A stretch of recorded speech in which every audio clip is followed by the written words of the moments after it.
your design. Think I know your kind. I'm about to break another code now. Pretty in disguise, bugging up your life. This is my syntax. 3, 2, 1, deploy. XOX cutthroat code.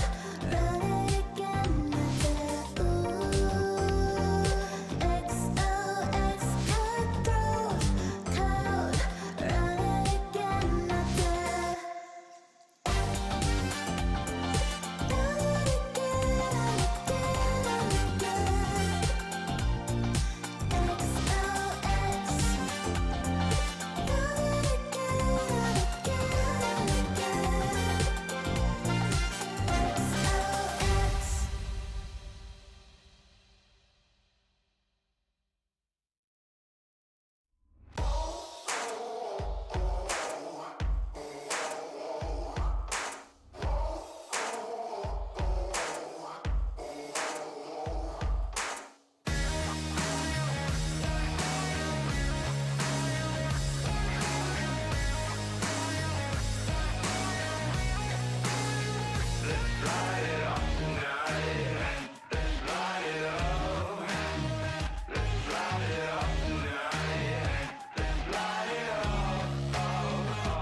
You waited all night for me to come back. Why'd you think that it's not alright? Told you that I'm not that type. Didn't mean to get you so excited. Tried to tell you not to fall in love. Why you always hit me uninvited? Was hoping you would get the picture. I've had enough. Now it's time for me to turn around. Thought you knew what this was. Yeah, I am superstar. You were never the one for me. Never should have fell for me. Take back your heart. Why don't you take it back? You never had a chance. I'm gonna take back the one heart. Call it a savage love. Just till I had enough of us. I'm good, babe. I'm on my own. This ain't a phase.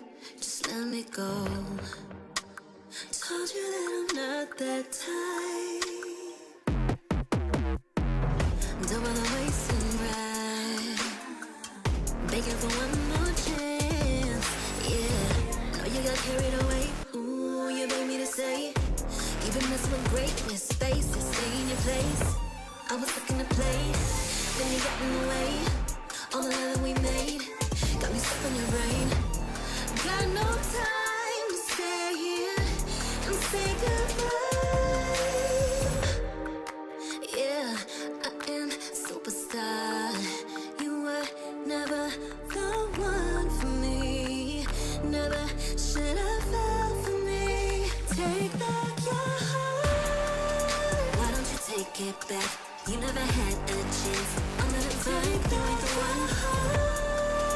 Call it a savage love, just till I had enough of us.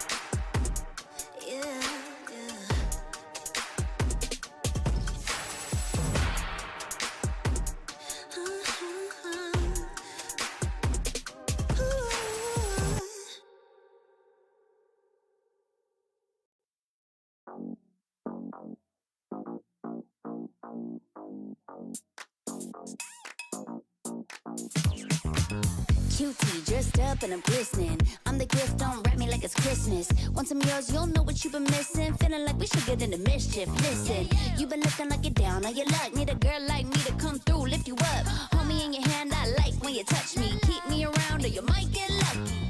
I'ma keep you with the good mood. Keep you up all night. Never, never around you. Baby, this is so vibe. Got me dancing like a soul train. Laughing the whole time.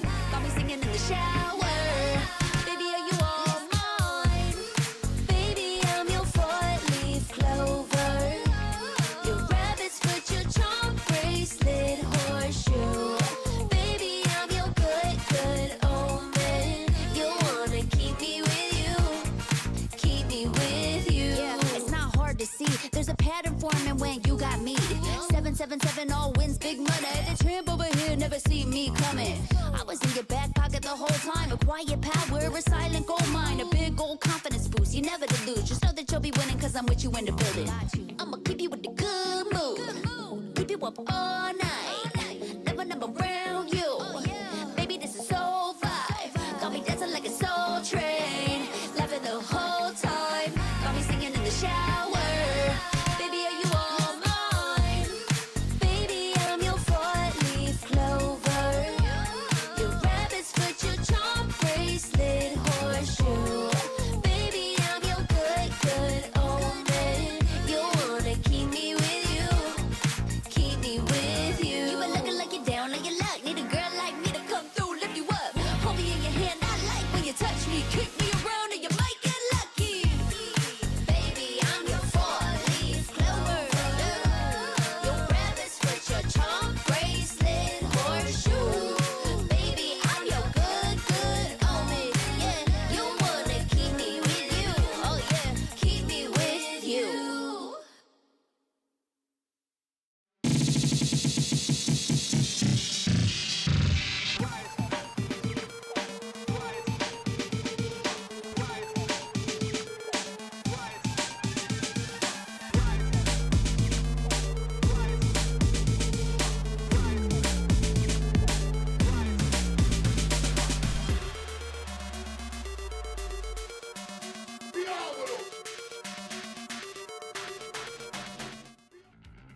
The next stage of the Snapdragon Pro Series has already begun, with multiple MPLs across the world already concluding and giving us an idea of who is going to be the big bad of the tournament. With that being said, my name is Gideon Q, and you guys are watching the Snapdragon Pro Series brought to you by ESL. And when I mention the next phase, the challenge season has begun. You know what's going to happen next. Zipper, roll the intro.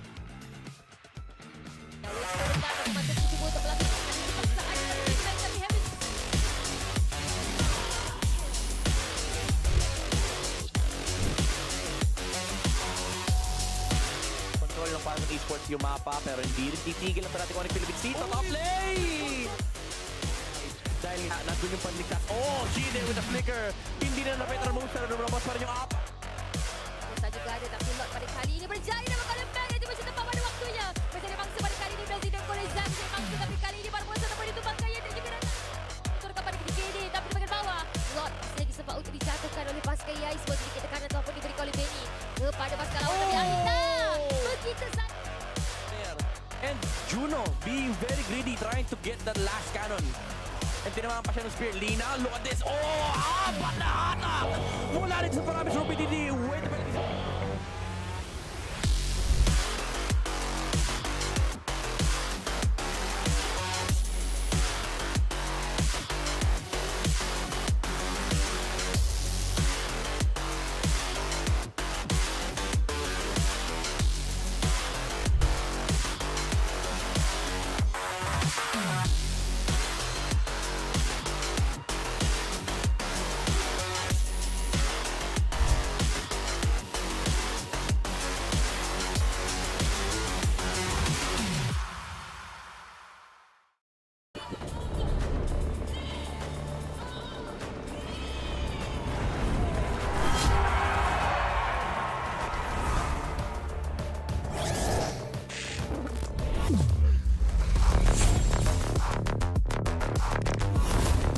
Looks like the players are ready.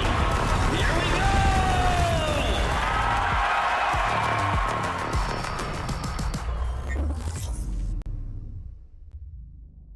The Snapdragon Pro Series is brought to you by Snapdragon Elite Gaming, Monster Energy, and DHL. Welcome everybody to Snapdragon Pro Series Season 5. Here, currently, the next phase has already begun at the Challenge Season. My name is Getting Q, as cold opened earlier. Today with me is going to be Terrence Icy Baby 1-2 as my co-caster. We're going to be walking through you guys the entirety of today. Yeah, it is going to be a very, very interesting one here, considering that we did witness a little bit of a taste of what MPL ID has to offer as well. And of course, EVO's Holy, they narrowly made it into the grand finals. However, they are going to be the representatives from Indonesia to Riyadh for MSC. So well done to them. But now we do get to see them again for the first match.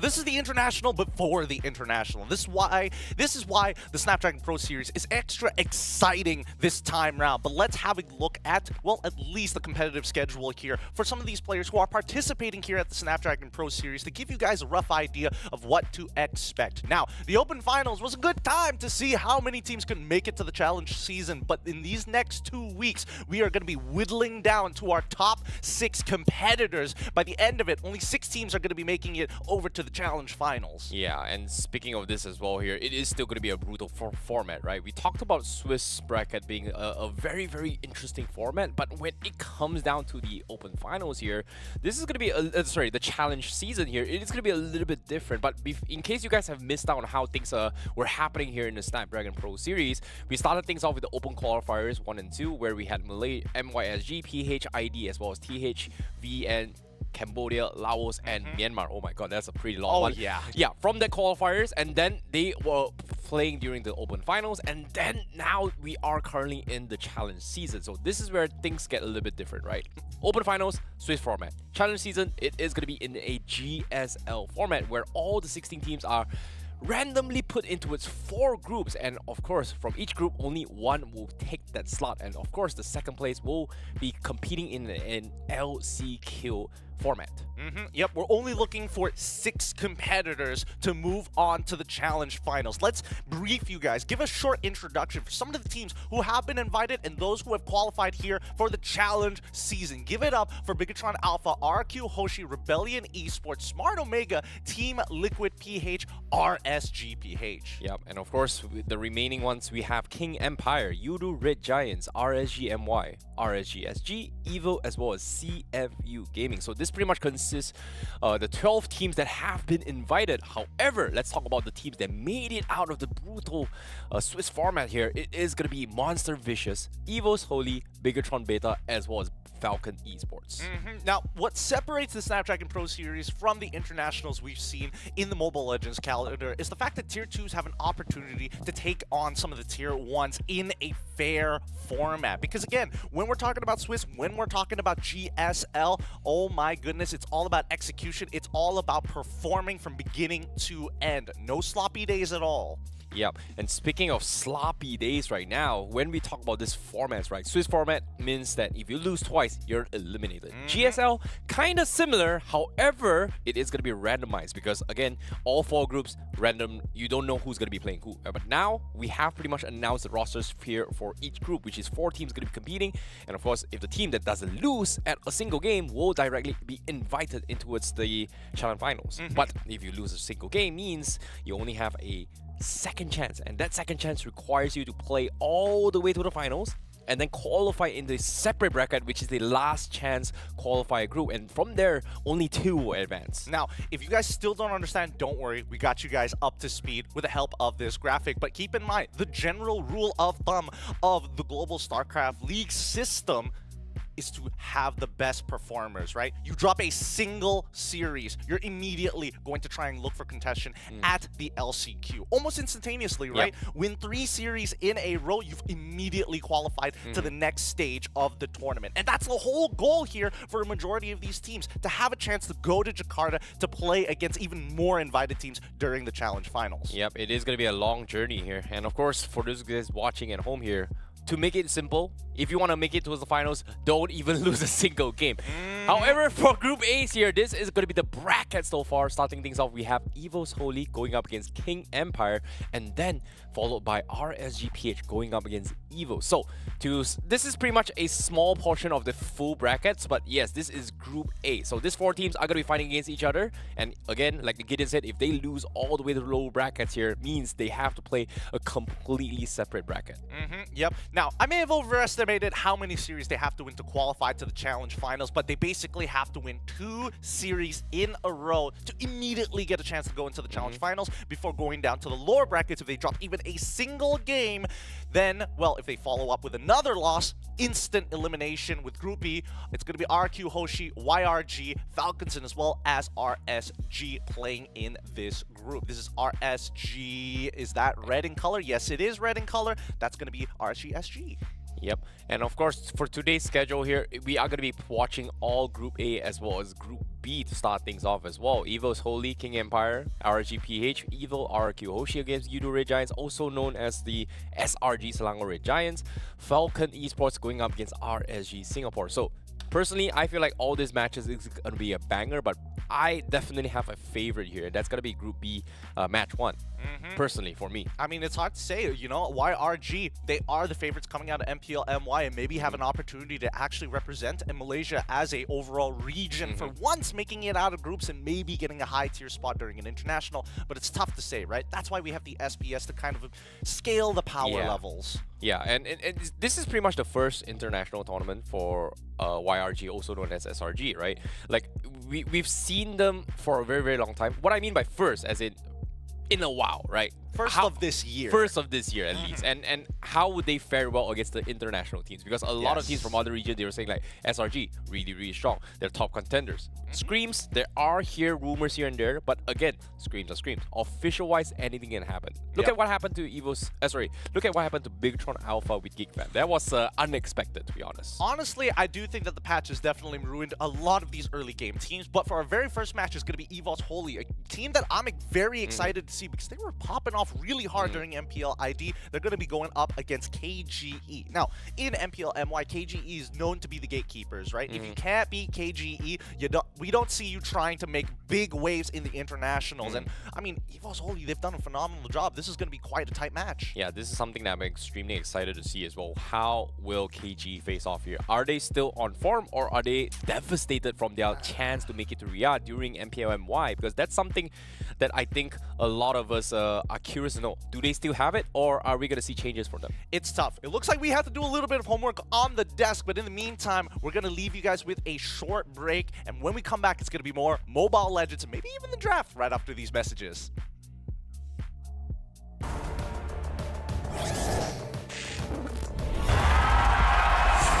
Here we go!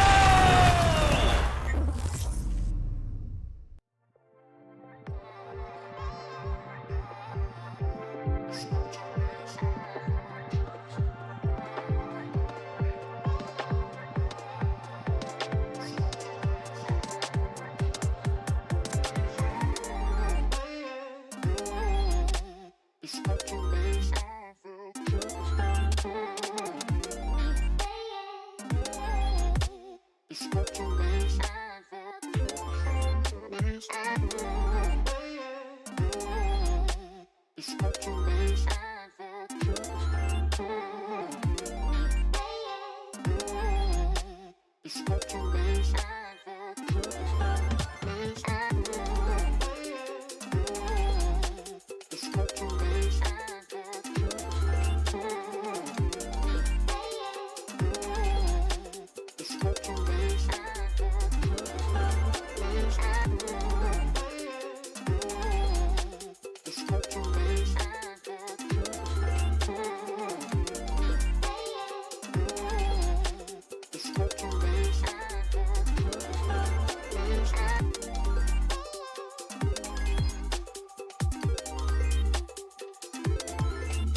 And we're already back. Group A match number 1 for the challenge season. To kick things off, it's EVOS Holy from Indonesia up against King Empire Esports from Malaysia. Now, this is going to be an exciting one as both of these beasts are going to be battling it out for an opportunity to make it to the challenge final.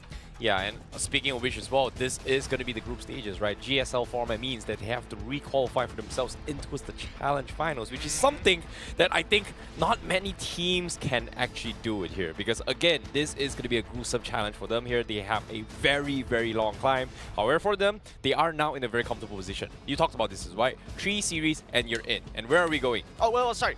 2 series and you're in. 3 series, you make it to the LCQ. And even then, you still have more games to play. So with that in mind, right, just because you are an invited team doesn't mean that you can start slacking off. It's not like it's a free buy. It just means you have less games to play compared to other teams like Falcons. And some of these teams may take this on as an opportunity to master some experience or even do a little bit of tests before the real big ones here. Some may say this is an international scrim, but at the same time, what I do know, this is an international tournament here. But of course, let's talk about the tickets here, because I know if I want to go to the place, where can I get it? You got to scan a QR code right here on the screen, and you can only buy it for 10,000 IDR. But the question here is, where is it going to be located here? Because I heard it's a grand stage. It is in Jakarta. It's in Britama Arena. So if you guys live nearby and you want to see potentially these international teams duke it out live in Indonesia, well, scan that QR code, or you can buy now at esl.gg/MLBBTix-N. The N is important because at least we're letting you guys know to support the English broadcast. With that being said, let's get this game on the road here. I'm curious to see, because EVOS Holy, this is a team that most people would have counted out until they saw the MPL ID playoffs. Yeah, and that's the thing about MPL ID, right? Like, this is something that I think a lot of us agree is that when it comes to regions here, they do have a difference in terms of meta, right? Like, once upon a time, everything was kind of standardized as well, but EVOS Holy, they were adapting to Fnatic Onyx in a very, very unique way in their grand finals. Like, they brought in drafts with Angela, they brought in drafts with very, very freaky as well. And personally, I feel like it is meta, but again, it comes down to comfort. Now, let's talk about the rosters here. We have Fluffy, Annabelle, Clawkun, Brands, as well as Dreams. Annabelle having one of the bigger highlights during the lower bracket finals as well as grand finals, because he was the one that made things work alongside with Brands for EVOS Holy. Well, I mean, that's the thing about this squadron, right? We would have expected them to lose out to Bigatron Alpha during, well, considering their regular season, right? Bigatron Alpha, the most dominant force in Indonesia until the playoffs, and EVOS Holy were the ones who eliminated them. A lot of it just has to do with good preparation, but more so with the patch. The early game teams have taken a significant hit, and now when you have somebody who's reliable in the later stages of the game, like Brands, and of course, we got to talk about Annavellum as well as Dreams. Both of them performed out of their mind during their playoffs. Yeah, and for EVOS Holy here, for them to actually pull off a Franco from Dreams was something that a lot of us were like questioning here. Like, is Franco relevant? But for Dreams, well, guess what? He made his dreams come true, because they are definitely qualifying to MSC. A dream already kept. The question is whether or not King Empire have a chance to slow them down. The continuous assaults have been rough, but King Empire is known to play cool, calm, and collected with a lineup of Smooth, Sutsujin, Deto, Sasa, and as well as X-Win. So they've got Indonesians on their side to maybe get some insight on EVOS Holy. Yeah, and of course, when you talk about this roster here, King Empire Esports has been a little bit shaky here, especially during their regular season, right? They started things off really good here with X-Wing as an introduction for the team, and then when they hit the playoffs, X-Win was actually swapped out. So that's something that I think a lot of us were having a puzzle moment. What happened? And now he's back again to show what he's got. So I feel like they maybe struggle in terms of their rotations overall with Roamer here, but I don't know, like, will they be able to do well in the international stage? Well, I think, you know, previously they didn't run X-Wing during their playoffs until later on, where they had to use him as a pinch server just to give him an outer look on some of these teams. I think, you know, X-Wing, once he has a good grasp on how people move around the map, he's able to make some pretty effective plays. But the question is whether or not he finds that in a short best of 3. We don't know the pacing of these teams. We just know that the early game, generally, not much happens until after the 2-minute mark. Yeah, and especially like early aggression is already out of the equation here as well. King Empire has been known to play a little bit aggressive with X-Win, so I'm curious to see how well he's able to adapt to the current meta here. But I also want to talk about a specific player, and that's going to be Dato, right? Consider he is one of the candidates for MPLY for the most improved player. I was expecting to him to win it all. Just think about this, right? Dato was in all the teams where they were eliminated, comes back, gets eliminated, and he was doing really bad. And I wouldn't say him doing bad, it's more like an overall team performance, but now he's back in game. King Empire finishing off top 4, I think that's a pretty good shout. I mean, it's a pretty good shout. I think, you know, especially for this initial conception of this organization, a team who's able to top 4 doesn't seem too bad, and it is a very competitive season as well for all regions, including Malaysia, right? I think that at least for the side of KGE, we can rely on people at least towards X-Win's side. He was already one of the rookies of the season, looking to perform decently well, and yeah, even though Deto was supposed to be like in that position, I think this is a team where he actually gets to shine for once. Yeah, I want to see how they are going to be able to adapt to this, right? Like, think about this. Yudu Red Giants, or also known as Selangor Red Giants, was undefeated for the longest of the time. King Empire was the ones that actually took the first team to actually take a single game off them during the playoffs, and they did it pretty convincingly. You know, it wasn't like out of drafts and anything here. It was pure, you know, just going all and out, you know, just brawls here. It could have been a 50-50 chance, maybe even the Lord, maybe even a Turtle. Like, what if situations coming from them? And that's the thing, they did it with Viter. So I'm concerned for King Empire. Is X-Win able to do this? Because think about this. They were close, but they didn't win a single match during a regular season. I guess it would depend on the style that we actually get to see here today, right? Again, I think that especially with Viter, he was a little bit more aggressive in the earlier stages and likes to kind of maintain control over the river, where X-Win, very key when it comes down to like hard executions on these team fights that happen later on into the game, right? Let's go into a player highlight because we got to talk about this one guy, one specific guy, Anavel, because he has been performing out of his mind during the playoffs at MPL ID. His jungle was looking real good, 100% win rate on Alpha, 50% on both Fredrin and as well as Ling, and he has been beating some of the top tier junglers in MPL ID in these retry battles. Yeah, and speaking of which as well here, like Alpha is definitely something that a lot of us were kind of stayed away, right? There are a lot of TikTok moments where Alpha is able to 1v5 due to his sustainability, his true damage, etc. And for him, it became a stage where whenever a team was playing against EVO's Holy, they will somewhat respect the Alpha to a certain degree. So I want to see how well the Alpha plays if, and only if, he brings it out to today's match. This is something that I'm curious to see coming out of Annabelle as well, because there's so much talk about him here, being one of the, I would say, the only ones left, I would say the rookies coming from MPL ID who's still in this SPS. I got to double confirm on the information. I'm pretty sure there's one more, but it's slipping my mind as of right now. But yeah, no, as you mentioned, well, Alpha is an interesting spot in the meta right now. I don't know whether it's going to be the go-to pocket pick for everybody who's trying to beat this tank meta overall, but we know that at least for a lot of teams, mid-game is usually when we see the biggest spike in terms of high aggression, high velocity gameplay, and more importantly, just making sure that they want to increase the tempo to get to the later stages faster than their opponents. Yeah, and of course, I don't know, like Alpha is just so good against tanks, but at the same time, it's also situational, like you said, right? Like early objectives has always been a priority here for MLBB. First turtle objectives means that you win your first turtle, you're going to be able to snowball to third turtle, maybe even wait it out before it transitions to the first Lord. So over time, it comes out on a state where how well can you play the Lord Dance? And that's something that I think a lot of teams would prefer tank junglers over assassins. But I don't know. Is King Empire able to go for this task? Because so far, we haven't seen much assassins coming from Sutsujin, even though he's known for it. Well, I mean, assassins are tough to play, right? Not everybody is capable of making these assassins actually work. And I think, you know, that's the big concern, right? Because nobody has really kind of conquered the meta just yet. We have different ways of approaching it, like turtle fights, for an example, right? First turtle, some people think generally useless, not really going to help you. Other regions have decided on attacking the EXP mid laner when they are looking for level 4. Others look to play for turtle dances, especially when it comes down to the BH side. Really good at those turtle dances, but it's about position more than it is about forcing an advantage. I think when it comes to the internationals, what separates them from the rest has always been the minor details, right? Like first turtle dance, your mid lane and your roams needs to get their 4. How do they get those 4 before the first hurdle has been always a priority for some of the international teams, whereas I would say teams who are not of that standard, they tend to kind of whittle this off, forces the fight when the roamers are still 3, sometimes even the mage, not even 4 as well, which is something that I think people don't realize how big of an impact for them for the first hurdle fight. Yeah, no, well, that's the thing, right? That's where we're seeing a lot of teams kind of defer. But it looks like the draft has started. Let's have a look at what these teams are generally going to be playing out. And red side has been the big notable side for a lot of these international teams because you're just locked into banning out this Harrod 9 out of 10 times. They also ban out the Chippin as well as the Moskov for the side of KGE. But first pick goes over to EVO's Holy.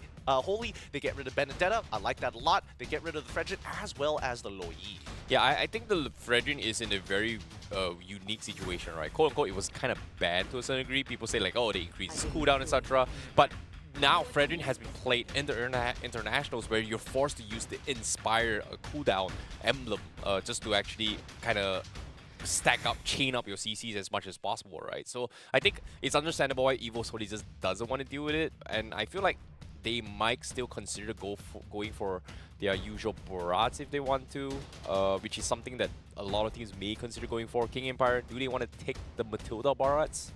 We'll see what the adaptation is supposed to be, right? I think that Matilda is a pretty good shout, but then again, a lot of teams, especially like we got to come in from the perspective of whether KGE has done preparation for EVOS Holy building up to this point, right? And I think these next 2 picks is going to give us a rough idea of what that's going to look like. Barats, yes, definitely a potential option, but I've seen a lot of teams kind of stray away from it. Knowing KGE, yep, they're not going to go for the Barats. They go for the Matilda, but they also make sure they have the Claude, something which, again, similar to the Benedetta, just the Swiss Army knife with gold lane. Huh, this is interesting here because usually King Empire, they would prioritize having those prioritized, I would say top tier marksmen, right? Which is Natan, Moskov, Harif, as well as Roger. But we have seen a big drop in Roger pickup, but I feel like this is more of a specific denial pick considering how Brands has been carrying, I would say carrying, it was like, he was a star for EVOS Holy during the entire playoffs with his Claw pick, even though people was like, oh, Natan, you gotta get it. Oh, you know what? Everyone ignores Natan. They still have the Roger, but Claude was something that Brands really stood out the most during the entire playoffs. Well, you know, Brands is one of those players, he's coming back to form, right? He's coming back to that legendary status. Previously, he used to play under Bigatron Alpha, you know, uncomfortably, unfortunate situation with the stream, but then afterwards, he's been looking to kind of come back into that top tier form, and now finally, he's looking like he is really shaping up. He's less afraid to be making those plays. He's got a lot more trust in his teammates to actually make that space count. Now, I've got a question here. This is going to put you in an awkward spot. What do you mean by Brands unfortunate events on his stream? He left his stream audio open. Ah, For okay. those who For don't those who know, okay, I get it. I remember now. But now, Edith being picked up here, as well as Roger, and I think this is a good idea that EVOS Holy is bringing to the table here, considering that Roger's power spike has kind of shifted away in the sense where if you don't get the early lead snowball, you will lack in terms of overall damage, right? Like, personally, I'm not a big fan of Roger going for the usual Trinity build. I prefer him with the Endless Battle, Windtalker kind of playstyle, and if he doesn't contribute in terms of enough of damage, Edith somewhat compensates in terms of overall magic damage in this team fight. Well, I think, you know, Edith is overall just good, right? It stops any kind of aggression coming out from the side of KGE, especially if they decide to be a little bit more engage heavy. That's why I do like the Novaria pick coming up for the side of KGE, just to kind of make sure they can keep track of where exactly this Edith is going to be, decide on whether they want to like really initiate with the extra information from the Astral Echo. And now we see that KGE getting rid of Ling, because right now, Roger, he's got damage for sure, but he needs the rest of his team to kind of help him chip away to really take full advantage of like the Executioner build, for an example. So EVOS Holy, they get rid of the Boxia. They really want to limit down on those tank junglers. Ooh, this is smart, coming from both sides, right? They leave it towards a 50-50 jungle pickup coming from both sides here. Considering that Barat is still available, EVOS Holy, they may consider just, you know, letting one through and just prioritize on getting maybe even a Martis to a certain degree, or maybe even a Paquito jungle if they want to force their way into this issue. But King Empire, they're doubling down on assassin jungler. So, okay, never mind. Barat is gone, so something has to be open here. What's the jungler right now that they have to fight for? I mean, they can consider getting a Kai if they want to. It feels like EVOS Holy want to make sure that they can like really limit down on the different types of tank options that KGE actually has to maybe get a better advantage down by the bottom side of the map. Because if we do see the Akai, I'm guessing that Brands might even consider going carry at these types of positions. So KGE, they can play from long. They're looking for those opportunities to kind of get in and close the distance to close out the game. But I think that EVOS Holy, as long as they have this Edith Primal Wrath, it can get a little difficult. So there's the Akai, and now EVOS Holy looking to complete their comp. Okay. It feels like EVOS Holy might be forced to just play this Roger jungle. Like, what other tank junglers are good against Akai? I don't see a lot anymore here. Martis is kind of in that very, very awkward spot compared to back in the days. Karina is also terrible as well. It's not that great. But again, that's a that's assassin style junglers, right? So when it comes to tank junglers, ooh, this is tough. Like this is really, really awkward for EVOS Holy to be in. And this is my first time seeing King Empire being put to this test where Susujin is forced to play an Akai. I suppose. I think that what EVOS Holy can technically do right now is get like a strong lane bully. They can go for the Brody if they really wanted to. Expork, yeah. jungle? No, I was going to bring up the fact that, you know, Expork is still up in the air, but it looks like Nolan is going to be the one. Interesting. How could so we it's not forget? about it's still about lane dominance, but at least they can use the pressure for somebody. I was thinking maybe to use that pressure for Brands to win out of his lane, but instead they're actually going to allow Annabelle to actually have more control over the EXP side. Because now, if we look at Smooth's options, right, up against someone like an Export, breaking that Faraga armor isn't easy, and playing Paquito into Edith, into Nolan, into something like a Valentina is even worse. This is a very difficult game for King Empire, not gonna lie. Like, Anavel's, like, how could I forget about Anavel's Nolan throughout his journey in MPL ID, right? That was really, really difficult to watch. But as of now, against King Empire, I feel like, I don't know, I feel like King Empire, they look like they have a very, very solid draft. But I'm just hyped up for this Nolan. I mean, Nolan is going to be exciting to watch. I'm more curious of whether or not Sasa has what it takes, or Deto has what it takes to really kind of slow down the game to get them to that critical mass. It's going to be tough because Smooth, again, he couldn't play any other EXP laner. He has to play around the early game. He has to have some kind of advantage. Yuzong has no escape mechanics. So at this point, we might as well double down on EXP side being the strong side of the map, so they go for Thamos. At least you can use Vengeance. At least you have those types of options. But man, it's going to get rough, right? Because it feels like EVOS Holy has a better gradient in terms of like power scaling over the duration of the game. Yeah, I think I see where you're going as well with the Thamos pickup for King Empire, right? Like, they don't really have a choice. They usually need a very tanky jungler, but Akai isn't super tanky here. And again, like you said, Yuzong was a priority here in MPMY. But again, now, let's skip the theory crafting. Let's skip the drafts here. We are going to be starting things off with the game for today. It is going to be EVOS Holy going up against King Empire for Game 1 of this GSL format. All right, let's jump right into this. Sutsujin starting on his orange buff. A mirrored start coming in from Annabelle. They're going to be ending up on separate sides of the maps. EXP side for the side of Annabelle. And at the very least, and to nobody's surprise, really, we're going to see Sutsujin ending up towards gold. Ooh, okay. Seeing this is okay. So both sides definitely going to be playing this a little bit safe, right? Like I'm surprised with the double purifies coming from X-Men as well as Sasa. They don't really have a lot of stuns besides Dreams. Maybe it's something to do with Clockun's Terrify placement and his Valentina. So I guess that's the idea from King Empire. I mean, for the side of EVOS Holy, like, the main initiator is going to be Dreams, unless Clockun can find a pick of his own or Fluffy can chunk somebody out, right? I mean, based on the emblems alone, this is to be expected.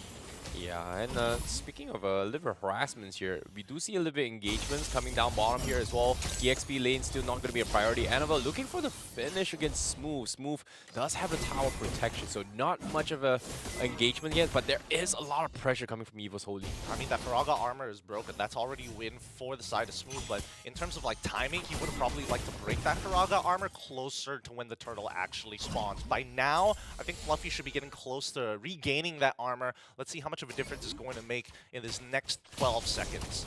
Sasa going to be going for a couple trades here with Brands. He's actually winning the trade-offs here. Brands doesn't really have a lot of skill. But again, I think back towards your question, right? Like, I feel like now King Empire has been forced to recall twice now, especially coming from X-Win as well as Sutsujin. They will lose out in terms of pressure, but they are currently the first to start off the turtle fight. And guess what? EVOS Holy not prepared yet. Dato has the 4 now. Dreams almost getting it. Sutsujin takes the turtle and gets out. This is very nice coming from King Empire. A fast rush coming in for the side of King Empire. Nets them an early turtle, but here comes EVOS once again. They're trying to get something back at the very least, and I like how Clockun has been playing the game so far. If he sees an opponent, instantly start harassing them. Having a health difference is so important in the game where there aren't any enchanter supports. Oh, this is smart coming from Annabelle as well. Like, he knew he was out of position for the turtle contest here. Just let it through, snipe the purple buff away, takes it away from Sutsujin, and now he's a level ahead of King Empire. No time wasted, no time wasted at all. Sutsujin on the catch up at this point. And Dreams has been hanging around the top side of the map for a very long time here. He hasn't gone down to help this Roger. And Smooth is going to take the Earth Shadow, but I don't think anything is really going to happen. He still has his Vengeance, and I don't think Dreams wants to pop the Primal Wrap to guarantee a kill. Yeah, I don't think they have enough damage here unless Annabelle is here. And so far, Annabelle is just so busy just farming his way through. And look at him, it's 1 level ahead of Sutsujin. And it looks like King Empire, they want to try to force a fight here. Does he get the heavy speed in time? No, Annabelle with the sidestep. He will get it for an off angle, but at the same time, Clockwood uses a heavy speed of his own to zone the map. So King Empire's attempt has failed tremendously, and an Animal now gets out safety.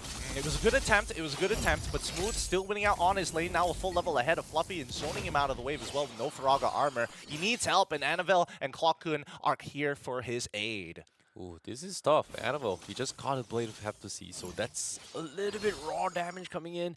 But I don't think it's enough to kill off Smooth yet. Like, he needs a little bit more farm before things get a little bit out of hand. No. But now, bottom lane, they force the Purify, and Sasa will pop the Blazing Duet. So that's exactly what the Purify is for. Yep, this is worth it. This is worth it for EVOS Holy. They lost nothing out of that interaction, and now with 3 members of KGE down here, they can start backing off and losing pressure. And they've already got the battle spell, so Sasa, key target. Well, Circling Eagle comes in, trying to force streams out. He's taking a little bit too much damage. Sidestep in, Primal Ref as well popped in. King Empire says, we are going to back off and try to zone them out. Annabelle, first things first, he's going to try and poke Sutsujin here. He might actually die, no backup whatsoever. Astro Echo comes in, but Heavy Spin counterplay. They are locked in place. He might die here. He cannot get out of safety. What a clutch coming from Clawhood. Smooth now, going to be salvaging the fight here. He's so tanky, but where's the damage for King Empire? They do not have, but Fluffy finds him with the insanity, even though there is the guiding wind, but it is not good enough. And now Purple Buff also stolen away. Evos, they got everything out of that trade. I think Smooth might have should have considered using that Vengeance at some point of time, but at the very least, Fluffy, you had to use the Flicker to guarantee that kill. Still, very low kill count game, but the gold lead is increasing quite heavily in favor of EVOS Holy. 2.8 now into 3.25 minutes into the game, and a tier 1 down bot side. Like, things could not be better for EVOS Holy. Yeah, even bigger lead, but need to remind you here, for those of you guys not watching, like not paying attention, like it takes a special kind of difficulty to pull off what Clawhood did with that heavy spin, right? Like the exact angle to pin Sutsujin, even though they're both Beyblading each other. So that's a pretty good play coming in from him. But Sutsujin now, he's gonna get caught out. No! Before he could even pop the heavy spin, he got bursted down so quickly. Oh, yikes. Annabelle 3 levels ahead of Sutsujin as of right now, 1.5 items ahead of his opponent. That's bad because right now Sutsujin, he doesn't have enough armor to actually protect himself from the raw burst, and it doesn't help that Clawhood as well is being very aggressive. The distribution of magic and as well as physical damage is, it's safe to say that Sutsujin not having the best of times. Now Smooth even needed to pop to his ultimate here in case EVOS Holy goes in for the die. But again, objective secure from EVOS Holy. They take a tier 1 down bottom as well as top lane, and now they're going to continue with the pressure. Sutsujin has no room to breathe at all for the past 2 minutes. Annabelle Dreams and as well as Clawhood have been making it extremely difficult for Sutsujin to actually find farm. Doesn't help that Detto, his shots are getting blocked pretty often by Dreams, making sure that he can't really walk up to the lane. They need a way to peel from King Empire, but EVOS, you know, it's just they don't give him any kind of room at all. Like, Dreams has got damage, they've got peel, they've got the finisher from Roger, but King Empire, they need something out of Sutsujin. But Annabelle, very quickly turtle spin, they've got the true damage coming in. Sutsujin used the heavy spin to disengage, and again, it's all just reactive plays from King Empire. I think so far what EVOS Holy is really good at is like staggering their abilities, right? Making Sutsujin! My god, that is a close one. Big save by X-Win at the very least. That, I mean, the guiding winds, that shield, keeping him alive. That is so much damage. 7 minutes in the game, 5.6k net worth lead, and Clawhood consistently stealing the heavy spin every single time. And Annabelle, oh my god, Detto, quick reaction, 1 HP. Oh. Saved. Lethal Ignition about to take him out, saved by X-Win again. That's 2 for 2, and you just know that Annabelle is a dirty little boy. He wants to take somebody out and somebody quick. That is so quick, but King Empire losing all pressure right now. EVOS Holy just putting up so much kill pressure on King Empire. Tier 1 will fall in the middle lane, and this has got to be the fastest lead in the league so far. 7 minutes in the game, 6k net worth lead with only 3 kills, which is crazy. Super low kill count, and it just goes to show how good EVOS Holy's macro game is as of now. They understand that King Empire, if it's a bad situation, they're always going to start disengaging from the fight. EVOS Holy has no real way to kind of stick on them after it starts, so they're waiting for King Empire to make the mistake first. Oh, the shot not connecting on Clawhood, but even then, look at him. He's only got 2 items, and he's starting to whittle Sasa down really quickly as well. So that's something that I think King Empire, they have to be a little bit more careful here. Clockhood still holding on to heavy spin. He is going to try and harass King Empire, but this time they're putting everything to try and secure the purple buff, and it's not going to be in the hands of Suzujin. Annabelle now level 13 as contrast to Suzujin, who's level 9. Sutsujin is unable to farm at all. As of right now, in terms of gold, it looks like, at least for Annabelle, he's almost pretty much double the farm of Sutsujin at this point of time. Like, Sutsujin just completed the brute force breastplate, and even that, I don't think that's enough. Yeah, Annabelle close to 15 as well. He might be able to break I would say this year's highest GPM record here if things go smoothly for Evo's Holy. I mean, let's find out. Let's find out, right? His goal to be is what? 1,130? 132? Yeah, around there for Chibi. But at the same time, now Annabelle, he's very close to there. I'm curious to see what his GPM is because he just got the Lord. Can they close up the game smooth? Able to trade the tier 1 down bottom, but at this point, King Empire, they are fighting for scraps right now. They really are. And at this point, they can't deal with the high mobility coming in from this supercharged Annabelle. Blade of Despair. This man is so rich. Rand's just under him. Fluffy, Clawkun, and then finally Sasa breaking into the top 5. Like, it is nowhere close. Gold leaderboard 7.8k, Brand 7.7. As this is, I don't know, like, what can King Empire do at this stage? Like, it feels like there's just nothing much they can do. They have to wait to scale, right? They need Deto to get into a position where his Astral, that the Star Shadows actually have damage that sticks on their opponent. And so far, I think that Evo's Holy have just been waiting for King Empire to make enough of a mistake so that Brands can run them down individually. Yeah, and speaking of individually here, Astral Echo being used, but again, using it defensively. Evo's Holy will disengage, they will chip away it out. It's hard here. Perfectly synced while comes in as well. Now, bottom lane, Sasa got picked off somehow. He died to Annabelle. Annabelle just like dash at him, retreat. He didn't have his BMI, instantly went down. And this should be a very clean ending for the side of Evo's Holy. Well, speaking of which, Lord comes in, Annabelle gets another kill onto it, smooth once more. X-Win now runs for his dear life. Evo's Holy not dying a single time at all. 5 kills has already, only 5 kills has happened throughout this entire game, and the game's over. Outclassed. Outclassed here. Evo's Holy. They've done their homework against KGE. They know what they're weak at. They know they like to invest into a singular win condition. So they have to set up, and better yet, whoever's winning, doesn't matter who, will play towards that side of the map. Well done, Evo's Holy. Taking it away 1-0 against KGE. A very convincing game coming from Evo's Holy, the finalists for MPL ID, the representatives from Indonesia. Complete outmatch against King Empire. And this is going to be I would say a big question mark to King Empire on how do they deal with this, because think about this. This might be the lowest kill game ended I've ever watched in a pro match. I think as of right now, you know, King Empire, they have a very set line of play. They like to invest all their resources into one person, and usually that person is going to be Sasa. But as we've seen the meta develop so far, you can't always get that game plan working. You know, they reminded me of someone. KGE reminds me of the similar playstyle of Bigatron Alpha. But Bigatron, sorry, not Bigatron Alpha, Bigatron Beta. They invest a lot. They sharpened, if this was an RPG, they maxed out all their stats in gold lane. Okay. Because that's how they play. That's Fair how enough. they play. And even KGE is replicating a very similar style. Yeah. Unfortunately, they haven't invested as many stats because they have other win conditions, but they're not investing in them during the early stages of the game, or at the very least in the draft. I think King Empire is just a little bit uncomfortable. You could see based on the draft as well, right? Like, personally, I feel like the Claude was something that King Empire doesn't really prioritize a lot, but because of the fact it is against brands, it's something that I feel like King Empire just jumped into it and just denied it. And now because they have this Claude around Sasa, they just feel very uncomfortable playing this composition. But again, I would say definitely an outclass performance coming from Evo's Holy here. My first time ever watching a low kill count pro game with only 5 kills in the bot. Ended the game in 10 minutes 51 seconds. Well, I mean, get used to it, because this is what we expect from teams looking to play at an international level and be the best of the best in the world. And it looks like KGE right now, this wasn't exactly the draft to do it.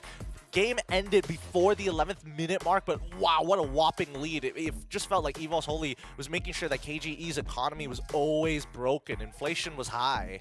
Yeah, I'm curious to see how much his GPM was, because he was so much in the lead to we'll a point. See. I mean, I'm looking at the charts. He's the highest in terms of gold. I'm assuming that his GPM is going to be decently high as well. We'll see it in the next coming page. But for now, when we're looking at the stats, considering everything that has happened here, total damage dealt, whopping almost 20,000 worth of difference overall. But the gold miner was Annabelle, 893. Does not break the 900 mark, despite how oppressive that game was. Okay, I thought it was going to be a little bit higher here.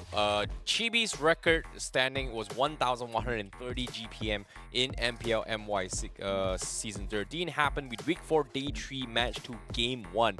Whereas Annabelle, he may look close to it here, but he's only 893. Maybe just lacking in terms of the kill count. Well, that's the thing, right? Because again, EVOS Holy, their entire game plan was, hey, we need to make KGE come to us rather than the other way around. And we can't necessarily force these fights on KGE because they can disengage so very easily. So it has to be something worth their time. Usually it's around turtles, usually it's around buffs. And once we saw that Annabelle had a very clear lead after giving up that very first turtle, he told the rest of the team, give me pressure, I'm going to take everything that I want. And Kwakun was having the time of his life with Deathto saying, hey, if he's not going to maintain pressure in his lane, I'm going to clear it quick with the help of Dreams, and we're moving as a kill squad. Yeah, they definitely did that here. Every single time, they're just targeting and just pressuring Suzuki, making sure he does not have a comfortable lane in the jungle. In this case, now, let's talk about the gold and XP graph throughout the entire game here. It was just from start to end, even though they lost the first turtle to King Empire,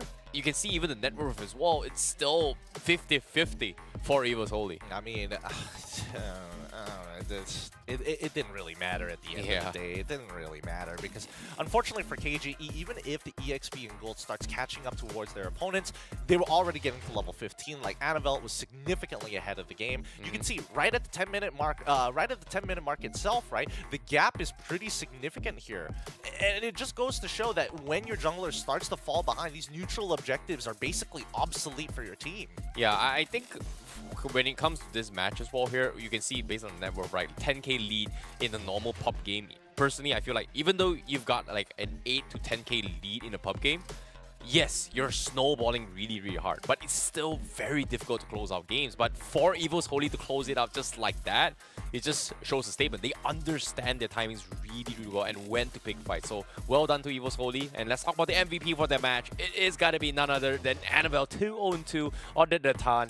893 GPM, he's the MVP. Well done. Yep, I think he played a phenomenal job this time. He understands what his role is. He's waiting for his team to create space for him. He can make the initial push, but he needs to get on out of there. You see that Annabelle never stays in one place for too long, like a true assassin, and that's the position that he wants to play, right? He needs to be able to kind of attack KGE from many different angles to force out abilities, and with his raw damage, he can very much easily do it because it's either you pop your ult, you pop your flicker, you pop your vengeance. If not, you're gonna die. Yeah, well, that's the thing, right? It all comes down to pixel perfect moments as well as high execution gameplay. And EVOS Holy was able to just pull one right from the get-go, right? Pixel perfect first placement coming from Kwakun with the heavy spin. Pixel perfect last Insanity, getting an initial kill here to actually get the things rolling here for EVOS Holy here. And because of that, it just snowballed out of control for them, and there was just nothing much King Empire can do. And I feel like in terms of micro and macro, EVOS Holy just understands it a little bit better. I think that unfortunately this Matilda pick might have like kind of backfired on the side for KGE. I think, you know, we're not seeing Matilda being as proactive, and more so, right, knowing that you already have to deal. Well, there's two ways of taking this. Either A, X-Win has decided, all right, mid lane has no pressure, therefore it's better if I just sit in the river, slow down, give vision over those rotations to help the side lanes. But I think they need something a little bit hard hitting. They need control over their mid lane if they want to stand a chance against EVOS Holy. You know, this is my first time seeing Gideon this confused, this puzzled as well. And I think, personally, the players themselves are going to be clueless as well. They need some time to kind of figure things out on what's going to be the next game plan here. And for now, at the same time, I think we are going to be taking a little bit short break here to kind of figure things out for the teams as well as for us. But now we're going to be throwing things into a short break. See you guys in a bit.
Match point for EVOS Holy here at the Snapdragon Pro Series, brought to you by ESL. Once again, my name is Getting Q. This is Terrence Ice Baby 1-2 to keep you guys company for the English broadcast here. And so far, KGE looking to get outclassed, but maybe they have an adaptation here for game number 2 in this series. Yeah, I feel like they definitely need to adapt a little bit more here. And usually, I think when it comes to meta shifts as well, back in the day here, some teams would try to go for an early invades to kind of mix things up, right? Play a little bit more aggressive. Some might say they play a little bit defensive here because game 1, King Empire, they definitely played this very defensively, but I'm worried. How will King Empire play aggressive considering the changes into the jungle prior 2 minutes into the game?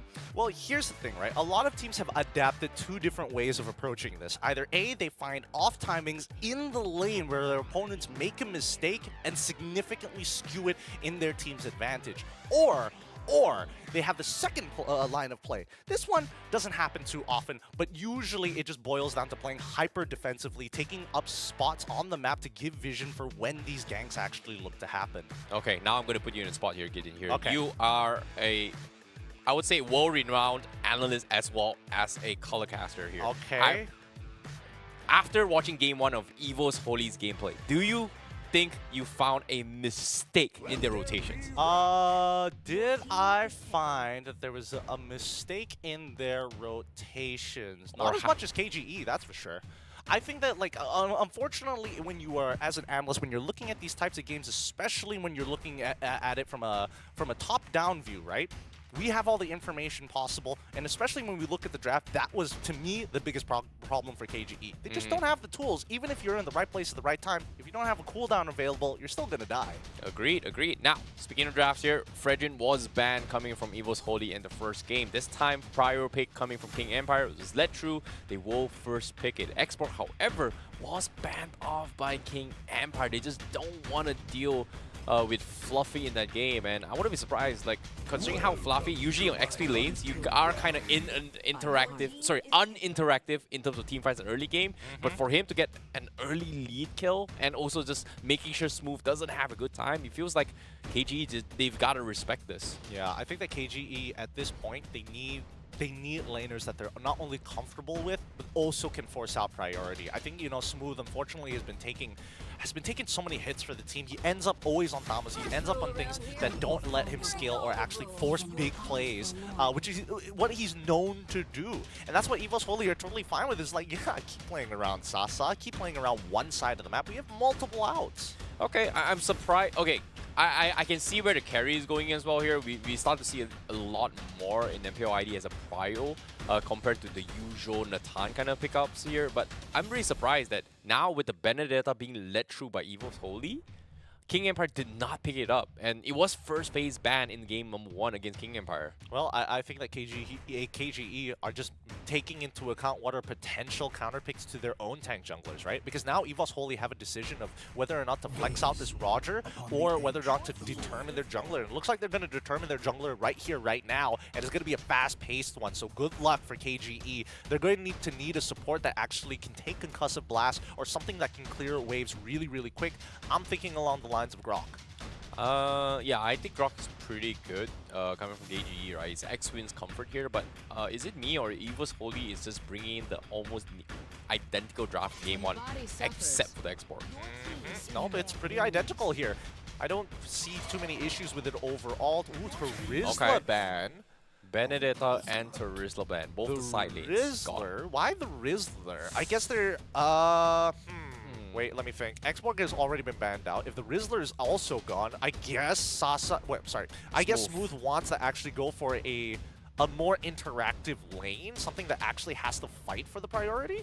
It's either a Lapu Lapu or the Yuzhong. I feel like Yuzhong King makes Empire more sense. might lean on Yuzhong, yeah. Yeah. Yuzong and Paquito both kind of fit that build. It kind of depends on what EVOS Holy wants to get rid of. The fact that the Rizzler got banned off of the side of KG kind of tells you the style that they want to play, right? Never mind. And EVOS Holy, they want to make sure that their backlines are okay. There's some of their squishier targets don't get run down by this Yuzong. They got the read though. Now considering that Yuzong is out of the equation here, they need something that is extremely disruptive to actually synchronize with Franco's CC abilities, right? Like, I don't think Smooth is gonna play the Ruby XP, but the Tigreal, well, whoa, okay, Tigreal being shut down. Okay, there's still the Arlot though, so I think I'm surprised I'm not seeing the Arlot here. Either gonna prioritize from EVOS 40 once more. Is XP gonna play the Arlot, Rome? This is a great graphic.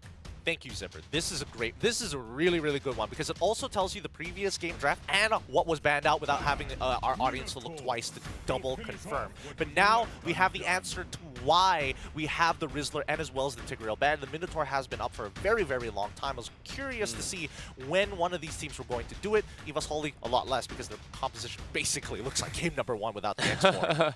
Matilda was also ignored this game here. Didn't fit the comfort pick on score of King Empire, but yep. Arlot XP for Smooth.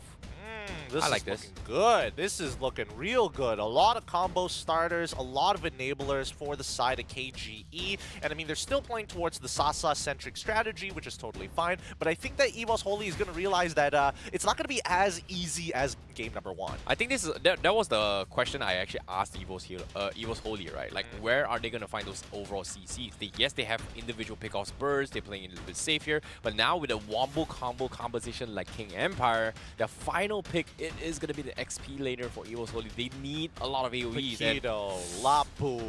Lapu is actually not too bad in a composition that already wants to dive. Paquito is totally fine. You have enough damage to basically just like one-shot certain targets. But that's only if they want... Oh!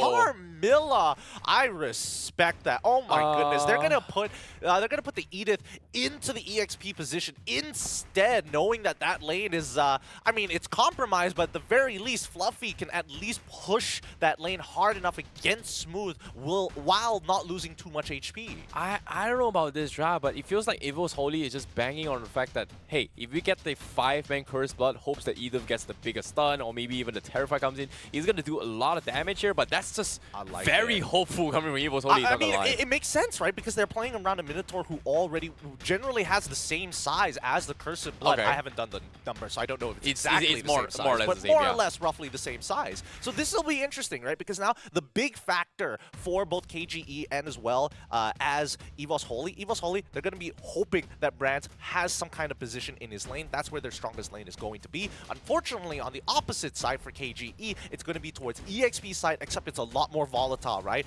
Onward and Earth Shatter can be dodged with the Vengeance. So Smooth, if he outplays his lane 100 to 1, that would be very impressive. All right, let's see how the adaptation is going to be made here, because now we are going to be heading into game number 2, King Empire versus EVOS Holy, to decide on who will make it through here. It is going to best of 3 series, but King Empire definitely looking much more solid in game number 2 in terms of drafts. Oh, instant invade here. Super early invade, in a matter of fact, for EVOS Holy. Okay, Annabelle might be taking a little bit too much damage here. Look at this. Vin just punching him twice. What? That is that damage, man.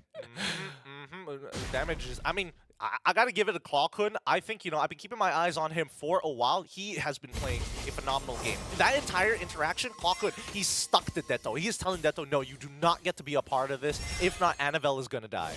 Yeah, but as of yet, King Empire, they definitely, you know, have a little... I would feel like... I was a little bit surprised that Annabelle was looking for an invade here. However, Annabelle was able to steal a creep off King Empire as a starter here. And right now, they're just stopping Exes here, trying to secure the top jungle creep as well. Again, Annabelle gets that as well. Means that right now, from the get-go, Sutsujin is going to be down by a creep. Fluffy, his only counterplay as of right now is to kind of set up a beautiful gank against Smooth, right? So if Smooth is able to dodge all the CC coming out from Fluffy, the most he'll lose is probably his Flicker. And even then, it's not going to mean too much here. 13 seconds until the next neutral objective spawns, and it looks like Deto, they're doing the same plan. They're going to try and rush down this turtle before the level 4s. I think they have to, right? Like, considering the fact that Suzujin is already a creep down, they need to make sure that this happens here. But Evo's Holy, they've ignored it game 1, and this time they're doing the exact same because of the fact that Annabelle is going to be able to outfarm this. But nope, as soon as I say this, they're calling the entire cavalry. They will hit their 4 first. X-Win doesn't have his ultimate here. So this is going to be Evo's Holy chance of just bullying them out lane. Luffy flickering forward, misses the stun. It's going to be chains easy. They have to terrify. They drop everything to kill him off, but the Primal Rush is so tanky. But Hannawell from the sides, he tries to go in for the damage here, but it's just doesn't seem to be enough. Smooth is able to turn the tides against them, and King Empire, my goodness, punishes this. A misexecution from Evo's Holy side allows King Empire to jump in for free. That Primal Wrath came out so late. He was locked down for so long. From the fear, from the knock-up, from the final slash, from the stun, from Smooth as well. And Annabelle, he doesn't have the items to really take on these fights just yet. Worst part is that even the Curse of Blood didn't connect on enough members because King Empire had already taken the advantage. Yeah, that's the thing about Evo's Holy's composition, right? If they hit the Cursed Bloods, I'm pretty sure that everybody's going to be trigger happy coming from Evo's Holy here. If they don't have the spells to take advantage of Cursed Bloods, King Empire just gets in for free kills. And in this case, Smooth, okay. They find a nice pick up top. So this is a little bit of a starter point for Evo's Holy. And now a little bit more gold platings for Annabelle Suzujin coming to stop him. But again, there's nothing much this Frederick can do. I mean, it's a redemption arc for Fluffy, right? He's like, guys, sorry, I missed the onward flicker earlier. Well, Annabelle, I'm sorry I got you killed, but maybe I can give you an assist in my lane, right? And he finds it against Smooth when his flicker timing is down. In the meantime, we look down to the bottom side, and it looks like Brand's struggling a little bit, actually, against Sasa. They've been left on an island for a while. Well, it's gonna be, I would say, in your terms, would be the wet noodle fight of the game. That's gotta be the goal laner right now. Not really. I think the gold laners are at least a little bit more interactive because Brands needs to actively trade against Sasa, and Sasa does not want to be defensive. Yeah, and speaking of defensive maneuvers here, Evos, they should be playing from behind, but it's somehow they are able to find a little bit more pickups here. Dreams, very, very tanky. Surprisingly very tanky here. X-Win getting slowly whittled down, but I don't think it matters for King Empire at all. Dang, I'm surprised the energy top eruption side didn't connect. Ooh, they force a flicker on Dado, even use the Eternal Guard on himself preemptively if Annabelle dives in.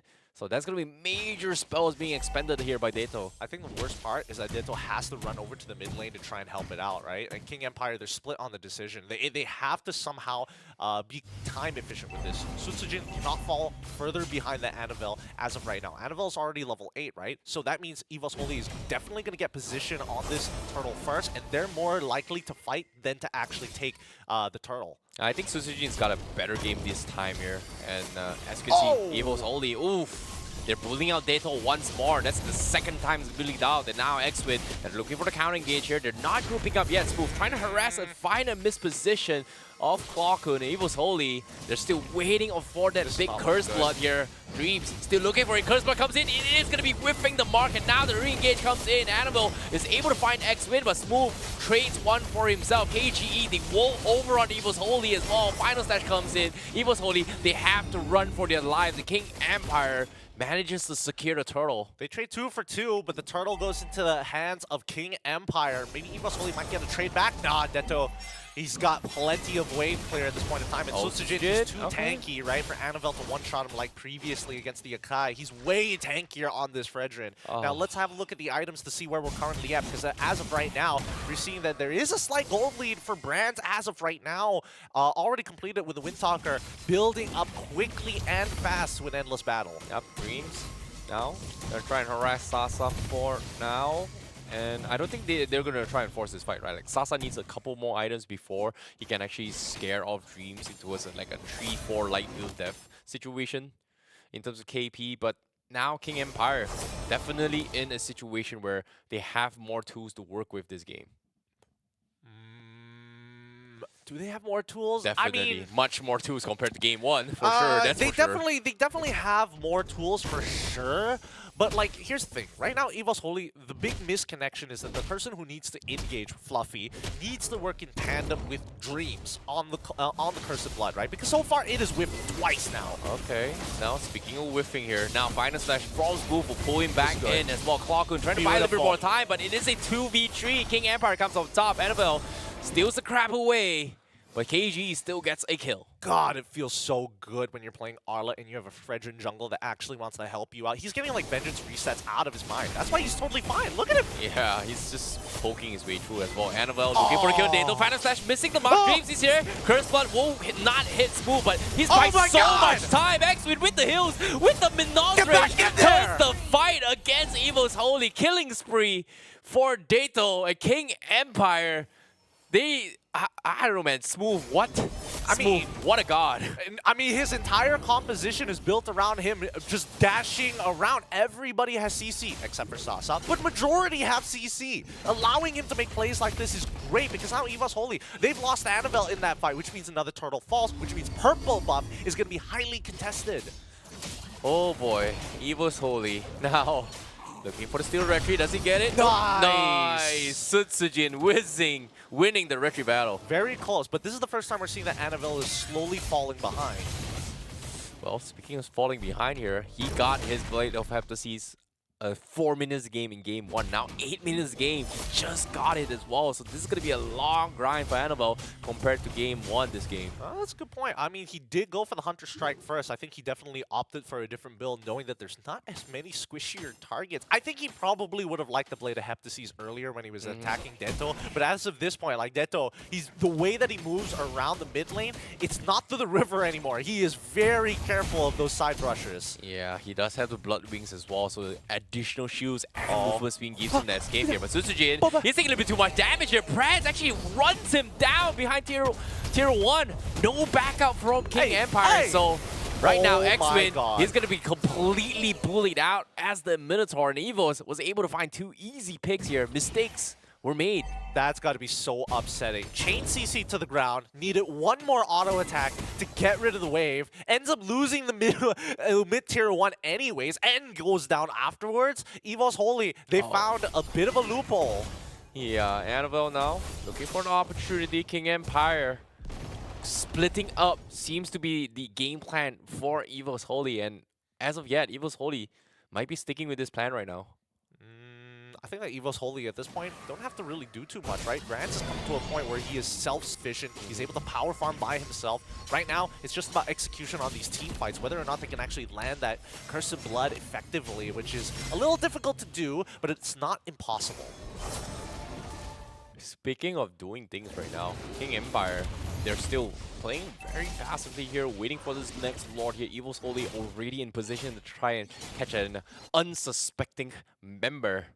And you see Dato, he's just slowly checking the brushes here, like he's so afraid to push up, knowing that EVOS Holy might just get the full jump on him. I mean, Annabelle, he's out to get him, right? It's happened twice already, 2 unsuccessful times, but putting him at like 5% of his HP, definitely think I can understand why Dato is a little afraid to walk up to these concealed bushes. In the meantime, the Lord Dance is going to start, but the waves are not in good position.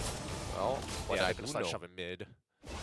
King Empire, they have to wrap this up quickly. This Lord Dance is starting to get a little bit annoying as EVOS does have the Eternal God on Clockun. So one wrong move, that Eternal God is just going to hit everyone from his KGE. Oh, wait, they just spotted Annabelle. Smooth just spotted him, and I think that KGE can start to take a bit more of an aggressive position to try and bait stuff out from the side of EVOS Holy, right? They probably shouldn't have reset that Lord, unfortunately, but at the very least, if we see another reveal, they're going to rush this down. Oh, half HP on the Lord. Annabelle still thinking twice if he wants to go up. He's going to be joining the fight as well, but now Fluffy going to be dived in as well. Here comes the Minotaur's Rage, connects on 3. Clockun fights Smooth, and here comes the collapse. Lord will be secured by EVOS Holy and KGE. They may have had the wombo combo, but it's up to Brands and Animal to just get the biggest damage ever. And just like that, EVOS Holy, they get the full wipeout against King Empire. Zipper, I think we need a replay of that fight because my God, they melted like butter. It just, I told you, it's just one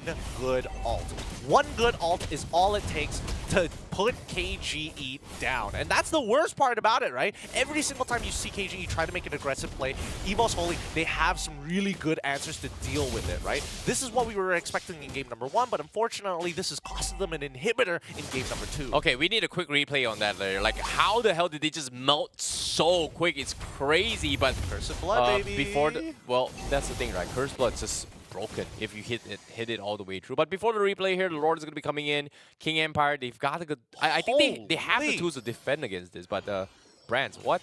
10K? Where did he get 2K from? That's oh, crazy. he's 4-0-3. Okay, that Okay. makes a little bit more sense.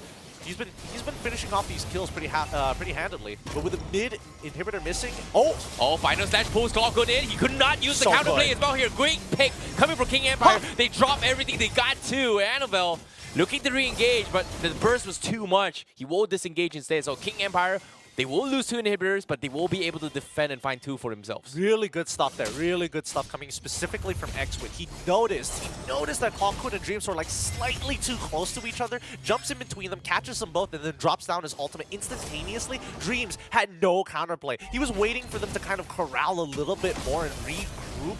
KGE to regroup a little bit more to drop that Curse of Blood, but then Smooth got involved and he CC'd him to the ground.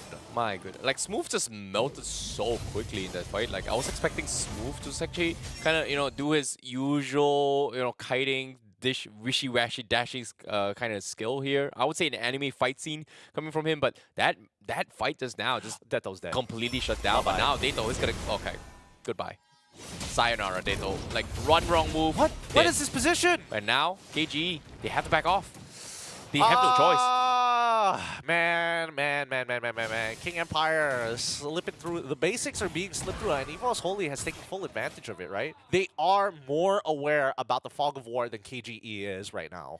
Yeah, and as of yet, EVOS Holy, they're just very confident to go for off angles, right? Annabelle has been consistently being able to find these kind of weird angles, which I think KG just weren't prepared for.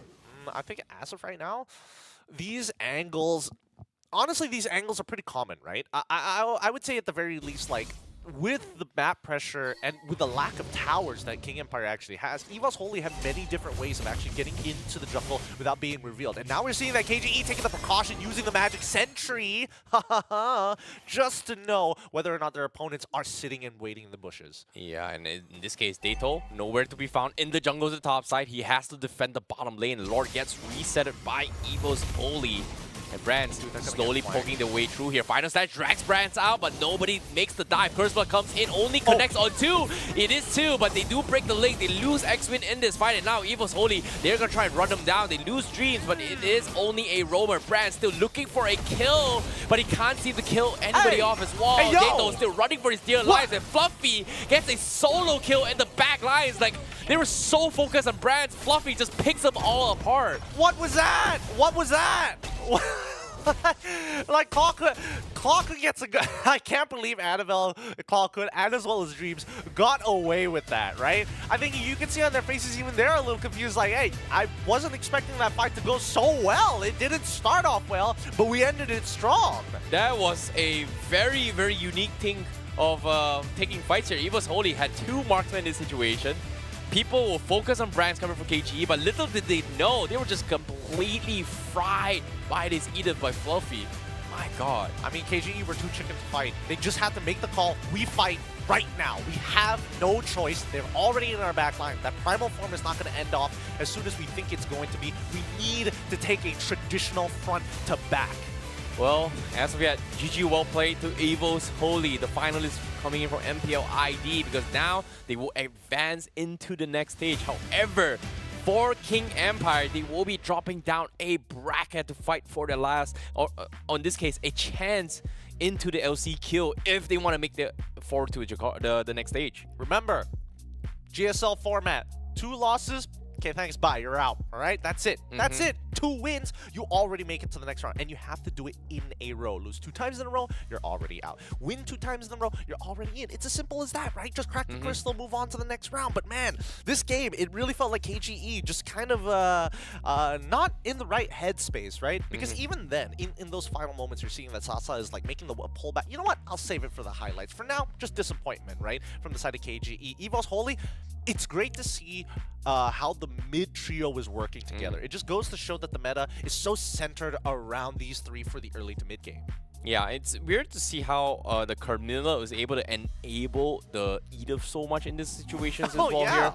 Like, I feel like it shouldn't be possible considering they were lacking so much in CC here, and this definitely has a little bit more kills compared to game number 1 here. We have a total of 27 kills in this game, and both sides looks 50-50. King Empire looked to be the dominant one throughout the entire game number 2 here, but in one run bad fight, Evil's Holy was able to turn the tides against KGE. I'm telling you, it just came down to one Cursed Blood. Every single one of these fights, KGE are like hyper aware of it. They're like, okay, is this Cursed Blood going to land on more than 2 people? How far do we need to be? Who are the targets that we want to get afflicted by this poison, right? And if we do, what's our counterplay? And most of the time, that counterplay just comes with X-Win on that Minotaur. CC immune, I'm going to start channeling my ult to slow down the rest of Evil's Holy. Because unfortunately, for Dreams as well as Fluffy, they work vice versa. It doesn't matter who initiates the fight. As long as a Cursed Blood hits multiple targets, they've got a free team fight at hand. Yeah, I want to see how much damage was happening as well here. Brands was doing 3.2k damage in that game. Okay. He was doing work. He was doing work, man. He was just mowing them all down here bit by bit. But overall, even though technically we do see a lot more wombo combos coming from KGE, the damage stats here still somewhat favors Evo's Holy. Maybe because of the fact that Anvil, as well as Brands, able to get just so much value damage in all these team fights. I mean, they also want more fights, that too. But mainly, I think, Clockwood is quite the standout player here for me personally. I think, Dreams definitely has his moments, and I think that he's like slightly uncomfortable with the Carmilla because again, it's such a high value ult, right? You have to be able to hit multiple people, and if you don't, you can see that the rest of Evil's Holy just scatters as soon as that ult whiffs, and they are funneling into a choke point. Yeah, and even the sustains as well. I think KG technically, because of X-Win as well as Smooth, has this advantage over Evo's Holy, and it makes a lot of sense why Evo's Holy, especially for Animal, just to make sure that Dato doesn't play the game, right? Like they've shut down Dato in the early to mid game here in terms of level advantage. They also shut him down in this final fight as well, where the moment Dato dies, they will have a lot of ways to actually penetrate the defenses. So, well done coming for Evil's Holy here, but this graph should not have happened. Like this, I don't know, like this, I've never seen a graph like this. Never did geography before, because that, my friend, is what we call a sand bed. Because let me tell you, as these cliffs were being formed towards the 10th minute of the game for King Empire, by the way, King Empire is the one on top in this match, and Evo's Holy is the one on the bottom side. That's how you can kind of read this graph. Instant dip down at roughly like 10 minute 30-ish, where you can see a whole bunch of kills actually happening centered around the same place.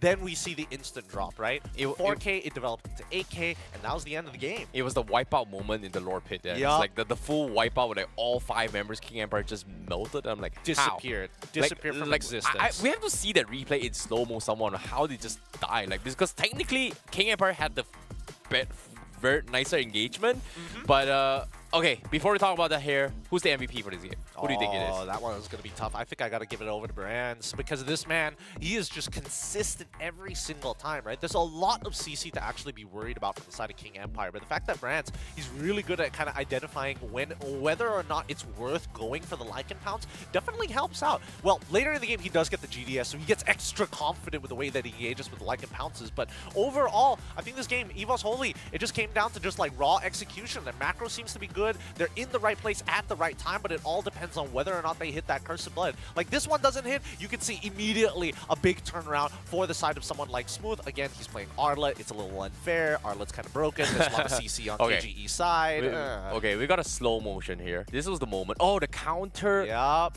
Eternal Guard coming from Clawkun. Yeah. Returned the fight. So that was some big wombo combo coming in as well. And Cursed Blood into Eternal Guard and just completely melted. So I would say Clawkun was the MVP in that match.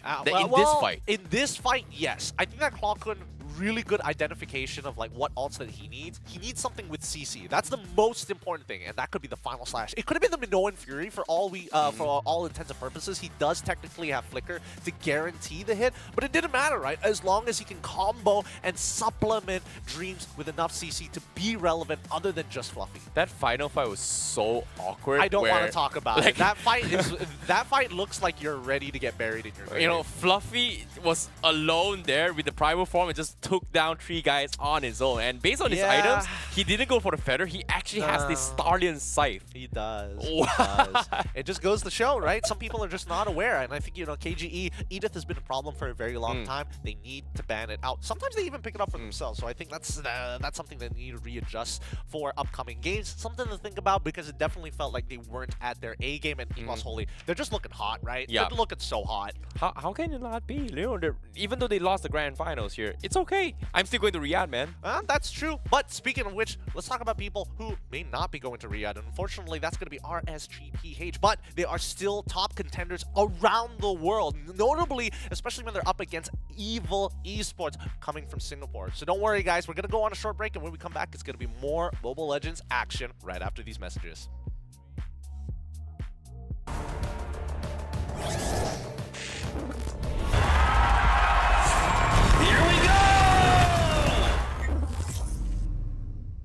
The Snapdragon Pro Series is brought to you by Snapdragon Elite Gaming, Monster Energy, and DHL.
Ding ding.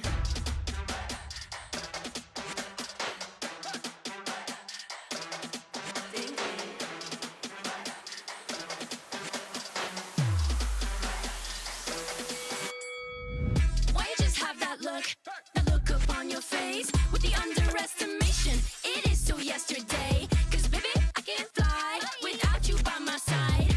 I can do a whole lot more than just look pretty. I know that it'll take some time to see, but you're never stopping me. I know that we ain't giving up. If you thought so, well, tough luck. So we're just gonna do our thing. Ain't over till the bell goes ding. We're gonna fight, so step aside and let us sing. We're gonna bring you down. If you think you'll stop us somehow, just let us do our thing. This ain't over till the bell goes ding. This ain't over till the bell goes. This ain't over till the bell goes. This ain't over till the bell goes. If you think I've had enough, well, I guess you don't know tough. I'll never be the one to back down. You haven't been the first one to show me doubt. 'Cause baby, I can't fly without you by my side. You're never breaking me, never stopping me, never making me be less than all of me. Know that it'll take some time to see, but you're never stopping me. I know that we ain't giving up. If you thought so, well, tough luck. So we're just gonna do our thing. Ain't over till the bell goes ding. We're gonna fight, so step aside and let us sing. We're gonna bring you down. If you think you'll stop us somehow, just let us do our thing. This ain't over till the bell goes ding.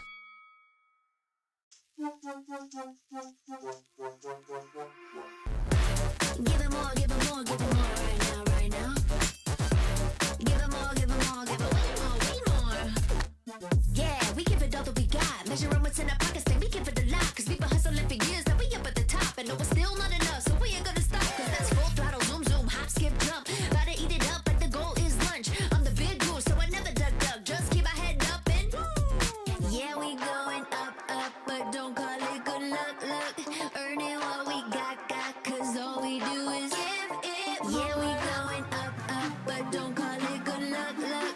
Earning what we got, 'cause all we do is give it more. Give it more, give it more, give it more right now, right now. Give it more. Give it more, give it more, give it way more, way more. Give it more. Give it all we got, we give it all we got. Give it more. Oh yeah. Give it more. Give it all you got. Now they know about our dedication. Not just hard work, it's also patience. Chipped away at it and ignored the hate. And now we big Tom status and it's us for the taking. We eat, dream about it every time we sleep. Making moves, just look at my feet. Yeah, we bring the heat. We make every situation sweet. Now all we need is yeah, we going up, up, but don't call it good luck, luck. Earning what we got, 'cause all we do is give it more. Yeah, we going up, up, but don't call it good luck, luck. Earning what we got, 'cause all we do is give it more. Give it more, give it more, give it more right now, right now. Give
And we're already back here for the next match in Group A. It's RSG Philippines up against Evil from SG. This is going to be an exciting one because RSGPH, I'm sure that they are reckoning to make it to the next stage. They've already been denied the opportunity to make it to MSC, so this is the next best thing. Yeah, and at the same time as well, RSGPH was in a situation where they were so close, right? Like, this was the old RSGPH where we know that every single time they will come back as a team and then somewhat make it to MSC and win it all, right? Like, this was like 2022 back in the days as well, 2021. Like, they were the ones that wins MSC, but now not even getting a chance. It feels bad for them, but okay, you know what? We gotta pray for them. For this time, they have to make it to the grand finals, and to do that, they have, for these guys watching at home as well, you understand, if you guys want to watch them, you guys have to get your tickets beforehand and pray for them. Yep. Having an opportunity here at the SPS is already an exciting journey, but it'll be even more exciting if you guys were there to watch it live. So go buy the tickets. It's only 10,000 IDR, which for Malaysians out there is technically only $3. So you're basically just paying parking just to be at the event. So go and scan the QR code, buy now at esl.gg/MLBBTix-N, just to make sure that you guys, you know, that people at ESL know that it's the English broadcast who are bringing you guys in. So once you have that already bought, let's get interested in this game, because now I think that this is going to be quite a tough matchup for Evil specifically. They're up against, you know, RSGPH, which again is not one of these teams you count out in these types of best of threes. That's the thing, right? When we talk about fundamentals as well, any team from the tier 1 scene of MPL PH does have a strong fundamentals that even if they don't feel like playing the game, their basics are just so solid that it's hard to penetrate. And I feel like this is going to be an uphill battle for Evil to actually overcome, right? Like, but before that, let's take a look at the rosters coming from RSGPH. Who are they going to be starting things off here for SPS? Now, they are going to be having Nivor, Demon Kite, Aqua, Kusei, as well as Light. And, well, Nats is not playing this time. Yep, but Nats is not going to be playing because, well, unfortunately, they've got Nibor, they've got Kusei. I mean, from the original lineup, Demon Kai, Aqua, and as well as Light is their main core three. Everybody else has been adjusted to be part of this meta, and I think, you know, I feel like RSG Philippines is the type of team, and especially after everything that has happened throughout the year, they want this bad, right? Whether they like it or not, they're looking to crush Evil from SG. Yeah, and speaking of this roster as well here, Demon Kite definitely one of the more consistent junglers that I think a lot of the teams or people in the world wants to play in a retro battle against him, right? They find it very, very difficult to play against him considering how consistent he is like, even if I lose the retro battle, Demon Kite is the guy that knows, like, hey, if I lose it, it's okay. I'll do something else for the team. And that's something that RSGPH is just so solid in this kind of scenarios here. So now, question here is Evil able to overcome the demons? It's going to be a little tough, right? They have their senior in Sayla leading the team to try and keep this team in shape, but they also have Twist, Powerful, Jaces, and as well as Carrot as the main starting five for Evil. Well, Jaces is going to be something that I'm curious to see as well, and how he's going to be able to perform here, because Sayla is the guy that with the most international experience, also a representative for Singapore back in the days when he was competing with different team at back then time. So this time, being the veteran here, is he able to form up with his team to actually compete with the Titans? That's something that I think a lot of us were expecting maybe a blowout in this game. Personally, I feel like it might be a blowout, but again, anything can happen in these scenarios. I think, you know, the biggest difference that we're going to see is chemistry as a team. Yeah. I think, you know, what to expect from the Singaporean side is that generally their macro decision making is usually correct. They might not be as fast as the rest of the world, but at the very least, they're starting from a very fundamental area of the game, which makes sense, right? That's why they're one of the competitive regions. RSG, on the other hand, it feels like they have many different outs here, whether they play around Kusei, whether they decide to play around Demon Kai, or worst comes to worst, they still have Aqua and Light to create plays for the team. It feels like there's a never-ending a never-ending list of problems when dealing with RSGPH. Well, let's see. Now, let's take a look at the drafts here. Starting things off from Evil, we have on the blue side and RSGPH on the red side. And it's funny how every single time we have got to do this when their jerseys are color-coded and it's flipped. I mean, it just goes to show how important it is red and blue side are to these teams, right? They don't have to color coordinate every single time, but at the very least, whatever gives them the biggest advantage here. It's interesting to see that Evil is going to first ban the Moskov, while followed up by the side of RSG. It's going to be the Harith, of course. I think nothing super crazy in this match here. I don't think we would see targeted bans compared to game number the first series, right? Like already seeing targeted bans with a Moskov against Kusei. Like I wouldn't want to deal with Kusei's Moskov. I'm gonna be completely honest. Okay. Novari being banned coming from Evil. This is a priority coming from. Let's think about the MPL SG, right? MPL SG and MPL MY does have very similar priorities in terms of bans and drafts. And for them to actually still prioritize Novara means that they are leaning on going for the Fredrin here coming from Evil.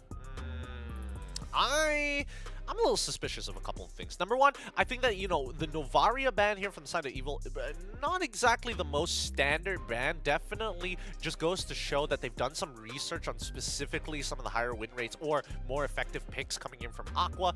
Know that Aqua is going to generally be the IGL alongside with Light. So if he has the extra information to confirm certain things in his head, at the very least, it will be translated well to the rest of the team. Okay. Pretty slow bans coming in from RGPH, but this time they do ban off the Fredrin, so nothing super crazy. I wouldn't say it's a respawn ban, but at the same time, they are taking things a little bit slow. Chips definitely has to go. What's next? Is it gonna be... what's next here? There's a lot of priority picks. This is also inclusive of like one of Sayla's top picks, which is Lo Yi as well, right? Which they're setting up for. I think they have to go for the Lo Yi ban. I think it's definitely coming. We're just gonna have to wait and see here. But if they don't ban the Lo Yi, what is gonna be the one? Benedetta? No, I don't think it's Benedetta. Okay, never mind. Lo Yi's gone. Both sides aren't the type of teams to be banning out Benedettas this early on, and especially I don't think it's targeted, right? Like they don't play a lot of Benedetta. They have so much hero pool. I don't think Benedetta is something that they don't like want to prioritize this ban here. I feel like meta picks still going to be a prior here. Yeah, meta picks are still going to be a prior, and I also think that there's two types of teams in this current meta. Teams that either play for the side lanes or they play for their mid trio. One or the other, right? Usually they have the mid trio to actually help out the side lanes. Other times it's more side lane prioritized to make sure that one lane starts getting ahead and they play off of that, right? It really depends, and I think that RSG has played both styles especially well. However, the one thing that doesn't really change is their aggressiveness, and I think that Evil taking this Angela to kind of slow down that aggression with high sustainability is going to be a potential answer, but let's see what Coach Panda has to say about it. Ooh. This is something that I think we saw it previously as well in one of the Singaporean teams. They actually brought in the Angela and Ling as a prio, so I wouldn't be surprised if RGPH decide to actually deny the Ling. If not, I'm pretty sure, you know, Evo, they will get the Angel Ling this game. And it seems like they picked the Roger, they picked the Baxia, they're not... I like it. They're not bothered with the Ling at all. Okay. No, don't need to. They don't need to show it off so early on, especially when they don't know what they're going up against, right? So just focus on getting some strong priority picks. The Baxia just to have like an incredibly fast clear speed. Have the Roger to be able to fight for that lane early on to give him that little bit of pressure. But here comes the Youth Song, this Evil. Again, really good drafting. Answering by saying, hey, we have on the opposite side, we have the Yu Zong, and we're also picking up an enabler for this hard guard. I think MPL ID, they love picking the CC to a certain degree here, just because Angela does have a little bit more leeway with the CC in terms of diving people or just picking people off here. Yu Zhong's pretty decent as well. If they want to double down on a Ling, means that there is a lot of priority value for Angela for the Heartsguard. But in terms of overall team fight, it is going to be lacking, because once you drop a Heartsguard one guy, the other guy is going to be lacking here. I don't see it happening, like, right? Personally, for me, when we're talking about Singapore as a region, it's very macro-based. It's never like, I'm better than you, therefore give me an assassin and I'll play the situation. I'll outplay the situation. Unless it was like last year with Team Flash, if I remember correctly. Their jungler, Hades, he was the only person who was willing to actually bring out these assassin-type supports in a meta that honestly didn't really support them. Well, let's see. It seems like well, I think I'm surprised that Barats is just completely ignored from both sides here. I mean, technically they can play a Kai, and I think that Evil is doing the much better It's taking the better approach because now it puts RSG in a position of, hey, I guess we have to make sure and reveal our comp pretty early on. It's a very honest composition, but more importantly, they can start banning out some key picks. In this case, it's not about the EXP lane. They're trying to get rid of mid lane picks. I'm expecting the Valentina to come out very soon for the side of RSG and maybe even a Minotaur ban, arguably. Yeah, I think banning off the Valentina from RGPH for Evo is a good shout there. Like, they don't really want to deal with the Nether Realm, and as of yet, Evo definitely has a lot of AoEs to deal with the Nether Realm. But again, having those AoEs for Yu Zhong and Claude means that the initial fights, they are going to be the secondary ones that comes into the fight. So when the secondary comes in, means that by that time, RGPH would have gotten so much value off the Nether Realm that I don't think the heals, the curtains coming in from Angela is going to be able to do too much against it. I think at this point, Evil need to start getting rid of specific picks. They're missing, currently Evil is missing a jungler and as well as potential mid support, right? But in terms of the bans, getting rid of EXP laners is going to be ideal because RSG is missing out on their technically EXP as well as their support option. Huh. Minotaur banned, okay. So I mean, it's to be expected, right? Things that count technically, quote unquote, counter out this farmist. yeah, but like, is Evil okay? Yeah, I guess it makes sense considering that, you know, Throw Angela into the mid yeah, lane, and exactly. then Minotaur goes into the support. Yeah. Oh yeah. Like, I don't particularly like the idea, but you know, it's something that we got to be aware of, right? Some teams still like bringing on these this Angela as a support pick, and arguably. I'm not gonna lie. I had this one game where I actually lost to a Minotaur Angela Ruby composition where they've got so much sustains that yes, they don't have magic, but because they have so much sustains, and if we don't focus fire on one guy, they are just gonna out heal us and just turn the team fight. So I get it why RGP just doesn't want to deal with that. And not gonna lie, I think it's just ridiculous.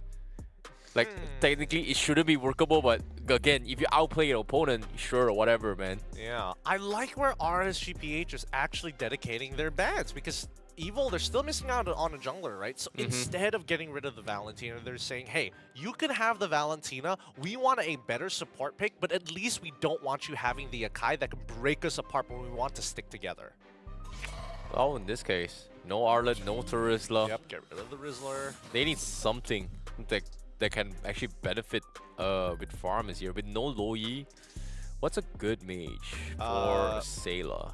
He's known to play Lilia. He's gonna get Valentina. He's gonna get Valentina. Yeah, they have to, right? The Lilia is okay, but he needs to kind of keep pace with like the Claudin as well as the Yuzong as of right now. And for all we know, he might not even get the Valentina, right? They might go a completely separate direction. What, Faramis roam and then Valentina mid? Well, not from RSG, but definitely from Evil. Because I feel like RSG, like, this is a pretty straightforward composition, right? And their next pick is probably going to reflect that as well. Most likely going to be their support pick. There we go. Priestess Primal Light, Edith. No surprises there. Semi-flex pick. I'm totally okay with this. Like, Coach Panda, he's checking all the boxes. Okay, that's a pretty, like, I think RGBH has just got a very, very decent lineup. The only thing they're lacking here is like range, but everything else is just very, very divey coming from RGBH. So in terms of goal laner, I think, sorry, not goal laner, XP laner, they need something that can actually compensate with this overall dive, right? Like Thomas, Paquito, pretty good. Benedetta, Lapu Lapu. They've got so many different options here. Yeah. Honestly, they might even go for the Esme. Yeah, I don't think RGBH just cares about this year, but oh, Evo, they bring in the Alpha Jungle as well as the Carmilla. Okay, like, I like the idea of having the Carmilla in the previous game, but this game, I don't know, like, it takes the Cursed Blood and the Yu Zhong. Like, yeah, the idea of having that two combos together is great, but again, Yu Zhong is going to be playing from the side lanes a majority of the time. Ooh, Hellcurt. Oh, wow. Hellcurt. I like this a lot because being able to silence your opponent during these crucial moments is going to be really, really good. Which does... Wait, hold on. This is going to be... Is that a roam Hellcurt? It is going to be a roam Hellcurt. This is going to be on light, which is even better now because now Sayla cannot just walk up willy-nilly whenever he wants to. He already has to take a backseat. I would have liked him to play the Valentina instead of the Angela, but considering their composition, like, Evil are dedicating that their side lanes, or at the very least, 4 of their members are going to team fight at a disadvantage without their gold laner, and maybe that should be enough to out-sustain the Netherrealm. This kind of reminds me a little bit of glimpse on how GigFam ID kind of plays, right? Like with Beloyski with the Hellcurt here. This is something that I think they would do, but now RSGPH is like, you know what, let's try this out. And I want to see how Light plays this Hellcurt in this game. Like, I know it's going to be annoying, but this is going to be weird. Like, I don't know. I want to see how RSGPH plays this. All like, right. really. I mean, we're going to find out right now as we head on over into the Land of Dawn. And Powerful currently sitting on top of his orange. It's going to be a same side start, bottom side start for both Evil versus RSGPH. This is going to be an exciting one. I'm curious to see how like the first 5 minutes of this game is going to go. Yeah, I think Alpha will be a little bit slow in the early game here. Demonkai will already have out-rotated him because of his Shu Unity, right? So he is going to have a little bit better mobility here as well. Powerful. However, he is going to be lacking in terms of sustainability. But hopefully Sayla gets his 4 before the first solo fight. That's going to be a little bit of a plus point here. But Light taking a little bit too much damage here. Oof, he's forced to back off right from the get-go. I don't know. Feels like Evil, in terms of sustainability, they're totally fine, but Demonkai taking a very aggressive route in terms of his clearing. He goes from purple to orange. Light, do it. Oh, he goes for it. Okay, He's CC dead. immune. Kusei, gonna make an attempt. He didn't want to commit. Oh, he misses the It's skill fine, it's as fine. well. Demonkai is here. Demonkai is here. Okay, Demonkai zoning involved, but Light makes a second attempt and he will gladly die for it. A rover for a goal lane, absolutely worth it. Absolutely worth it. Well done.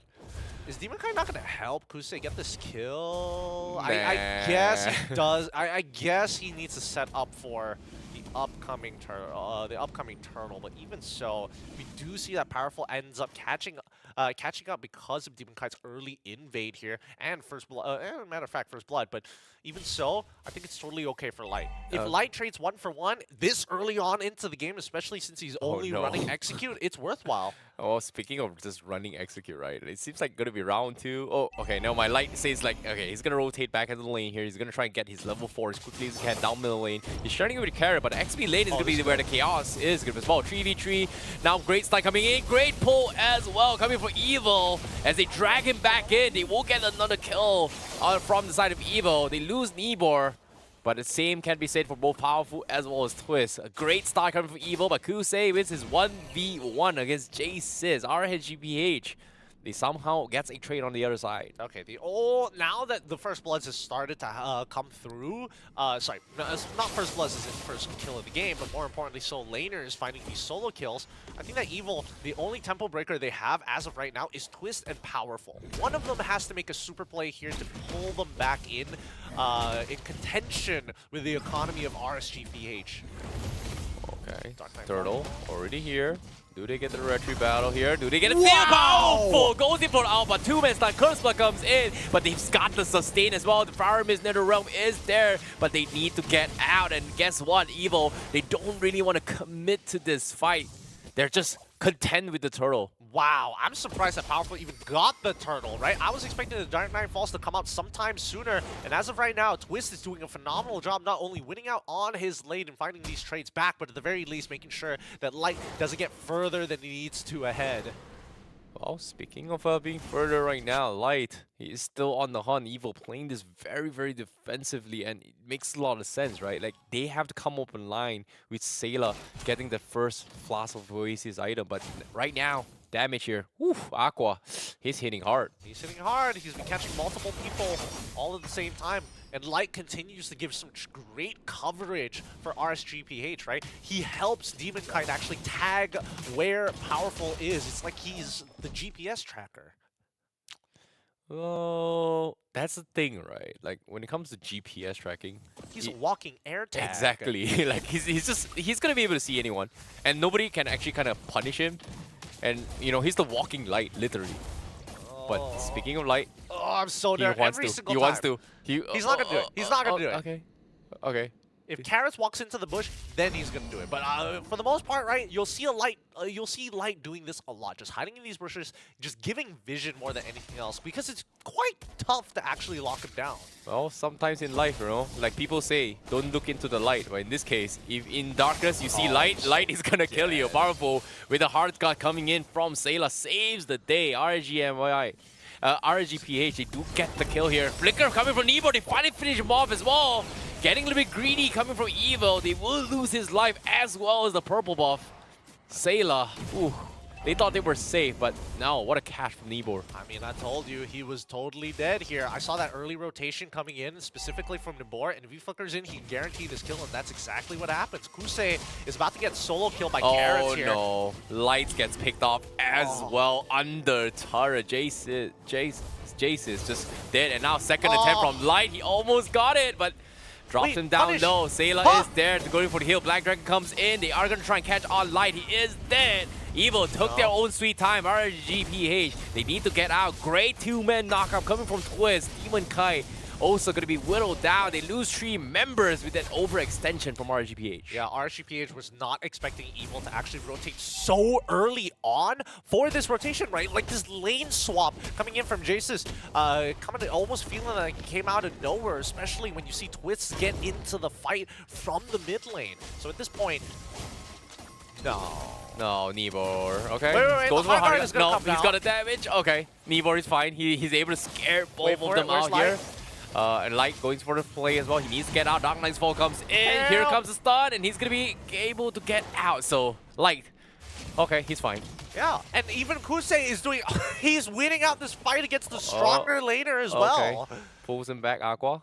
Finishes the duration. Almost gets in the drag back, but RGPH, they get another tier 1 down bottom. It looks like Evil can't really force too much out of RSGPH. The tempo is in their control, and now that they're losing these tier 1s, that means that the jungle economy is going to get affected.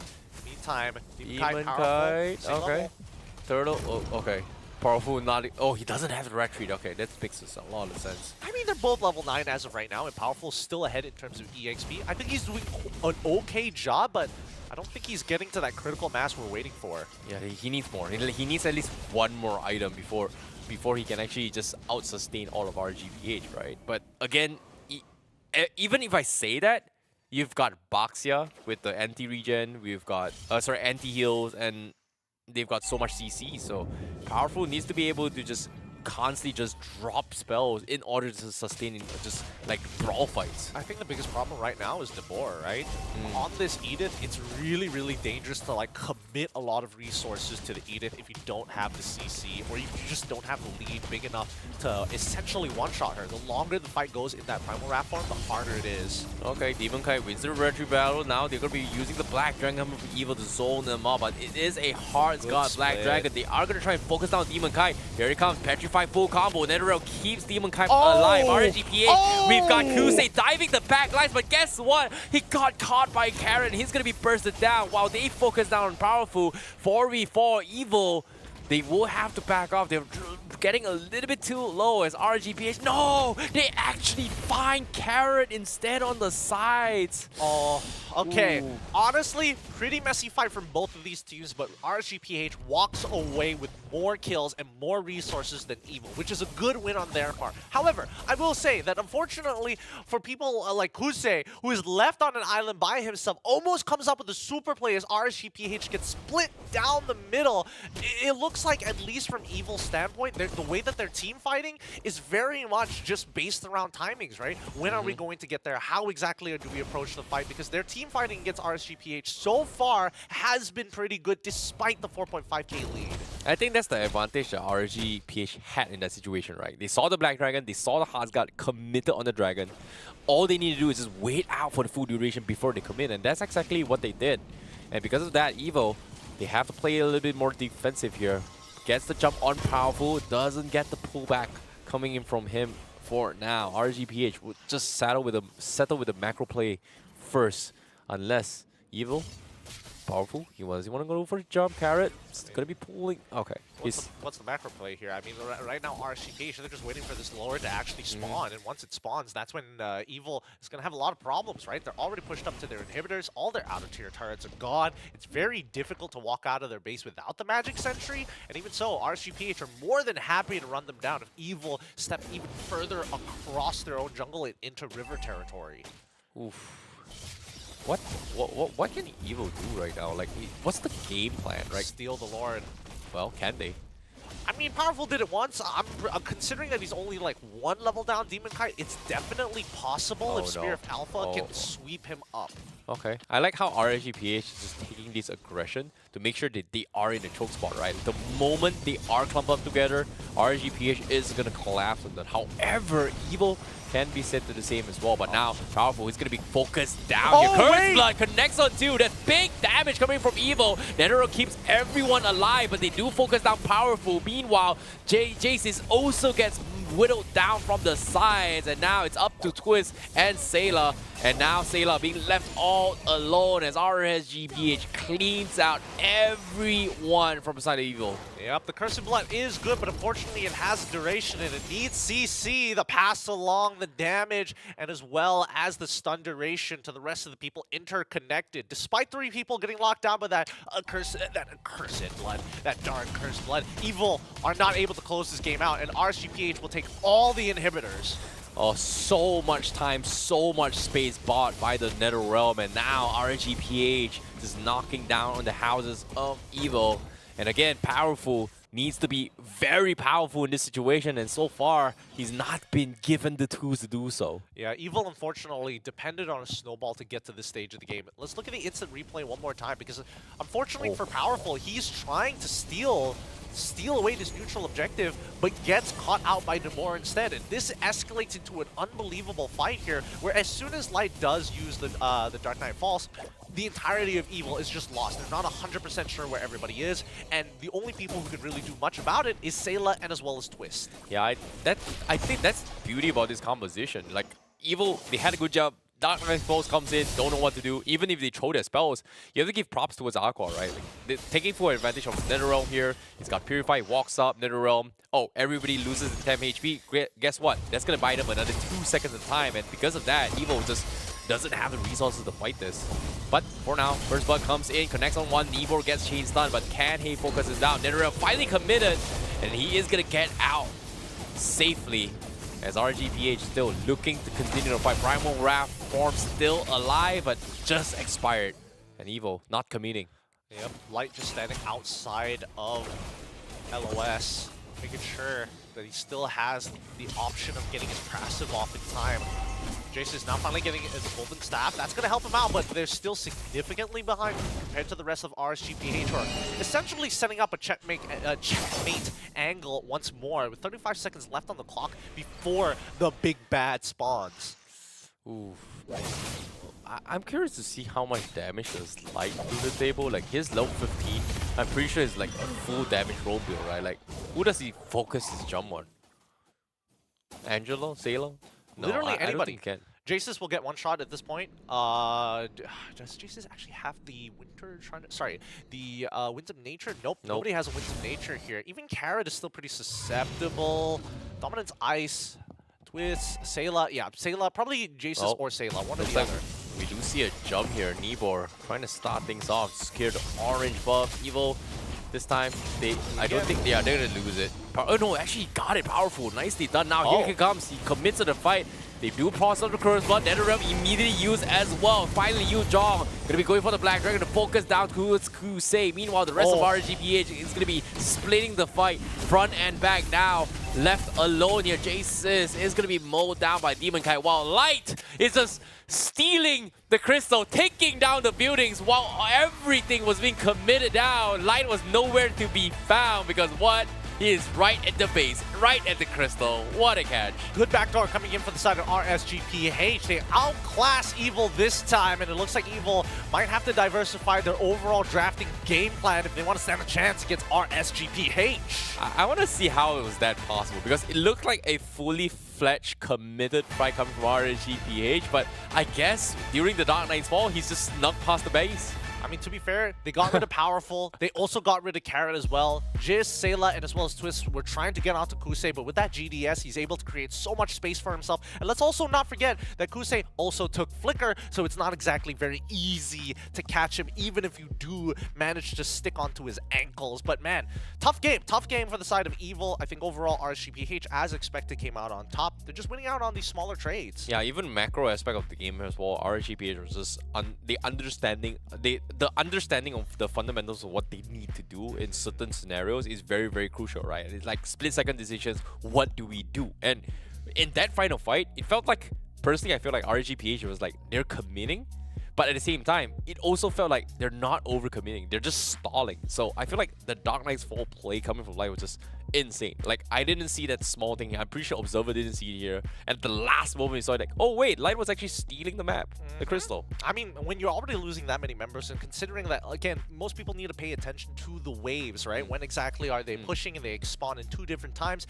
More importantly, whether or not it's going to be able to like be pushed all the way in past the inhibitors is the real question. And I think that RSGPH, like considering that Evil was always sticking together as 5, never really having to deal with a split push, and more importantly, because Light is already like quite significantly ahead and using Lethal Ignition with the execute, it's very dangerous for people like Sayla and Jace's to actually show themselves in the sides of the map. It's crazy how Light is able to just like find individual picks every single time, right? Like first thing he did, level 1, I don't care. I'm a roamer training a gold lane, worth it. I'm just gonna go. Oh wait, he's kind of low. It's okay. I'll commit. I'll make him feel uncomfortable. Just walks in, boom, someone dies. I'm like, okay, sure. Like Hellcurt roam. I think the only other person, I would say the guy that does it, is always been Voloisky. Now Light just takes a page off Voloisky and says like, I can do it better too. Hey man, it's the Filipino community. They are tightly knit together, making sure that they are aware of each other's strats, and more importantly, just like some interesting and cool picks to actually whip out against their opponents. This one in particular, very fun to see, because you could definitely see his presence throughout the map, and it felt like Carrot didn't exactly have that level of coverage that Light did throughout the game because of how much like kill pressure Light has on this Hellcurt. Oh, it's difficult. It's like the idea of having the Curse Blood was great. I like the idea of having the Wombo combo here, but if it was any other hero but the Faramis, I think that combo would have just been a little bit better for Evo. And for RGPH to bring in NetherRealm, especially with Aqua with the Purify, you pretty much instantaneously guarantee that everybody will get the NetherRealm. Well, I disagree. I think that having the Carmilla is totally fine. An Aqua on this farm is, that's the natural way to counter the NetherRealm. I think that unfortunately Valentina should have been picked up by Sayla pretty early on, right? At the very least, then you have like another layer of insurance. You have potential counterplay against Light if he does try to close the distance. It's not easy to be playing mid these days, but especially with these newer types of support picks, man, you really need a support that's able to kind of open up that map for you. I think that's the idea that Evo was going through in this draft, right? Like, they need somebody who's tanky, and in this case, if they went for the Valentina here, who's going to be the front lines? Like Yu Jong as well as Alpha, we saw how that kind of turned out in the previous game. Like, who's going to be in the front lines? Like, they can barely stand in front.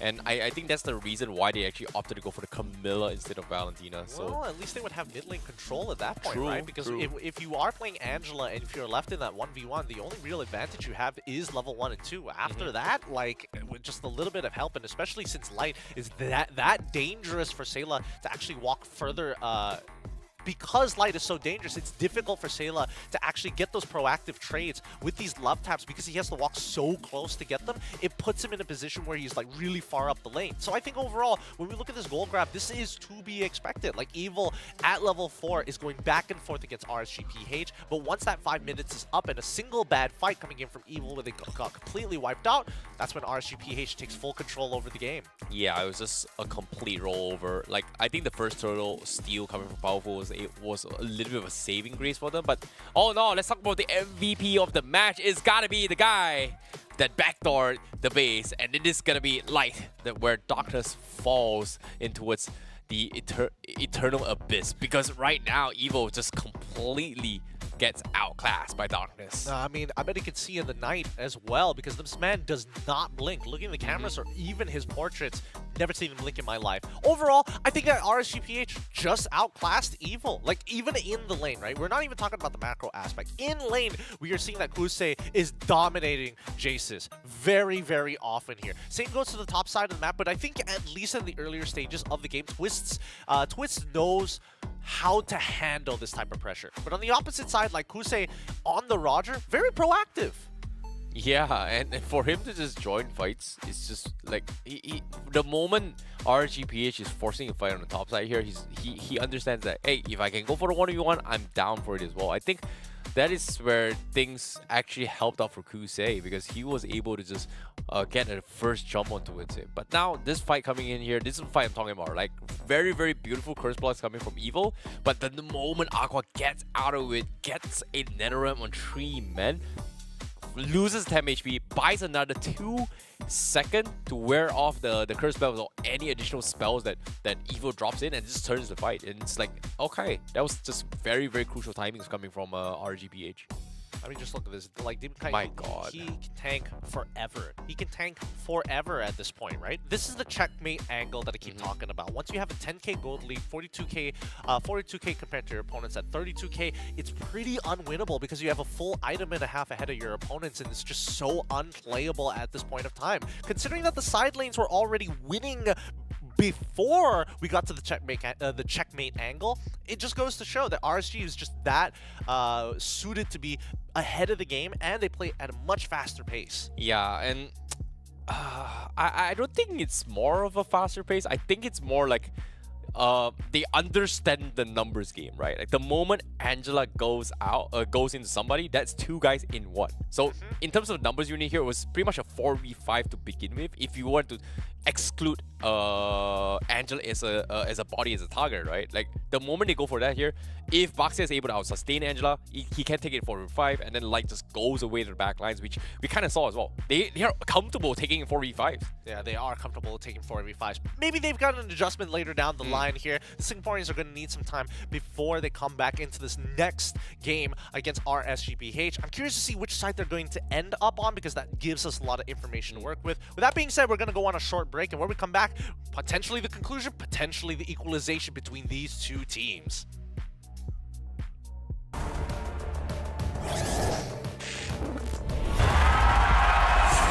Here we go!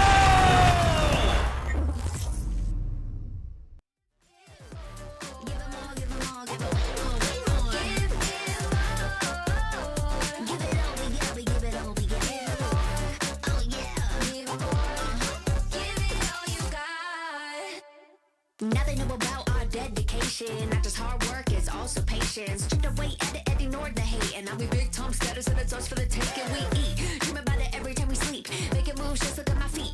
Yeah, we bring the heat. We make every situation sweet. Now all we need is, yeah, we going up, but don't call it good luck. Earning what we got, cause all we do is give it more. Yeah, we going up, but don't call it good luck. Earning what we got, cause all we do is give it more. Give it more, give it more, give it more right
And we are already back with more MLBB action this time around. Well, it could be a quick 2-0 for RSGPH as they can start preparing for their next opponents, or it could be an equalization for the Singaporean representatives of Evil. So far, so good for RSGPH, but I think adjustments need to be made for the Singaporeans. Yeah, speaking of adjustments here, I feel like based on that game itself here, they do have the tools to kind of work with here, but in terms of execution here, I feel like the Hellcat was something that I think a lot of us will have a little bit of experience to actually do it, right? Like you have to, the moment Dark Knight falls means that you're not going to be able to see anything. And even with Angela's Heartsguard, you're not going to be able to see anything. Like back then, you can use it to kind of take a peek into the darkness, but now you can't actually do that. So it's something that I think Evil just needed to ban it, and for them to prio ban this, goodbye light, no more Hellcat, bro. That's the reason why they lost the game. It's funny because Demon Kite's the one laughing and Light's just looking at it like another day in the office, man. Another band dedicated to me. What a surprise. Okay, let's see. Okay, considering that now that it is banned, that means that the Moskov is going to be open. They gotta ban the Harith right there. They're on red side. They don't want to give it away. Now they're forced in, because of this Hellcat ban, they're now forced in a position where they either have to let Harith through or they're going to let the Lo Yi through. Either way, it's not going to be good. So there might be a consideration for Evil to let both of them go, and I'm pretty sure. No, I don't think they should let it go. Like, if they let both Loi as well as Harith go, right? Oh, wait a minute. Because you have no choice. If they take the Harith, you need a power pick by yourself. And I know that Kuse, he's not gonna let go of this. And Panda also believes this is like, it's a free win when you get the Harith and Evil. This is Sayla's moment to prove that, hey, the Angela was a fluke. Please, I swear to God. You could, like, I don't know if it's timing or not. Like, you could see the reactions of Carrot's face just now. The moment the Harith was speaking, I was like, oh, wait a minute. We might have messed this up. But okay, I want to see how they deal with this Harith. I mean, no matter what, they should have banned it out. Like Harith needs to go in the very first phase of the game here. The fact that they let it through, it's already going to be a problem unless Evil is confident with the way they handle it. Because again, like when you are on Blue's side and you give over that last pick over to Red, it's like, hey, final ban. What's it going to be on your side? Because at the end of it, we are making sure that we're going to get a power pick. And now that Evil. They lock in the Valentina blind here. They're ready for whatever Aqua has to bring. Bring out another Farmis one more time. Yeah. I don't think they should go for Farmis this game. Like RGPH, like they want to. They don't have to. They don't have to, right? Like, oh, they showed the Valentina. We can play something else that can actually enable the Harry to do his own thing, right? You know what? RCMY, pick up the Angela. Show Evil how it's done. Unfortunately. Oh, dude, that'd be so funny. Okay, all right, fine. If that's not the case, mid-4 might be a consideration, but they instead go for the scaling. Interesting. All right, so if they're going to go with Farsa and as well as the Barats, it's going to be interesting, mainly because the Barats is going to be by himself, right? Usually when we expect Barats to play around these turtle dances, he's going to swallow the enemy jungler and then look to retry. In the meantime, I'm hoping that Evil recognize that the problem isn't the Barats. Right now, it's the mid and as well as the gold lane. They need a support that can actually intercept them or at the very least make it very difficult for Harith to breathe. I think either a Grok or a Cho isn't too bad coming from Evil. Cho probably not. I don't see the Cho happening, mainly because he has to expand a Flicker to cancel out a Feathered Airstrike. I think that the Grok would be the safest bet possible, but locking in the Natan, alright. They need something to stop the Feather Airstrike, that's for sure. But again, yeah, I see where you're getting as well here. Barats is going to chew them apart. Harith is going to chew them apart. They need somebody to deal with this. Natan is okay. It's not the greatest to actually take advantage of killing the Barats off in the early to mid game. So right now, true damage. I feel like Evil might be leaning on Powerful getting the Alpha once again.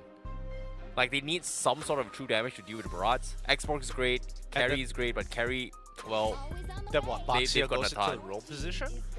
Goes into the EXP? Like, I mean, if it's Barat, if it's Barat's in the EXP lane, then sure, I can understand if they do decide to put this Boxia in that same lane. But for the time being, I don't see it happening, right? So far, they've got really strong laners for the side of RSGPH. No real answers to the Feathered Airstrike. Banning out the Matilda at this point in time, okay, sure, understandable. You know, there's Barats, there's also the Harith on top of the Farsa, all of which, with the help of the Matilda, becomes extra difficult to stick onto.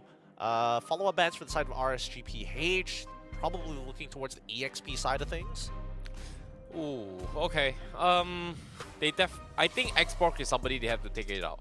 Like, if not, RGPH decides to pick it up for themselves, because if Evo decides to go for the Xbox here, it is some tool to give the Barats. But if they do that, it means that they still don't have an answer for this Harry. Because right now, I don't see an answer from Evo on how they deal with this. And personally, I would like a Phobias XP just for Harry. But again, do they want to risk it? I don't think so. They can if they know what RSGPH's EXP laner is going to be. If it's going to be a sandbag lane, there might be an option for it. And honestly, I think at least then Evil can actually scale into this game. Ooh, flooring being banned as well. Seems like Yeah, get rid of the enchanters. Yeah, like I don't really like seeing Light play a little bit defensive here, but I think Rafaela isn't too bad if they want to go for it. I feel like this game, it's even if he does have a setter, there's not too many people that he could like really benefit, right? At the end of the day, he's still generally playing around Aqua and this Feathered Airstrike. Maybe later down the line, Kusei when they have the opportunity. Great bans, honestly, from the side of Coach Panda, making sure that he's covering like all of his bases, right? They get rid of the Grok. They could have gotten rid of the Yuzong instead of the Terizla, but the Terizla's interaction with the penalty zone against the Harith can be a little obnoxious, right? If the timing is just right and he hasn't been able to get his empowered auto attack from the Chrono Dash off, those chains are going to keep pulling him in and he will keep canceling his abilities. Oof, this is tough. Like with no Grok here, Evo have two problems. One, how do they cancel the airstrike? Two, how do they stop the Harry? Because right now they don't have an answer, and if they go for Saber Roam, I don't see it happening. Just a one shot and Harith, which again Purifies walks out of it scot-free. Yep. So I'm thinking, okay, fine. Yeah, Kaja, sure. That's a good answer for the Harith. I feel like Kaja is more of a denial pick than anything else. Yes, it works a little well with their composition, but it only works with Natan. Valentina, not as much. In comparison to RSGPH, right, where they technically have two enablers to this Kaja when the Divine Judgment does land. Ooh, this is tough. Like, think about this, right? Evo's got 4 heroes, all 4 magic damage, right? And now with the Ling, as well as the Kufra. Ouch! What a draft from Coach Panda. This is a masterclass. This is a masterclass of a draft here. RSGPH, covering every one of their bases. You can see the members from Evo and they're like, we fell for it. They got it. They got us good. But now comes the real big question. Do they want to throw Boxia into the EXP lane? Is it worthwhile just to have a different jungle matchup? Or do they stick to the Boxia and say, hey, maybe we need a Yuzong? And yes, Yuzong may not necessarily get as much of an advantage against the Barats, but at least we can stop the Feathered Airstrike. There's so much problems that Evo has to overcome right now. Like Harith Shield, that's 1. Cancel Feathered Airstrike, that's 2. Now they have to catch up a very, very highly mobile jungler across the map, which again, Kaja only has 1 Divine Judgment. So now forcing Lapu Lapu, that's I don't think the Lapu Lapu is able to do too much. I think it's more reliable than the Yuzong at the very least, right? Yeah. You jump on in, you try and make the stun actually work. You have anti-CC in case Light goes for an engage. Yuzong, when you're in. You cancel out the Feathered Airstrike, but you're most likely going to trade your life. Oh boy, this is tough. This is really, really tough to play from Evo, but RGPH is definitely going to be very, very happy about this draft here. Like, the draft's just completely going to be able to enable them on multiple fronts, maybe even head-to-head, even split fights as well, is very favorable for RGPH. The hardest part about this is that for Evo, they're very alt-based, right? So once they make the play, there's kind of no backing out from it. Most importantly, they have to succeed. They need to play this very polished against RSGPH, because if they make a single mistake and their ults are on cooldown, you can expect that RSGPH is just going to tempo them out, right? Zone them from their tier 1s, take away the structures, and repeat game number 1. Well, it might happen again, but this time with no Hellcurt in the play. Will Evo make a comeback? As RGPH does have a very, very oppressive roster here. Without further ado, this is going to be game 2 of RSGPH versus Evo SG. Timothy and Powerful going to be starting on the top side of the map. They're going to end up by EXP side after they full clear. That's important to note, right? Because this EXP is super, super volatile as of right now. Highly favored for Nibor, but if Nibor dies early, then we could expect that Evil should reach their level 4s without too much of a hitch and should get the turtle on the very first phase. I think the only way that Evil kind of makes a comeback right now is that they get a first early kill onto his Demon Kite right from the get-go. That's the only way, but they have to do it quickly here. But as of yet, you can see Evil, they're switching up their rotations. They're going to try and deny rotations away. Misses the retry. Oh boy, unlucky. But still, Demon Kite, he's going to be able to get out of this for now.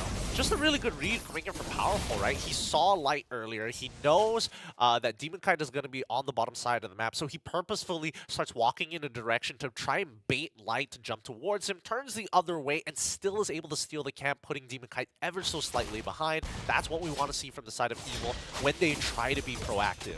Yeah, that's the thing, right? Like, that's the difference between the previous game. Here, like, they are gonna try and deny it, but Light is gonna force the flicker out of there. So Evil able to kind of stop them in his plans. But for now, Demon Kite already gotten a creep off the top to kind of trade back his losses. That's great. That's great. Now what Evil needs to do is somehow get an advantage, or at least get their side laners out of there so they can make this invade successful.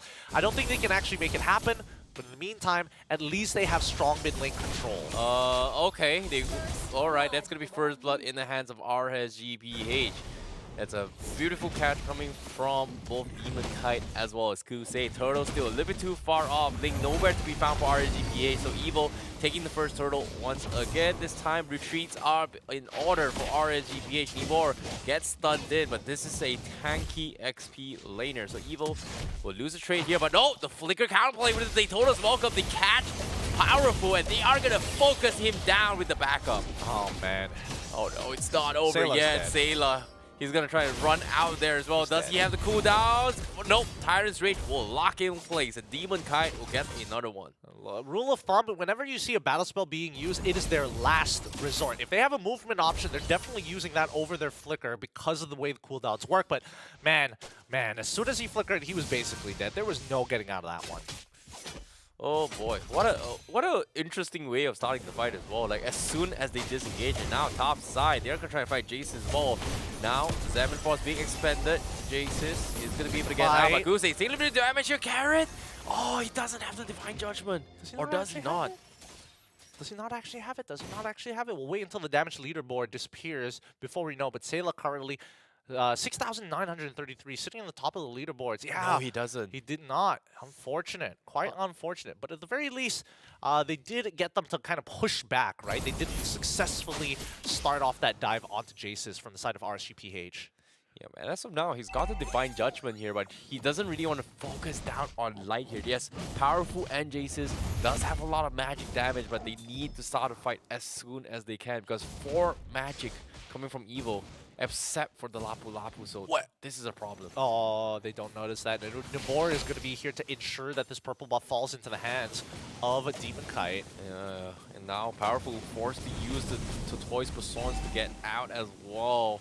RSGPH just making sure they secure their objectives. I'm so confused. They see all the motions, right? They see Nibor actually showing up into that mid lane. What they could have done is actually send multiple members that. Oh no! Oh no! Tyrant's Rage to start things off. Better airstrike actually being outplayed here. Sayla is able to scare off Aqua. So 2 massive ultimates down for the count. Nibor gonna try and zone Evil out for now. He's got the Daytona's welcome. He's gonna try and gobble out the box here, but guess what? It's a little bit too early because right now Demon Kite, he's being focused out. He needs to win this retry battle. He does get the turtle. Now he's gonna get out while Evil was just running around, leaving stranded. But Light from the side saves Nibor's life. He's able to stop Powerful with Twist, and just like that, they get the kill on Carrot. And now they're looking for the cleanup. Sayla comes in for kill, but unfortunately does not get the position. Aqua actually gets picked off. Nice save coming in for Twist to save his jungler's life, and Nibor is so low that Twist is able to finish them off as well.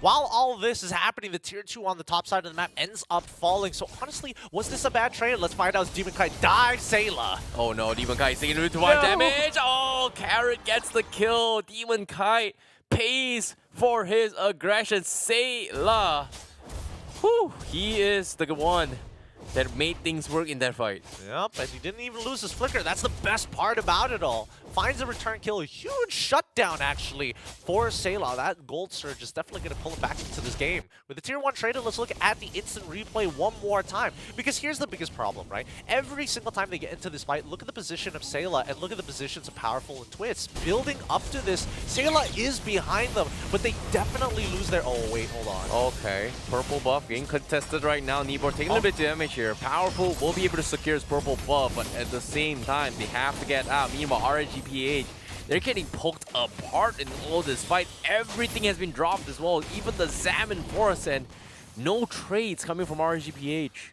Yeah, Evil at least have been able to rotate out of their lane. Now that their EXP is free, he's getting more involved in these fights, forcing RSGPH to actually respect the numbers lead that Evil has during these situations.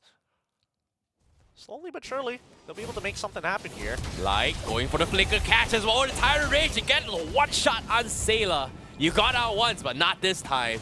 RSGPH now continuing with their journey. Forces Powerful with the Tortoise Baton. They do focus down on the tier 1 down main, even popping the Salmon Force to kind of ensure the damage goes through the tower. Yeah, so far the back and forth between RSGPH and Evil has been continuous, right? Every single time we see Carrots get his ultimate, he is ready to make a play. Evil, they're just trying to keep up with this tempo. Yeah, Light just very, very on point with this Kufra play so far. And it's weird to see how Evil is trying to play this very, very defensively here, because over time, look at the items right now, right? Like, they've got 4 magic damage here coming from Evil, and all RGPH needs to itemize is just magic defense.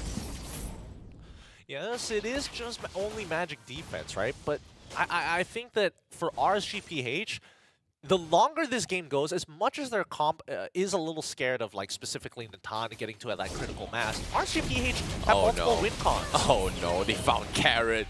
Unsuspecting with the walks in, gets punished. Demon Kite securing his purple buff. Now Powerful needs to get out as well. Daytona's welcome. Flicker catches him as well. He's going to be bursted down by RSGPH. Once you get in, you ain't coming out. That's what RSGPH thinks. Boy, that's 3 for 3 on the Daytona's welcome. Not missing a single one just yet in this matchup. And Evil getting a little frustrated because every single time you see that gobble up, you see Aqua respond so handedly. As a response. Oh my goodness, Light under the turret as well. Finds Twist. He's going to be focused down. Carrot left all alone on this Kaja. Does not have the Divine Judgment. Gets completely rolled over. Sayla finally joining the fray. And now Powerful finds one. Kusei making a mistake. You know, being a little bit too front. Now counterplay comes in. Sayla, can he get out? Yes, he will. They even flickered for this. Whoa, Aqua tried to extend it. And now he's going to try and give chase. The sidestep from Sayla. It's going to be okay, but not in the hands of Light, as Light goes in for the kill. But for this play from RSGPH, they've overextended. Jace is here to provide the backup. They turned the tides, and now Evil is going to be able to fight back. But Demon Kite stealing again here. Wait a minute, Light. Okay, he's getting out. He's getting out. He's getting out. Such a disrespectful play coming out from the side of RSGPH, promptly and respectively being punished by Evil. Oh no. Light, he needs to run. Carrot's got the Divine Judgment. The Lord's still there. Do they commit? 2-man stun coming from Light. He needs to get out, and guess what? He actually walks out. He's just playing around, toying with Evil. As Demon Kite now looking for the outplay. Lord kept at half HP. Nibor needs to slowly make your way here, but they do find one on the side. Twist gets bursted down by both Kusei. Nibor now zoning off Evil. Gonna go for the first eat here. That's gonna be one, and now they do catch one. That's gonna be Carrot completely bursted down. This is so free for the side of RSGPH. Unfortunately, Evil not as efficient at the positioning for this for these Lord types of dances. And Kusei with a Holy Crystal now at critical mass. This is where we expect RSGPH to really start accumulating that gold lead. Oh boy, what am I watching? And like a masterclass coming from RGPH. It's just like, oh, tactical decisions, tactical fights, knowing when to re-engage and engage every single time. And I don't know about the bottom fight though. Like they really committed with this. But Light! The Divine Tyrant's Rage connects on two. He's got immortality. He needs to run for his life, and he's gonna be fine. Aqua doing a lot of damage here.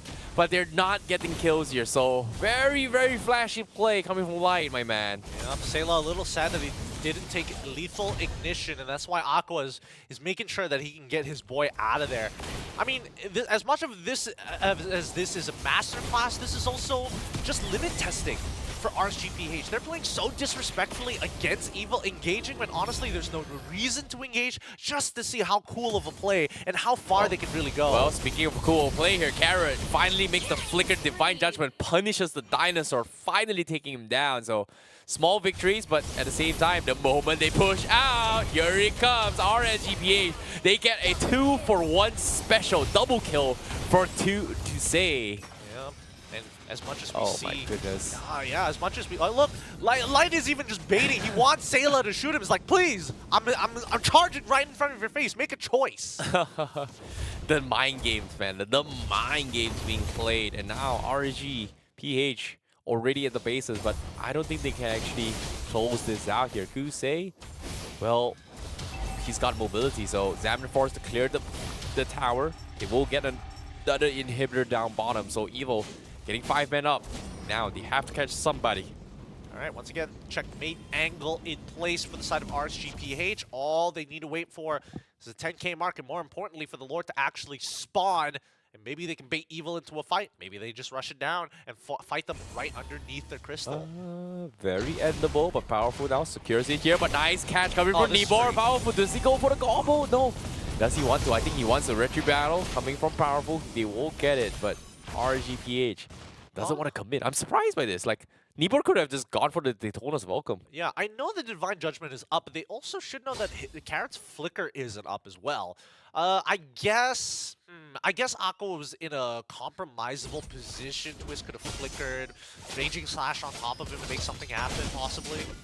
Kai going for the poke. Sayla just watches him die, and now he's gonna get gobbled up. Kai getting another kill. RSGPH just finding a small pixel, knowing that Evil may have misstep, immediately goes in for the dive. Yep, and until we see Carrots actually get his flicker back up, I don't think Evil is going to be making too many plays across this map. And once again, this Lord going to be taken over by single-handedly by Demon Kite, while the rest of the members are looking for their top inhibitor. Oof, Evil. How do they defend against this? Because right now, Jesus is struggling to find somewhat of damage. He's got 4 items, but it feels like he's barely tickling RGPH. But as soon as they say this, Divine Judgment comes in, they find Kusei. That's huge for Evil. No gold laner. Finally an opening for Evil. Oh, they finally caught Kusei slacking again. That's the second time. That's the second time where he positioned himself way too far forward, takes the shield Unity, and the next thing he knows, Carrots flickers right on top of it. But unfortunately, that being said, Jesus hasn't been able to scale as hard just yet, but at the very least, they're very, very close to equalizing the gold lead now. Ooh, it's like I think Evil is doing a good job at just holding on, but again, with no towers as well as as the Lord pushing in, they have a small chance as long as they don't make any significant mistakes. In this case, Entropy immediately just shredding the Lord. No Harif in the vicinity. And looks like it's back to reset for RGPH. Yep, checkmate angle missed by the side of RSGPH. At this point, RSGPH need to wait for Evil to actually walk out of their base. And I don't think Evil is ever walking out of their base until they have their battle spells up. Checkpoint crossed. Now, let's take a little bit of items here. Athena Shield, Radiant Armor, a lot of magic defense from the side of RSGPH. So, again, comes down to the perfect catch. In this case, RGPH gonna make another attempt to try and clear off all 3 waves in the base. But Evil, they are gonna get free value farm because of it.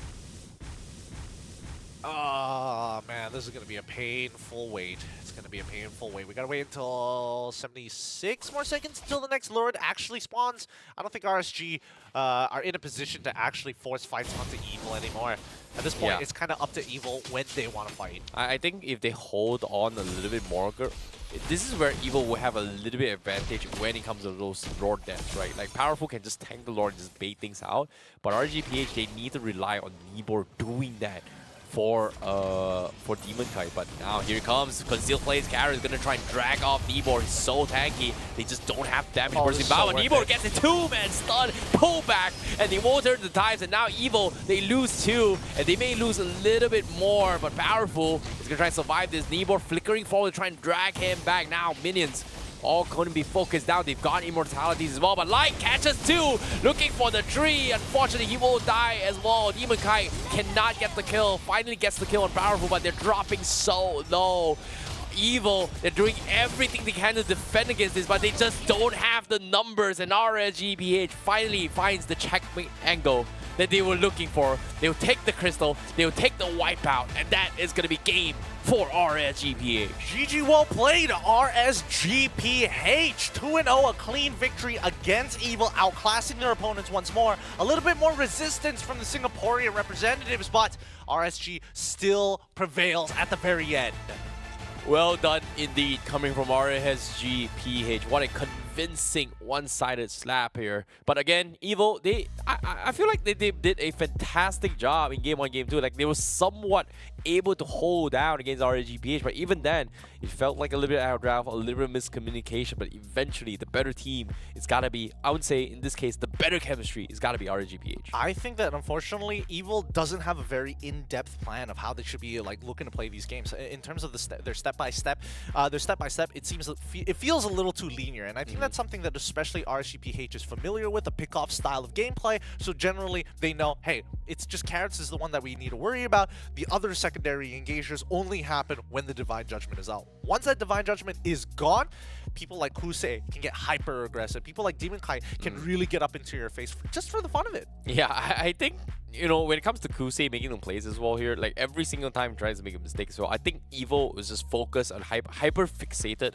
on the fact that they just want to shut down Kusei. Like, if Kusei makes one wrong move, I'm going to go in for Divine Judgment. And guess what? True enough, every single time that happens, it feels like RGPH is just forced to just back off every single time, not taking those risks. Well, it's not only just that, right? If it's not Kusei, at least get Aqua. And I think Aqua is like the more susceptible mage to actually take out of the picture rather than just Kusei. Because Kusei is very dependent on that Salmon Force. Without that Salmon Force, you can expect Nantata to actually take him on 1v1. But prior to that, man, it's just the Feathered Airstrike. It's just so deadly. Like, Aqua is coming up 0-2 and 17. These fights begin and end with him most of the time, right? If he's able to force out an ultimate from the side of Evil, especially out of Jace's, right? Having to use that entropy defensively to get away from the Feathered Airstrike, the fight is basically done for. Yeah, and even the Tortoise Persons as well, even Twist as well, like, it feels like Twist was just having a very, very difficult time of just pushing out with those Chieftain fights here. But all in all, RGPH is just,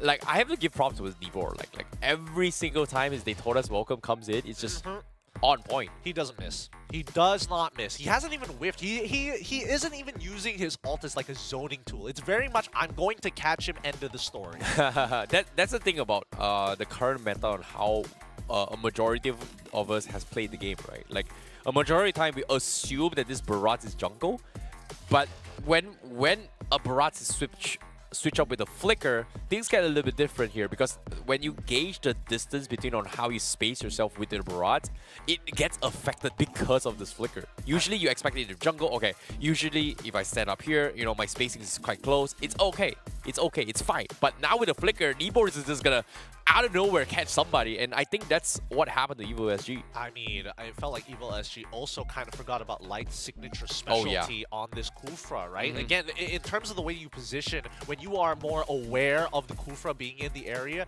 there's a lot more generosity given in terms of spacing. And I think, unfortunately, it's been a while since Evil SG has dealt with a Kufra, and it shows. Yeah, it is going to be a little bit of a problem here, but well done coming from RGPH here. They didn't just go for the one-shot KO punch. They went in for the full jabs here, actually weaken down the defenses of Evo and actually take the win, so well done.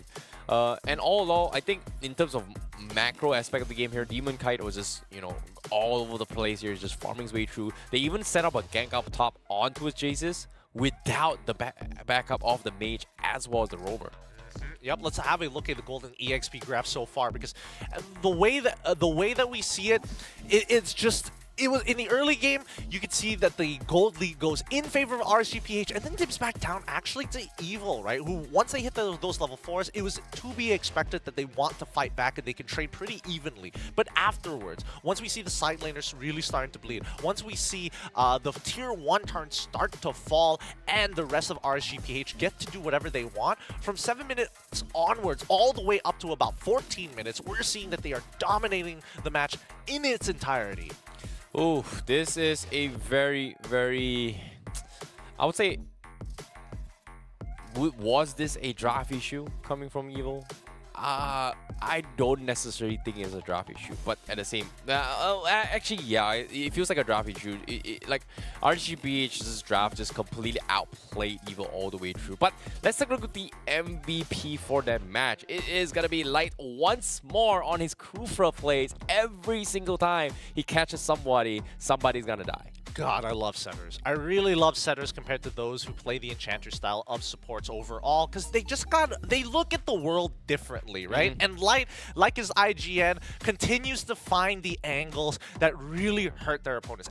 He is especially dangerous on this Kufra when he has that flicker, because it's really hard to judge when he is going to use it. Most of the time it's on the engage, but sometimes it looks like he's walking away and the next thing you know, you're pressed against the wall. Yeah, every single time. And even here as well, like Sayla, oh my. Okay, maybe a little bit mistakes from RGBH. Like technically, they shouldn't be able to like get away with this kind of scenarios as well. Like there's so many awkward situations where I think Evil could have just get a little bit more proactive. But as soon as I say this, like look at this. Like they tried it, boom. Instantly, RGP just goes in for the one shot. I mean, execution is not something that we really question RGPH for, because that's their signature playstyle, right? They are a heavy playmaking team, very similar to Team Liquid PH as well. But these plays, again, for teams like Evil who like to kind of take it slow, take their time with this, especially with these tempo breakers, really catches them off guard a majority of the time.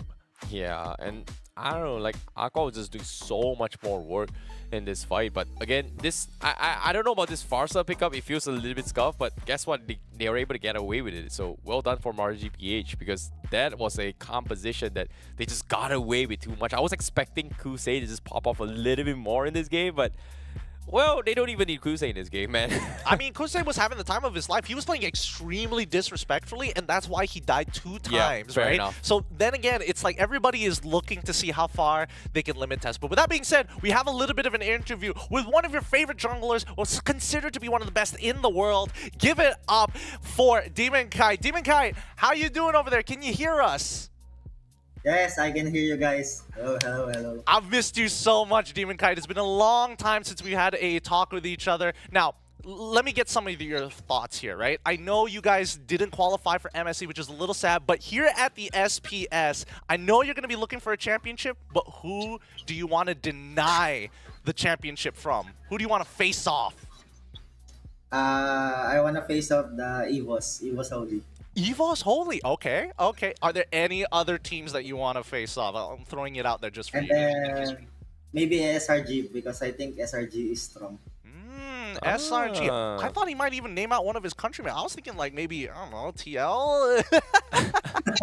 That would have been a good one. It's great to see. I want to talk to you about the jungle meta as of right now. What do you feel about the jungle meta? Is this something that you're like, it's the same as usual, or is it really boring or really fun for you?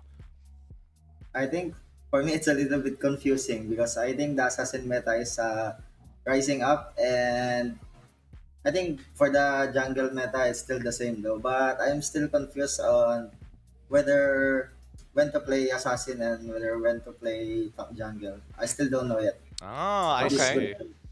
Great insights, great insight. Your question? Since you've talked about, you know, you're a little bit confused on the jungler as well as assassin, right? What are your thoughts on that match just now? Why did you guys final pick the Ling in game number 2? We just practice Ling, and then I just want to show off my Ling. That's all. I told you they would limit testing. I told you. I told you. I was seeing a lot of happy faces when they were talking to Coach Panda earlier. All right. Thank you so much, Demon Kite. It's been great having this conversation with you. Do you have any last words to the RSGPH fans or the RSG fam throughout the international scene? Thank you so much, guys, for supporting RSG. Keep supporting us, and we will do our very best every game. All right. All right. Thank you so much, Demon Kite. That's Demon Kite, Yeah, everybody. yeah, yeah. Round of applause. Great guy, great person, great jungler. Thank you so much. Thank you. Okay, that was a very, very quick interview and loved- very fruitful. Like, I love talking to Demon Kite. No, this is exactly why I love talking to Demon Yeah. Kite, right? You know, for most people it's just like, they give these general answers. But at Demon Kite, he's honest. He's like, Yeah. I actually don't really know. Like, I trust my coach enough to be like, you give me a hero, I'll play it. I don't know when to play it, but like, I trust my coach enough. you know, I want to show off my lineage. Guess what? He kinda does. did. You know, even though he showed it off, unfortunately to say, his teammates stole the MVP from him not once but twice now. Light, you know, on the Hellcurt. Guess what? Is it limit testing? I think it was legit in game 1. Game 2, Kufra, was it good? Guess what? He is hitting some insane Tyrant Revenge. So I'm like, I'm sorry, Demon Kite. You want to be MVP? Not happening, man. Like, it's just a better guy, man. In the 2 games. I mean, 2 games. overall, Only the 2 games. I mean, overall, RSG has just been looking really, really Yep. good, and hopefully they do well after missing out their opportunity at MSC. So again, you know, a storyline already being built here. But for our next upcoming game, it's going to be RRQ up against Yudu Red Giants, otherwise known as YRG. Indonesia versus Malaysia once again, with a team that potentially could save Malaysia, and another team looking to actually grow better in this current meta. It looked like they were finding their stride during the playoffs, but it got ended pretty shortly. That being said, though, let's have a look at the groups real quick, just to keep you guys up to date with what's going on. In Group A, we've already finished 2 of our best of 3s, with EVOS Holy going to take on RSGPH, who Demon Kai has been very vocal about who he wants to face off to qualify for the Challenge Finals. Loser will go down and face off the winner of KGE versus Evil. With that being said, this isn't the only group that's happening here at the Challenge season here in APAC. There's also Group B.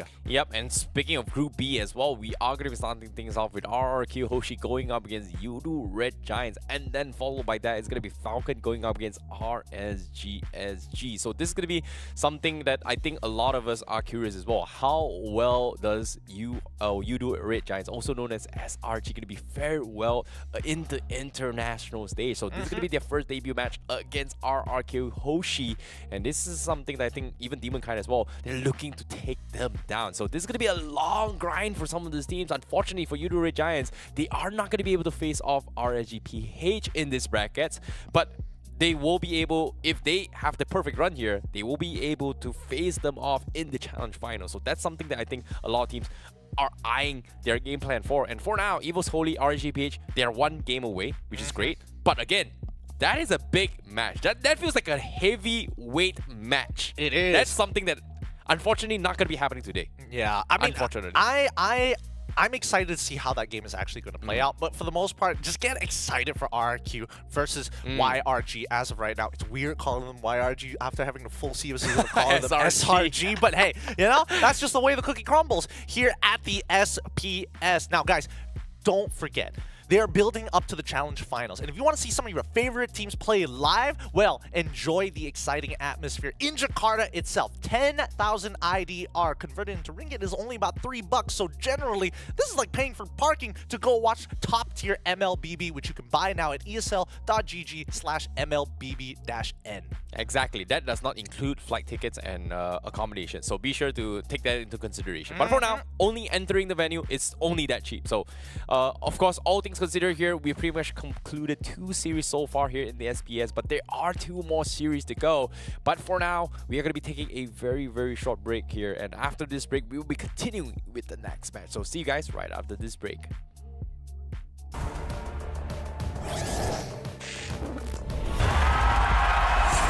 Here we go! The Snapdragon Pro Series is brought to you by Snapdragon Elite Gaming, Monster Energy, and DHL.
Welcome back, everybody. We're already here for the next best of 3, our third series of today. My name is Ian Q. This is IcyBaby12, keeping you guys company and casting for the upcoming games here on the English broadcast at the Snapdragon Pro Series Season 5 here at the Challenge Season. Once again, RRQ versus YRG, a highly anticipated match because this is going to be, well, at least for this particular squadron, their first international as a team up against RRQ, playing on a, well, very much official event. Well, this is going to be a little bit interesting one as well, because there has been a lot of talks here, you know, way before they actually made it to the internationals, right? Like, even through Screams, SRG, also known as YRG now, has been dominating. I would say dominating here, trading 50-50s with a lot of pro teams, where a lot of people are just, you know, question here, like, are they what it is? Like, do they have what it takes to be at the top? Is this the super team that Malaysia needs to actually make it out of groups for an international? Well, there's only one way to find out here. But if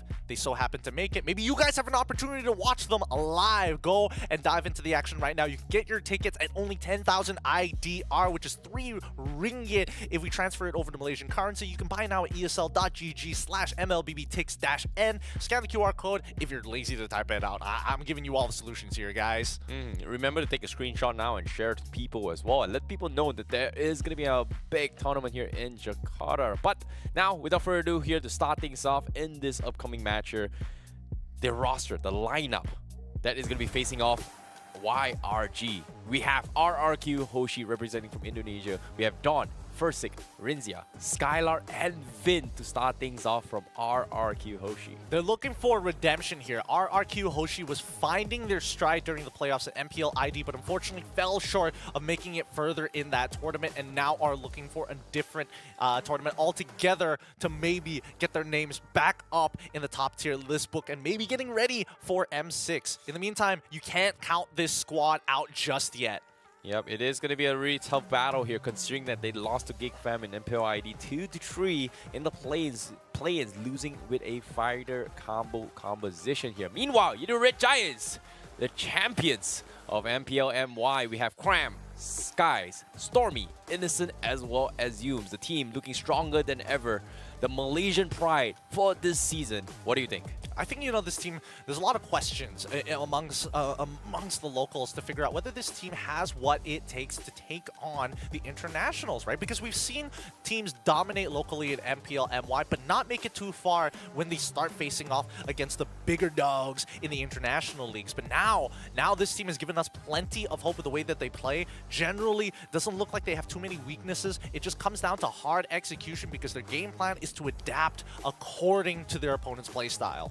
Well, speaking of adapting to the playstyles here, can they do so? Because as of yet, there has been a lot of rumors as well that they actually 4-0 Team Liquid PH in a private scream here for Yudo Red Giants. It is a rumor, not exactly how sure it is, because considering the fact that during screams, well, again, people are testing strategies here. It may not come out on the official tournament, but again, right now, Yudo Red Giants, first time official draft, going up against the international team. RRQ Hoshi is going to be a good starter pack for Yudo Red Giants to test themselves, to prove themselves that they have what it takes to be the best, maybe even the best in the world. All right, it's time. It's time for the drafting phase between Yudo Red Giants up against RRQ Hoshi. Yudo Red Giants going to be on the blue side as RRQ Hoshi have taken the red. We are seeing gold lane bans, hard gold lane bans for the side of YRG, making sure that the Claudin as well as Natan out of the pool. Now, this is where Coach Arcadia will have to put his experience in the table, right? Like, how can his experience as a coach as well as an analyst, by analyzing the player habits and drafts, is going to be put to the test. He's done it for MPL MY, won a championship for YRG, but now against RRQ Hoshi, seems like the idea here, take away all the goal lanes that Skylar has, and we know for a fact that during back in the days, RRQ, when Skylar and Albert was playing together here, it's always between either Albert and Skylar just making those plays. If Albert doesn't carry the game, it's up to Skylar. And it seems like YRG, they're just going to target his heroes all the way through. Let's see how much they're going to target them, right? Because we still need to see what that final ban is from the side of RRQ Hoshi, and that's probably going to be the Harith, right? No, they let Harith through. Okay. They get rid of the Valentina. So if we're not going to have a strong gold lane, at the very least, we could play Roger and maybe get our hands on a Faramis later down the line. Yeah, Harith has been nerfed in the previous patch here, but again, it's still very, very strong, right? Like the instant value shields here and the non-stop spam with the true damage coming in from the second skill alongside with true damage builds. Harith is just a no-brainer not to have right from the get-go.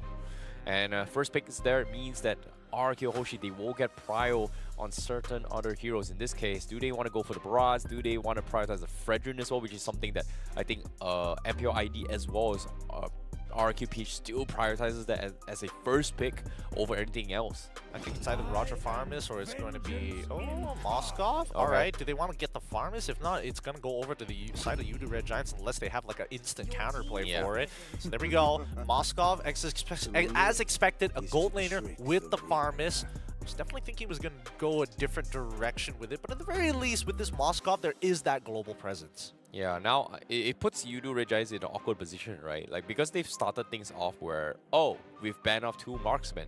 Now they are at the stage here, they are forced to pick Innocence hero unless they go for double fighters, which again, based on statistics here, RRQ Hoshi actually lost the game against double fighters, but again, no, they're not picking Innocence heroes here. Interesting. Okay, I was expecting them to be Innocence hero is gonna be the Harith, bro. Oh wait, sorry. Yeah, I'm lost. Oh my god. Yeah. We are in an M1 era where Harith is thrown into the mid lane with Lunox anymore, brother. With that I got lost a bit. No worries, no worries. RQ Hoshi now with their final picks in the very first phase. What are they gonna look for? Because now that we've seen this Grok, right, at least they can start positioning themselves for a potential, team fight users. In this case, it's going to be the Boxia up against that Fredrin. It is slightly Boxia favored, but we'll see in the second phase whether or not they can supplement it with other supports. I think it isn't too bad. It's a pretty safe pick coming from RQ Hoshi. Like, if you go for Barats, if you do not have those stacks, or you just make one wrong move and get caught out here, you're gonna get one shot at it, right? Like, at least with the Boxia, you have more disengage abilities with the Toys Persons. But for me, I think right now, if Udu Red Giants decides to go for an Enchanter style for Yumes, which I think it's not his usual playstyle, which he tried out with Rafaela, but again, I feel like they need something to actually deal with the Nether Realm first. And right now, besides the Harith, they don't have a lot of AoE damage to deal with the Nether Realm. I mean, they've got the Wild Charge, which is good, assuming that it hits all 5 of those people on the Wild Charge activation. But RQ Hoshi, they're taking away some of the other answers, right? Vexana, strong AoE, get rid of it. There's no need to get rid of Minotaur at this point because they've already locked in that Grok. We do see the Angela pick for the side of Udu Red Giants, and I think they understand it's about sustainability at this point. They might even get rid of the Florent alongside it. I think the Florent isn't too bad. Like, just because of how it brings gives a little bit of additional value for the Moskov. And again, a lot of people tend to build first to second item blade armor just to kind of slow down tempo if Moscow joins in the fight pre-early to mid-game. But again, going for those items means that you are going to lose out on max HP, maybe even some other magic defense items to actually deal with the Faramis or even the Boxia. So I think they just don't really want to deal with this kind of scenarios. But again, Xbox being banned means that it is clear indicators that RRQ Hoshi wants to play a very, very tanky XP laner.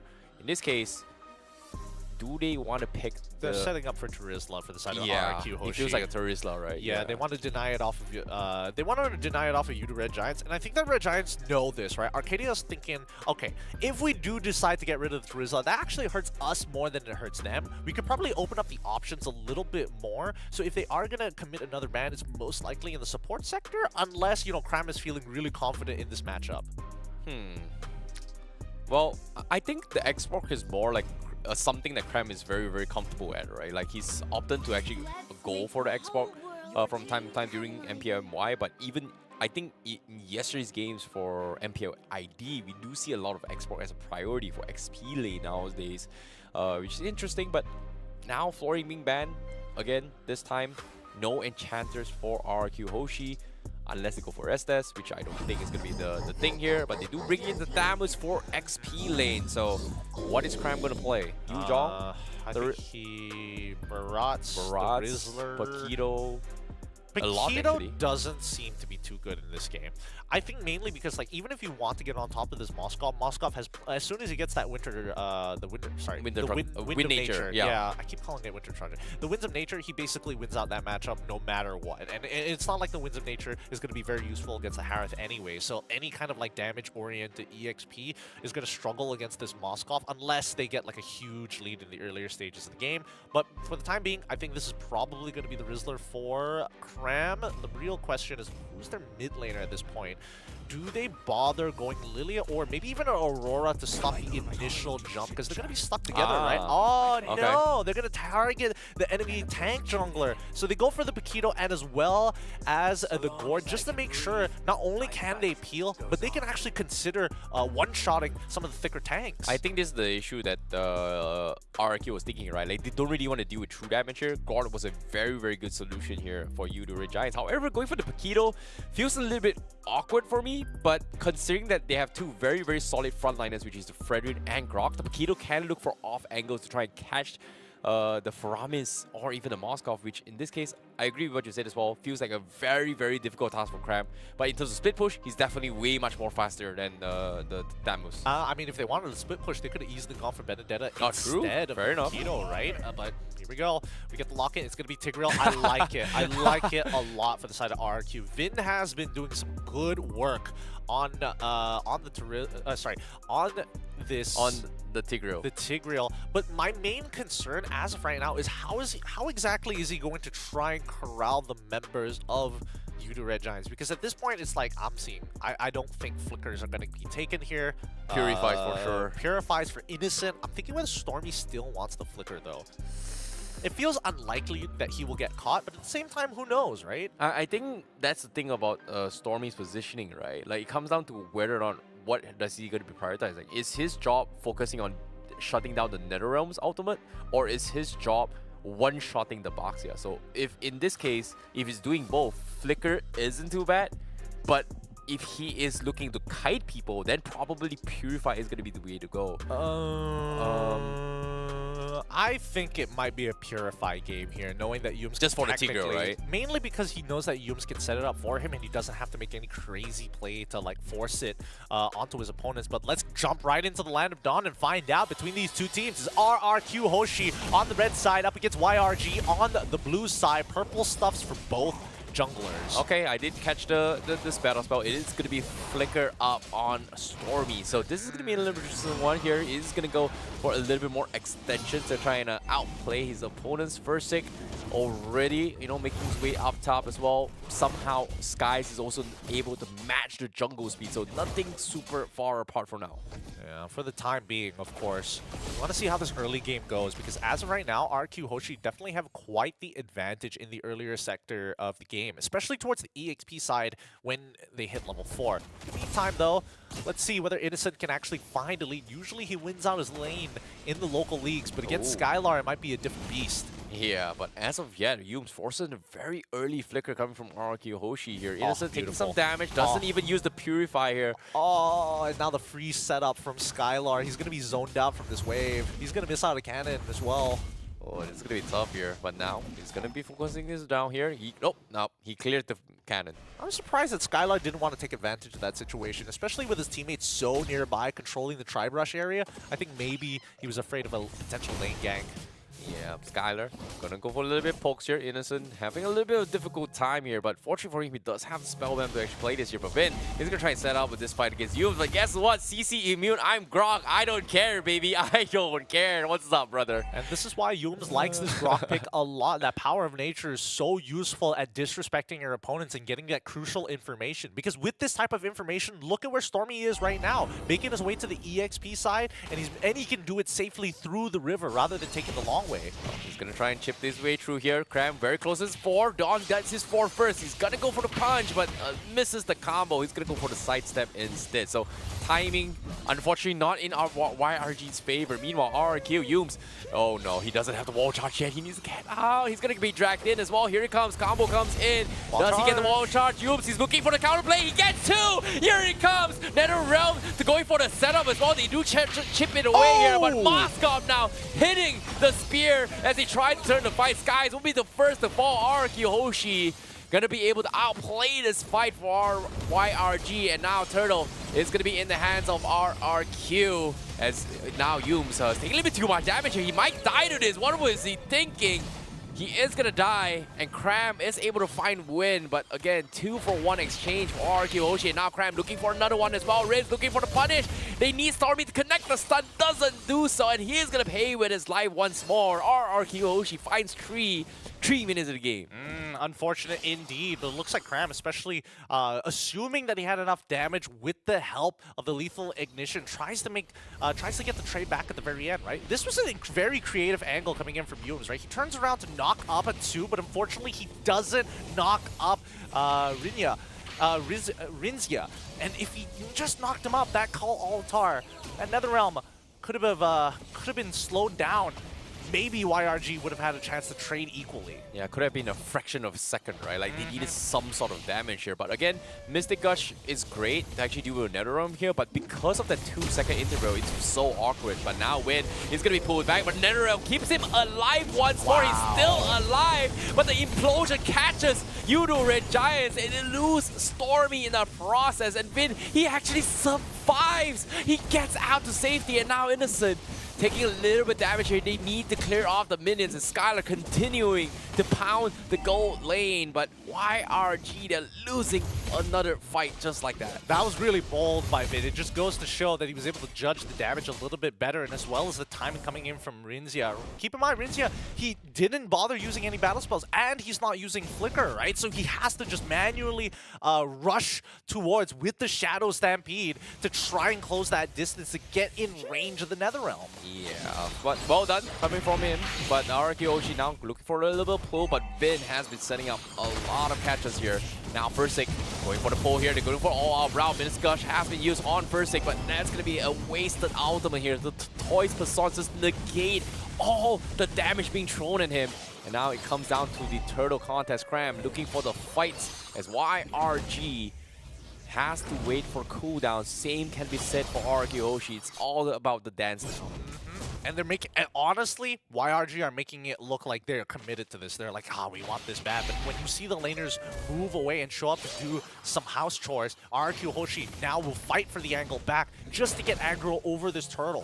Yep, Fursic now level 8 here. They need to get Skies into it to jump here, but he's going to be zoned out. Here comes the chain stun. Turtle still up for grabs. It's going to be Fursic that secures it. NetherRealm comes in. Skies gets bowled down. Appraiser's Wrap not even able to cast this, and RRQ focuses him down. That's going to be another one for RRQ Hoshi.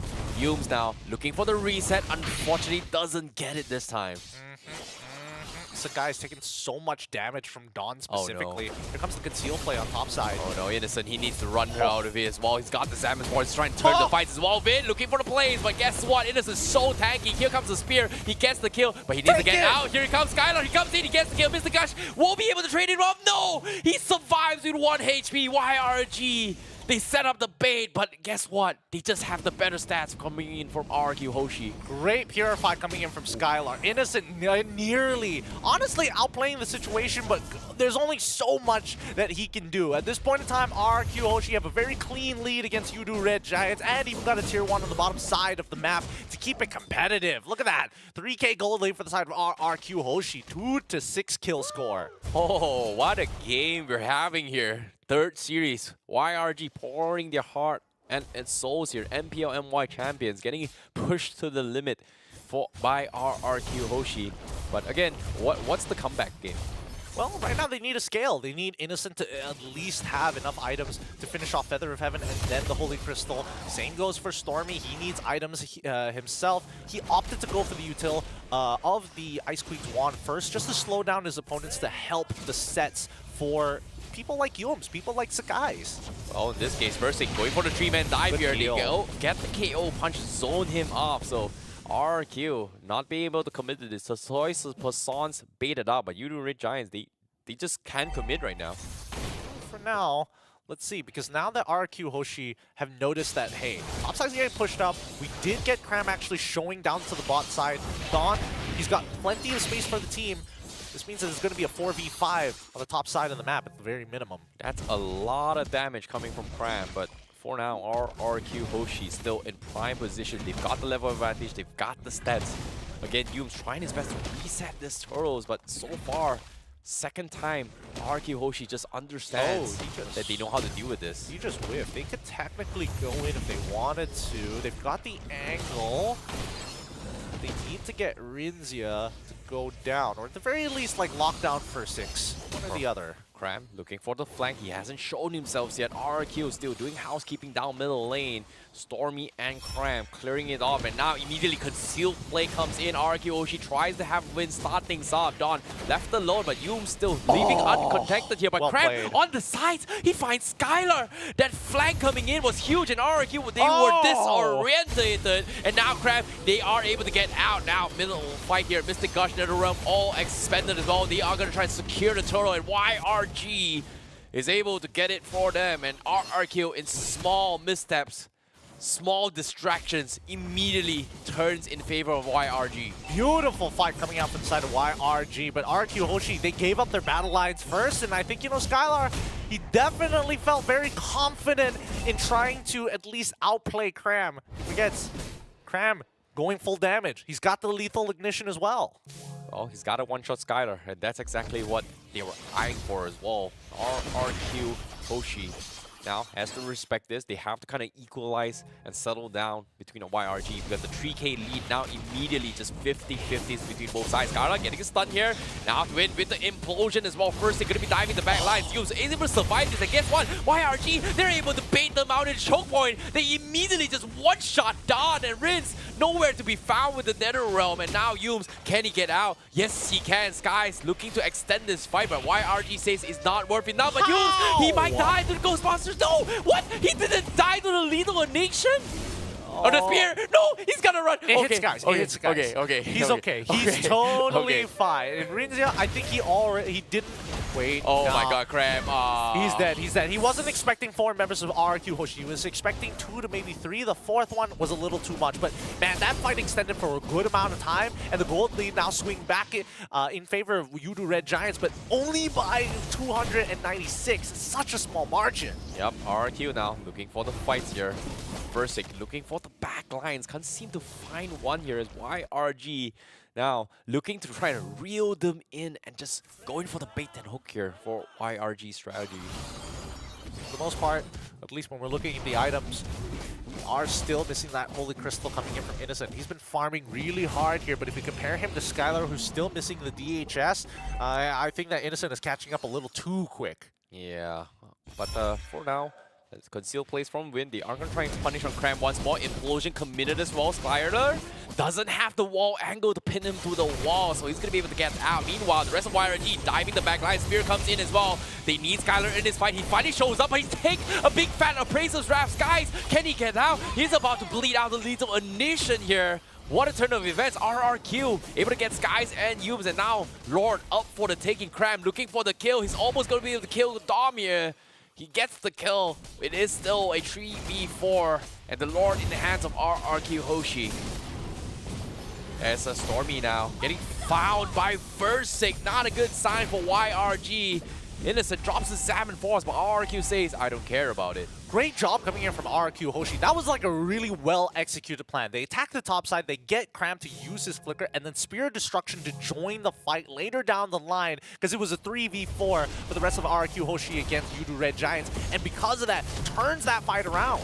Now Wall Charge trying to catch on Rinse. Do they want to commit? Versik is there to try and zone them off, and Innocent gets stunned by it. He's gone. Slight leads for the side laners here, but everywhere in every other role, RQ Hoshi, slight lead on their own. Not enough to really make the difference just yet, but now the Lord on their side. If they can get rid of all the outer turrets, I think at least for RQ Hoshi, they'll be in a much more comfortable space going on into the 12th minute. How will YRG play from behind? Because as of yet, RRQ just putting so much pressure into this game. 4K net worth advantage here. Great stun coming from Stormy.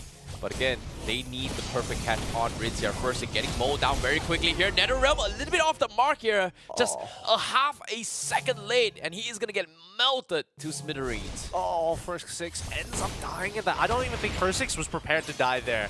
I think he was pretty confident he would have survived. I thought he would have survived, to be fair. Well, the power of Gord, man. The power of Gord, baby. But in this case, 4v5. And again, they're protecting Skylar. And YRG needs that opening, but I don't think they can do much about this, right? No, it's a pretty dead even game between RRQ Hoshi and as well as Yudu Red Giants, right? As much as the gold lead seems to be skyrocketing in terms of Lord advantage, it is still only 2 kill differentials, a 2k lead, well, less than, about 1.6k lead for the side of RRQ Hoshi, but they still hold on to the outer turns, and the biggest problem is that they're still holding on to their mid-tier 1. So YRG aren't getting as much map coverage in comparison to RRQ. Yeah, they're doing a little bit of preparation as well here. I did see Cram getting the blade armor because once that is up as well, if Skylar doesn't have enough sustains here, he is going to be able to kill himself.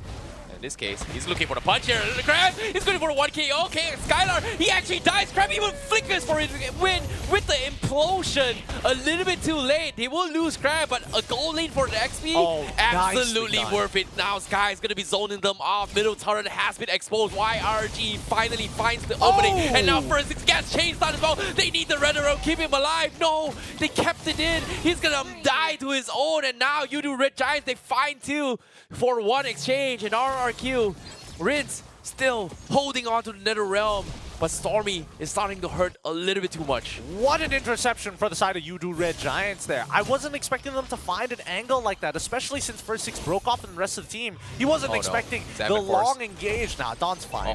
Spear, he's not going to take it. He's not strong enough. Just no, he goes! Skylar is going to try! He's taking so much damage here! NetherRealm comes in, they find Innocent Use. He needs to get out. Skies, he does have the taunt, but they just don't have the damage. They need the perfect catch from Stormy, but what a catch from Skylar. Oh my goodness, he's so bold. He didn't even think twice of whether or not Cram is actually nearby. Takes it, survives, and honestly, very worth it for the side of RRQ Hoshi. Without Innocent, a large majority of their damage is down, and if Stormy whiffs that ult again... Oh no, Skylar, he was just walking up. They found Cram, and you talk about finding him. Guess what? They got the full focus there as well. Now, Mystic Gush comes in. He's slowly winning him down. Dawn is able to sustain it all the way through here. Skylar just zoning off the rest of members of YRG. Skies, he needs to get out. They win, trying to go for the catch as well. He doesn't have the implosion. Oh, the Appraiser's Wrath doing some serious damage to RRQ. The Lord is going to go down, but they haven't gotten a single trade used. Finally gets pulled back by the Stampede. He's going to fall. He got the wall charge. He's going to be pinned down, and RRQ Hoshi cleans out Yudu Red Giants. Now with a clean 4k lead, this is good. This is good. They will have more situational items for the next upcoming fight, but it means that at the very least, for Yudu Red Giants, this might just mean that they lose an inhibitor turret, which is perfect for RQ Hoshi if they want to close out this game. Oh, it's so unlucky for Innocent there. Like, he actually opted to go for the Divine Glaive instead of the Blood Wings as a priority after the Holy Crystal, and because of that, he just got melted. He just wants damage. He knows that he will eventually outscale the entirety of this lobby, but Yudu Red Giants, they got to set it up for him, because right now RRQ Hoshi seem to be having a better, I wouldn't even say better execution, but overall, in these longer fights, we are seeing that RRQ Hoshi is just overall has the sustain. Oh my goodness. Skylar starting to hurt a little bit more here. He's in front. Oh my god, that damage coming from Innocent. Just scaring him off here. He's going to be able to sustain. Inhibitor being sieged right now by Innocent. He finds the pick on Rinz. Just 2 taps him right from the get-go through the salmon forest. Did not expect that. RRQ Hoshi just... You know what? We gotta back off. Innocent hurts a little bit too much. And that's why he went for Divine Glaive instead of going for the traditional Blood Wings. The damage that he's providing is ridiculous, right? And RQ Hoshi, they knew what they were giving YRG when they let open the Harif. But for the time being, right, these team fights have been looking a little more RQ Hoshi favored the longer it goes. Like, YRG are very dependent on the execution to go well. Well, as of now here, we do see a little bit of item swap coming in from Rinz. Yeah, he's swapping to try and get his immortality, knowing that he may get one shot. But again, right now, over time, as this game drags on by, this Faramis is going to get the best value in terms of death timers here because of his innate passive ability. And I think this is something that Yudu Red Giants needs to take into consideration, right? Like, they just can't kill Rinzia, barely even 10 seconds, he's back online. It's crazy. Yeah, and that's the problem, right? When your entire composition is very dependent on these ultimates, it's not like you can pick and choose. It's not like you can have like continuous fights, right? You're always dependent. Wait, Yums is really deep in here. He spotted Skylar. Are they gonna do anything about this? Yeah, purple buff being contested as well. That's gonna be in the hands of first six guys. Gonna be losing out on the trade for this play. They've got vision, but they don't know where Vin is yet from the side of YRG. Yeah, that's why they're walking up as a group, right? They know certain bushes are safe, but they're not going past the dangerous ones. They know that Yums has cleared out that tribe rush and has moved position. Oh, Stormy. Oh, no. Okay, okay. He saw this. Good check. Good check with Skylar. Good check. Oh, boy. The calm from before the storm. But again, Vin. Where is Vin? He's all the way in the top side. He Yums finally is shows gonna spot himself. Okay, they see him. They see him. Like, do they want to go for this kill? I mean, there's a chance that Yums might not have seen him, to be fair. He could have, like, opened the shop, looked at the map or something, and not spotted, like, at the peripheral vision of his eye. Both the roamers going to be on that side, not showing themselves. Meanwhile, RRQ Hoshi, they're going to try and mow down the Lord here. Do they play the conceal play? Because that's some quick damage on Skylar. But again, trying to get information. Yums getting pulled back here. Nice disengage from him. He's got the CC immune. He's going to be able to get out of this here. But YRG, they still don't really know where Vin is as well. Innocent holding on to the Zaman Force. Lord half HP. The Lord gets resetted by for now. Wall trying to go for the plays here. Skylar showing himself down middle, but Cramps forced to defend the top lane. That means RRQ may be able to rush this for now. Skylar looking for the plays. He's going to try and focus this down. They've got the additional movement speed from the Little Wanderer as well. YRG, they need to clean out the Little Wanderer first, and they will get to do so. But again, this Lord Dance taking a little bit too long. Yeah, it's a very important Lord Dance for either one of these teams, right? It's a big win condition for RRQ Hoshi. It is a saving grace for Yudu Red Giants. And I think at this point in time, RRQ, they're going to take full advantage of the missing inhibitor on the top side. Always forcing a 4v5, ideally around this Lord pit. Yeah, Cramps showing himself up top. RRQ Hoshi still not looking to jump the gun here. Skylar looking for the stick here. Yums with the CC immune. But again, he's just baiting RRQ for this next fight. They know for a fact that Innocent, if he's left unchecked, he's going to do so much damage. Meanwhile, Cram, is he going to get the one shot here? He knows for a fact that Skylar may come, but looks like it's not going to happen. Spear comes in. He does connect. It is going to be a fight between on the top side. Meanwhile, it's going to be all-out brawl 4v4 right here. No Skylar. YRG.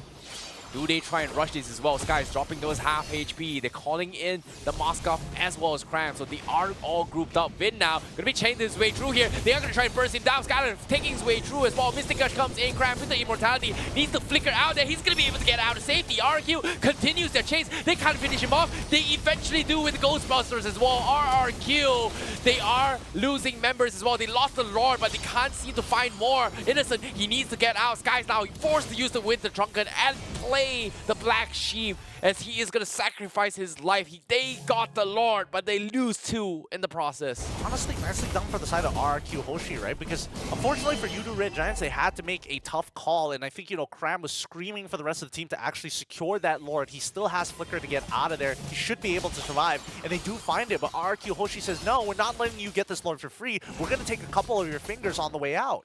Yep, in this case, Yums now trying to zone off Skylar. Does the stun connect? No, it does not. But again, seems like RRQ Hoshi just focusing and making sure that if Cram dies, Skylar is going to be fine because there's no way Innocent can outburst Skylar very, very quickly. Especially when he's got so much sustain. And look at this, he's got so much items. He's got the Hellbird to deal with the Harif. He's got the DHS as well. Ooh, this is very interesting choice from RRQ Hoshi, but it's working out against YRG. Yep, we're already breaking the 21-minute mark here between both of these teams. RRQ Hoshi has a mega push and wave on that top side. Because of all of this added pressure here, Yudu Red Giants can't really walk out too far from their inhibitor turrets as RRQ Hoshi just waiting that 96 seconds until they can start their next win con. I think it comes down to whether or not they get those resets on those immortality coming from both sides, right? RRQ Hoshi needs the host autonomous here, needs a little bit of time for Rinset to build up those stacks here in case he dies. Needs Vin to get a little bit more items here. In this case, he's down to his final item. And I think this is going to be the mistake here, right? Like now, again, YRG playing for the fish and hook, or in this case, bait and hook strategy, trying to pull RRQ Hoshi in. Meanwhile, Win looking for the biggest implosion play for now. Assuming that they give it to him. So far, Yudu Red Giants, I mean, for the most part, these implosions have been targeted around Cram specifically to isolate him, right? We haven't seen too big of an implosion from the Vin just yet, and that's because Yudu Red Giants have been denying them that opportunity. Here he comes. Rinse, he gets the pull. Oh, does he connect? No, Vin, he gets the jump on Cram immediately. Implosion. See Cram, just a pixel off. I don't care. I'm diving him. Cram immediately shut down. RRQ Hoshi says, you know what? No Cram, let's go. It's up to Skylar now. I mean, what did I tell you, Vin? He's been targeting Cram this entire time. We haven't seen like a 4 or 5-man implosion just yet from the side of RRQ Hoshi, but this is just as good. Yep, 4v5. Mystic got to clear the minions. They're trying to hold on the middle inhibitor. YRG managing to defend, but they lost 2 so far. Lord spawning right at the nick of time as well. Cram, 25 seconds on the sidelines here. YRG doesn't really have much they can do here. Sky is trying to penetrate towards the Lord here. Half HP on the Lord. Sky's now dropping down pretty low. Appraiser's Wrath forced to use on Don, but he does not have the health as they continue with the fight here. Now with the Nether Realm coming in, with the Truncate coming in from Sky to buy a little bit more time. He's got immortality, but Skylar, he's mowing them all down. He's got 1, he's got 2, he's looking for the more. Vin getting the kill, but RRQ Hoshi running the through Yudu Red Giants is completely overrunning all of them. Well, they still have a minion wave left. Can they defend this against the 3 remaining members of YRG? Oh, he misses the wall. Crab. He's gonna go for the combo here. He's going to try and focus down Skylar. He's got the winds of nature. He doesn't care. He takes him down, and now YRG down to 2 mem. RRQ Hoshi is doing it. They take the crystal against the champions of MY. Yudu Red Giants losing 1 game. RRQ Hoshi takes game 1. And that's what we're talking about here. This is what I mean by RRQ Hoshi has been finding their grooves throughout MPL ID playoffs with this new patch, not centered around the early game, but they got to start popping off sooner or later. And it looks like the later half of the game, they were really good at taking away fingers from YRG. Every 5v5 clash, they isolate Cram. They isolate anybody who has to rotate out. So that means that YRG, the only thing they have to be careful of is the initial Lord, especially keeping those inhibitors up. Oh, what a game coming from RRQ Hoshi. Yudu Red Giants definitely put in a very, very awkward spot here. But again, well done coming in from RRQ Hoshi, because that was not an easy game, but it came down to execution. And in this case, prioritizing who to kill was what RRQ Hoshi is. And guess what? The cracks of YRG seems to be Cram, and they figured out the sauce on how to beat them. I mean, it's not even just Cram, right? This is one of the few times that we actually do get to see Innocent actually taking multiple deaths throughout that game, and especially being the main win condition for YRG. The fact in that final fight that he disappeared just like that before Cram even got away was already surprising enough. But that's only just game number 1, right? I'm hoping that game number 2 is going to be slightly different for the side of YRG. But so far, I think that RRQ have definitely exposed certain motions and certain set plays that have been taken advantage of throughout this game. We'll see it in the highlights, but let's have a look at the stats first. Yeah, you talked about doing their homework, right? RRQ Hoshi definitely studied on what their usual rotations. They figured out that making sure that Cram doesn't get onto a Skylar was pretty much the win con for Hoshi. And every single time they see Cram, you can see Vin just diving him. And even Cram, like, look at him, he's got 4 soul, 7 and 1. Yes, if you say that he's died a lot, I don't think Cram made a lot of feeding mistakes. He made a lot of tactical good tactical judgments. It's just Hoshi just understood that you see Cram dies first. I don't care. Yep, Cram is like their main peel tool that can actually displace their opponents. Everybody else can kind of either deny space or look to hard engage. Yeah, but Cram is unique in that spot, right? The displacement ability is really annoying for RRQ Hoshi, who want to get like past that front line and really separate front to back. Yeah, and the one time that YRG had a little bit of comeback, it's also because of Cram making sure that Skylar melted first. And the moment there's no Moskov, things got a little bit easier here. And you can even see that's like, what, 3 blade armors to deal with Skylar? And it didn't really work out. Like, Skylar eventually understood that, hey, blade armor is gonna counter me. sold his shoe, got a House Claw, and that's where the Blade Armor is just completely rendered useless in YRG's stage. I mean, they're finding the right picks here, but I think overall, I do think that, like, you know, that vengeance coming in from Dawn is really, really effective. Yeah. It just makes people like Stormy and Innocent, like, they can't one-shot their targets anymore. So these engages from Sakai's, Cramps, and even Yoops, all of it can be thwarted away in a 2v1 situation with a single battle spell, but not the opposite way around. I think the difference in terms of overall damage output, right? Like even here you can see YRG definitely has the higher damage down here with 321,000. Majority coming from Stormy as well as Innocent. Like breaking the 100k mark, great. But for RQ Hoshi, only Skylar was doing that, and they understand that they don't have the damage to actually challenge YRG. They shifted their focus to prioritizing focus fire. In this case, focusing down on one hero and then backing off and then continuing the peel was something that I think not many teams have the experience to do that, but RQ Hoshi pulled it off against YRG, which I think was something that is very, very impressive coming from them. I think most people are going to think that RQ Hoshi is like, you know, these guys are like washed, right? They can't win anything because they can't even get out of play-ins. I mean, this is a great game to kind of state that they are in a league of their own. When you're fighting against the top 1%, these small things are really going to matter. And I think that unfortunately for YRG in this case, well, didn't work out too well for them. Throughout this game, when we look at the goal graph, very few times we actually get to see YRG maintain an EXP or maybe even a gold lead. One happening around the 13th, I think that's the 13th minute mark, and the other one happening at the 6th, 5th, 4th? It's tough.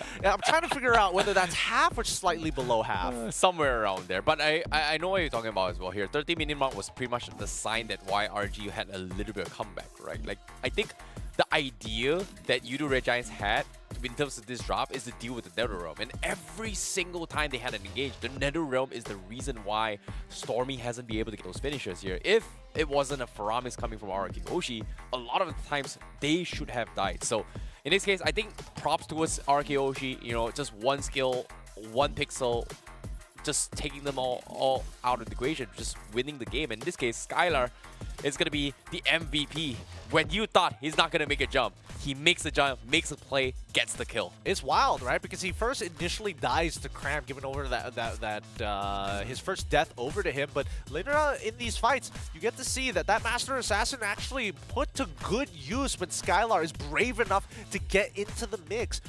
when he does go into these fights, and especially once he has that Trinity build, right? As soon as this lands, boom, you see that Skylar gets involved into that fight, and immediately YRG realize we don't have the consistent damage to maintain this level of combat anymore. Yeah, and speaking of combat as well, look at Skylar. He's just like, oh, you know what?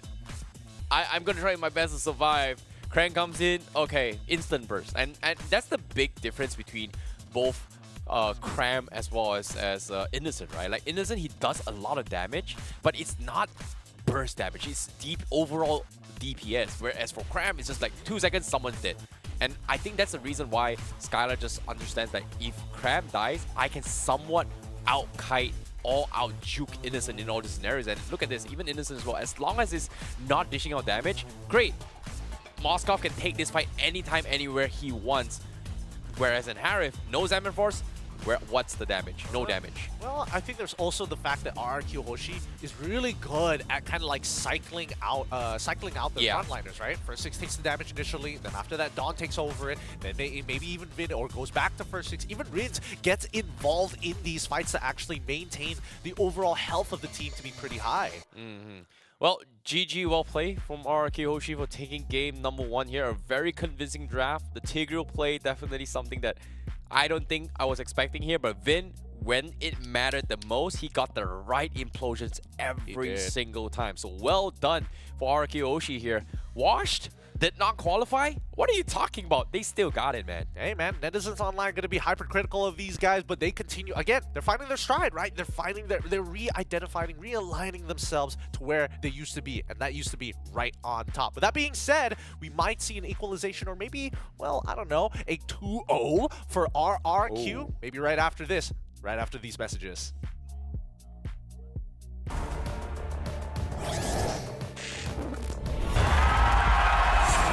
Here we go!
And we're already back. RRQ Hoshi currently at match point against Yuru Red Giants. A hope and a potential player for the Malaysian side to make it out of groups this year for internationals is RRQ Hoshi, looking to find their footing once more after getting their stride during the playoffs, which they unfortunately had to bow out pretty early. My name is GDQ. This is ICBaby12, keeping you guys company for the rest of this game and the series after. Keep in mind that we're all of this is building up to the Challenge Finals, where we see the best of the best play it out live in Jakarta. So if you happen to be living in Jakarta, come on over after buying some of these tickets. You can buy them now from 10,000 IDR with esl.gg/MLBBTix-EN, or you can scan the QR code just to make your life so much more convenient. Exactly, and on top of it all, while you get this ticket here, do remind yourself that if you're not from Jakarta, Indonesia, you can still attend the event. All you gotta do is book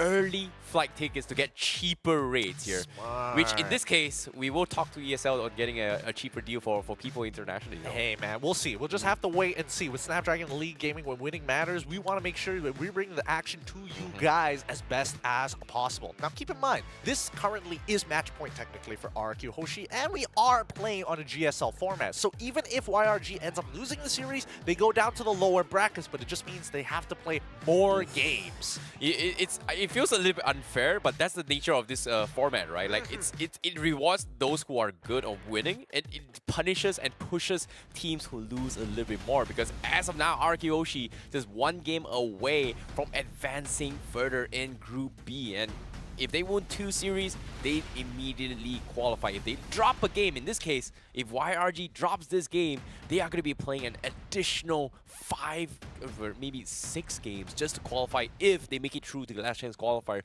with no lives at all. Yep, let's see. As Yuru Red Giants going to be on the red side with RRQ Hoshi on the blue. The bans are already in, and interestingly enough, they get rid of the Roger as well as the Faramis. They also banned out the Harith as well as the chip expected of red side. Oof. Now, I wonder what Coach Arcadia is going to be doing here. It's game 1, targeting Skylar's hero. Sure, Moskov got let through. Okay, you know what? Let's not take the risk of playing the Harith here. We gave Harith to his innocent, didn't really work out. Now, Moskov, do they prioritize this? I feel like RRQ, they might first pick it and just like give the Fredrin once again, considering how well Skylar has been playing in game 1. I mean, it's either the Moskov or the Fredrin at this point. It felt like Sakai's unfortunately didn't have as much space to play with because their side laners weren't winning as hard as they usually do in the regular leagues. So once again, it's just a wake-up call. The Internationals is a completely separate beast here. With 20 seconds left on the clock, I think that Yuru Red Giants might even consider just banning out the Moskov or even the Fredrin at this point. Ooh, this is a tough one here. Roger, obviously, respect ban coming from RRQ Hoshi. They know he's really good over here. Yeah, they take out the mask off. Fredrin in the hands of RRQ Hoshi, or do they take the Faramis as a priority pick and force Stormy to go for Valentina, which I think it's something that Yudu Red Giants... Oh, sorry, no, Faramis is gone, my bad. Yeah, don't worry. I mean, the theory crafting is good and the idea is there, but RRQ Hoshi just one step ahead because now Natan is wide open. It was either Natan or Claude for the side of RRQ, but obviously you go for the better scaler.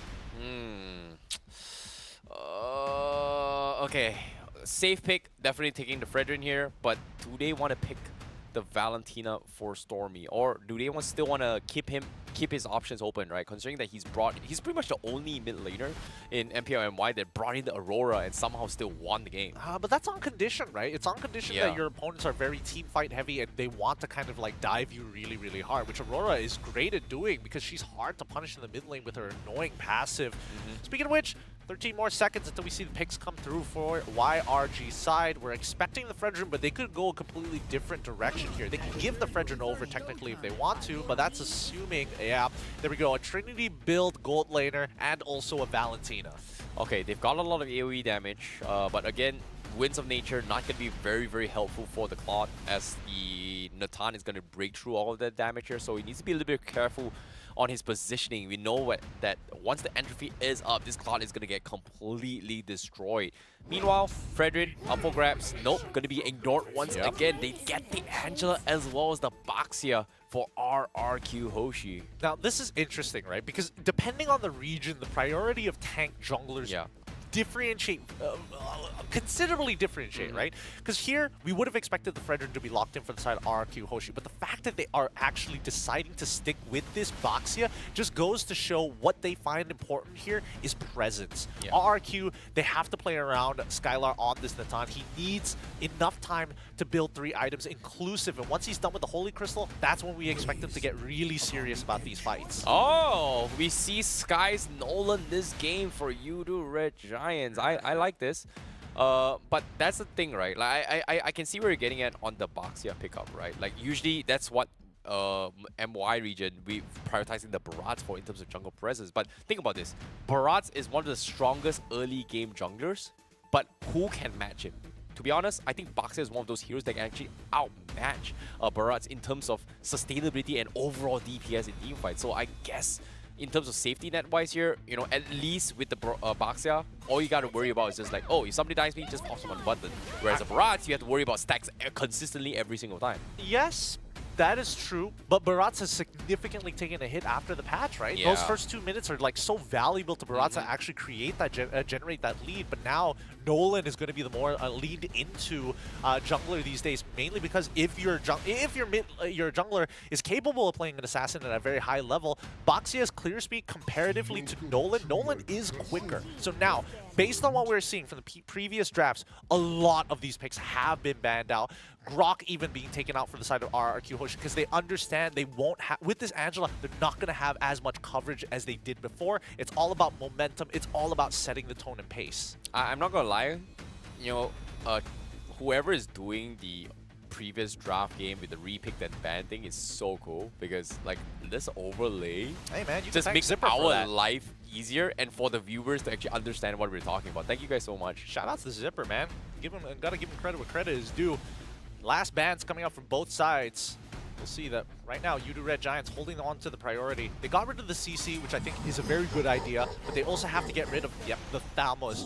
These two cover so many heroes that are just a dominant force without having strong push. I think there's 2 things they need to worry about coming from Yudu Red Giants. 1, how do they deal with a ton? 2, how do they do with the sustains coming from this Angela, right? Like getting early durances here means it's okay. They can rush it up on the Valentina, but the problem is what synergizes well with the Heartsguard. Like time and time again here, MPLID, they love playing Angela CC just because they can outrun people going for single pickoffs. Baxia, very, very good as well.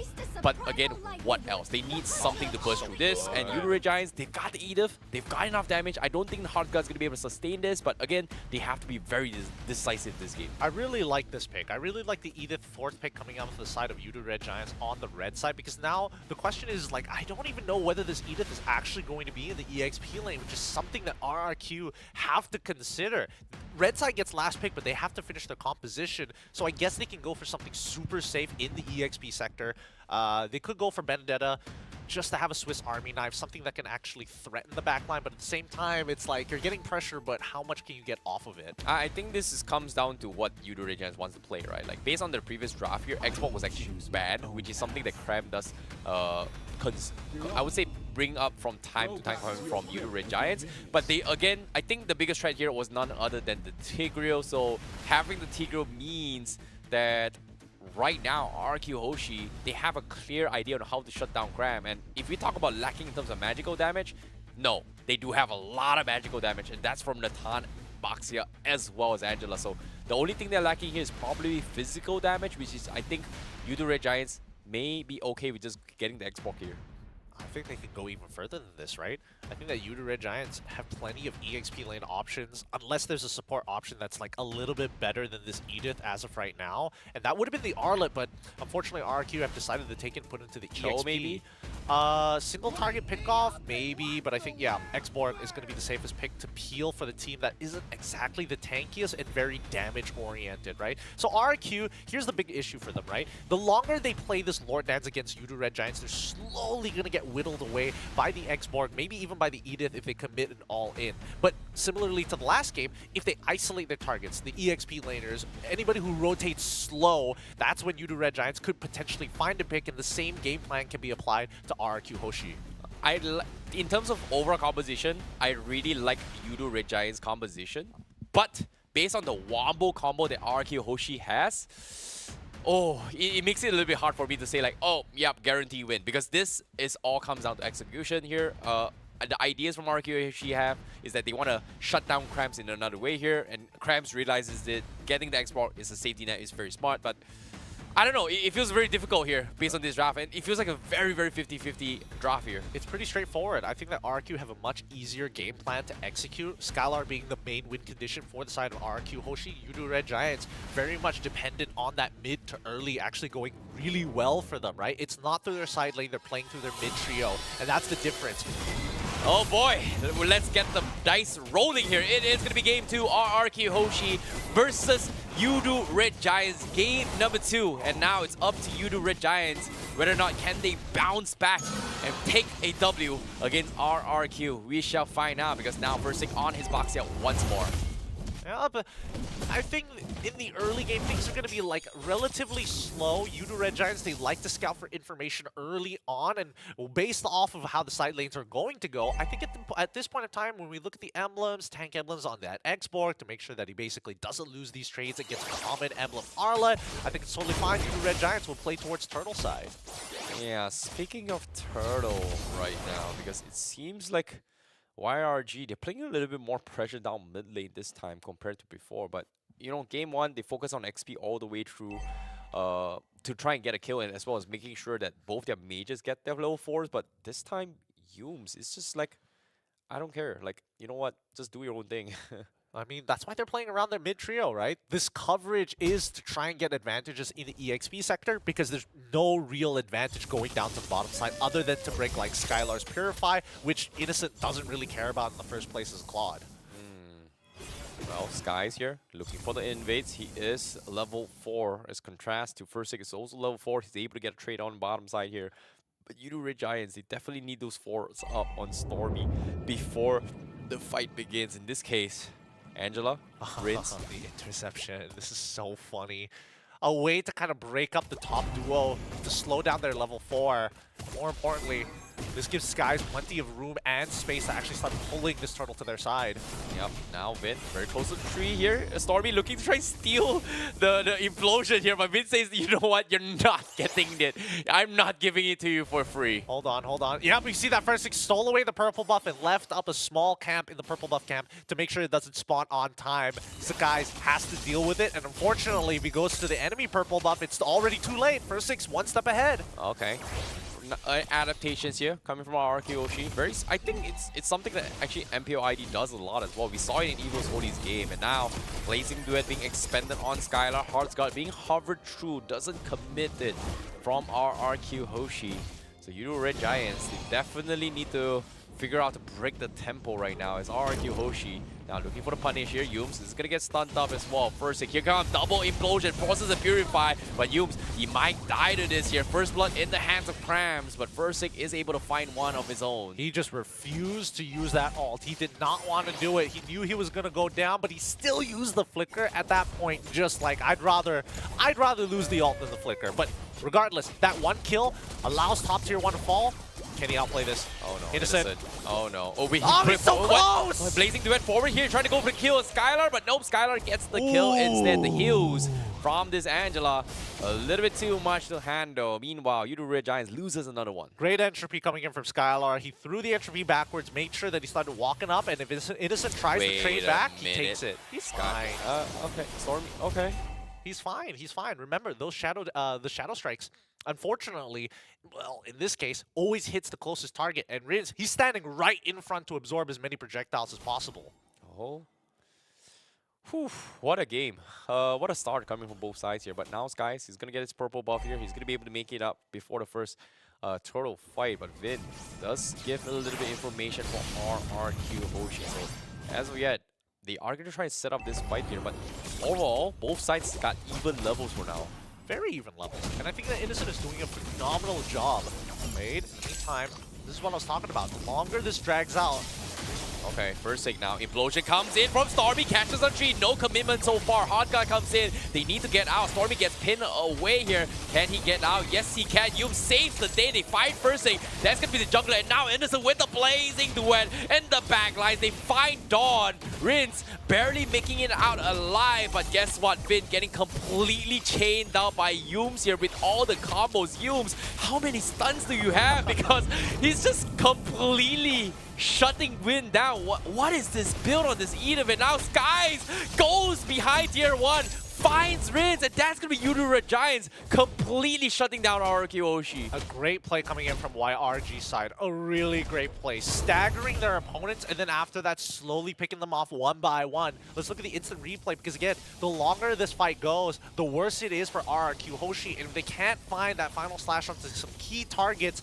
for an example, Cram, if he didn't have Faraga armor, Innocent, maybe even Sakai's and Stormy, it would have been way more worth their time.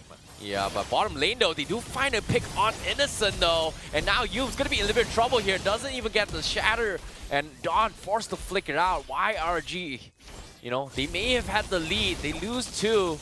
But the consolation trade here is gonna be Skies taking a middle turret for YRG. Now this is what I'm more used to seeing YRG do, right? Just consistent trades all across the board. If we have mobility, we can definitely steal a turret. And my god, how? Huge for Stormy, securing the purple buff. And guess what? Skies actually stole the purple buff from RRQ Hoshi. So this time, they will win in the overall objectives, even though they've lost the number game. Yeah, Sky's 2 levels ahead. This is really great here. Unfortunately for First Six, he didn't actually have his retribution when that steal was occurring. So nicely played by Stormy for the time being. Oof, close match indeed here now. Let's take a look at the item here. Skylar finally got his star inside here. He does have a little bit more damage. Entropy comes in. Cram immediately melts his Faraga armor. But again, RQ, do they want to commit to this? YRG still thinking to apply kill pressure, try and secure the turtle. Nice sidestep from Vertic. Great, honestly, great coverage coming in from Yums, right? Because Cram, he needs to farm some energy to get his Faraga armor back before this turtle dance actually occurs. And that's why Yums is just hovering nearby in case First Six tries to go for a cheeky play. Speaking of cheeky play, RQ grouped up as 5. Skylar in the Lord P. He's going to try and mow down Faraga armor here. Krams, no choice but to concede the turtle, as Yudu Red Giants cannot take this fight when Skies is nowhere to be found. They're totally okay with this, but Cram needs to call for help right now before Natam pushes in that way, because Cram can lose his Faraga armor. Oh no, Stormy going for the implosion as well. They're trying to burst down Skylar. Entropy gets him out to save. He doesn't even use the Purify. Yums looking for the stun. He gets the chain. He will land it. Comes in as well. Insanity comes in. Skylar gets melt. Counter implosion by Vin. Will force the flicker. They will lose Krams, but guess what? The collapse comes in. Yums looking for the play. Skies finds one of his own, 2v1. But guess what? Innocent is here. He does have the blazing duet. He's building stacks, taking tier 1s here. He wants to kill on first thing. Can he get out? He's got the Tutorials Massage, but nope, it doesn't matter. He doesn't even pop it. As Yudu Red Giants were able to find a crack in RRQ Hoshi, and they picked them all apart. Now we get to see, right? RRQ Hoshi lacked the tools necessary for a disengage against Yudu Red Giants, and that's why Yudu Red Giants are taking these super prolonged fights on purpose to make sure, stagger the rotations, come up at separate timings, just to make sure, hey, no hard guard, you overextending, you're dead every single time. Oh boy, like look at this scuffed fight, right? Like they needed a beautiful, they needed a setup, right? Like Arla is just so far away from that fight, and ever since, like, even though they have a very, very good implosion combo here, they need to set up with Dawn, and unfortunate to say, Dawn is just too busy doing housekeeping on the top side. So Yudu Red Giants finds a very, very nice opportunity with this fight. I mean, they do need Dawn, but they also need Skylar not to get hit by CC anymore, right? Because he already used his Purify. The fact that that Yums is able to go back in and Earth Shatter, the question comes down to Skylar is like, why go back in? You could have waited a little bit more. I understand the footsies involved, but was it worth it? And in his mind, he's probably thinking, I mean, they committed the Heart Guard. I gotta make it worth their time. True. In this case, Versick now does have his purple buff. Unfortunately for Yudu Red Giants, they are already in position to try and mow down the Lord. He's level 13 as the Versick level 11. So that's going to be a level advantage on those Retribution. Oh, great block. Graham. Block. First 6 can't get into the pit. Oh, Dawn with the final slashes. Guys secures the Lord. Now they're going to be committing as well. Insanity comes in. Once you get in, you ain't coming out. Dawn is dead. Whoa! Stormy looking for the counter play as well to try and catch Skylar, but Skylar is going to be fine. Yudu Red Giants just half a second late, but they will trade 1 for 1. Stormy getting spun around like a top, and unfortunately ends up dying in that situation in trade for Dawn. But Yudu Red Giants, look at guys. He's level 14 right now. The first is level 11. Oh, it's huge, but for now, they need a way to shut down Skylar, because right now Yuks is going to look for the play here. He gets pulled back. Implosion comes in. Innocent is there to provide a little bit of a cover fire, but you know what? It's 4 guys. You're on your own, Yuks. You're dead. Can't do much. So guys, he's going to try to steal away a buff in the meantime. Just maintain this level lead. Unfortunately, Yudu Red Giants have to pay with blood every single time RRQ Hoshi requests for their tax income. It's just like, hey, have you paid your taxes just yet? You paid it for coming into our jungle? Thank you very much. We'll take one back. Well, for now, with the Lord pushing in, they have to do this without you. Skylar popping Entropy here. Innocent, he's thinking about going for the dives. Nope, Stormy goes for the damage here. They're trying to bait out the Hearts God. They do bait it out. And guess what? Stormy gets the stolen entropy. But guess what? Innocent goes in for the blazing duet. He's taking too much. Skies finish the deal on Skylar. They find the pick. YRG continue to peel them off here as well. Implosion comes in. Vin needs to flicker out of there as well. But the Insanity will kill him off. And Crab flicker out of there as well. First thing left alone outside. And YRG gobbles them out bit by bit. I can't believe that worked. It worked. It was fine.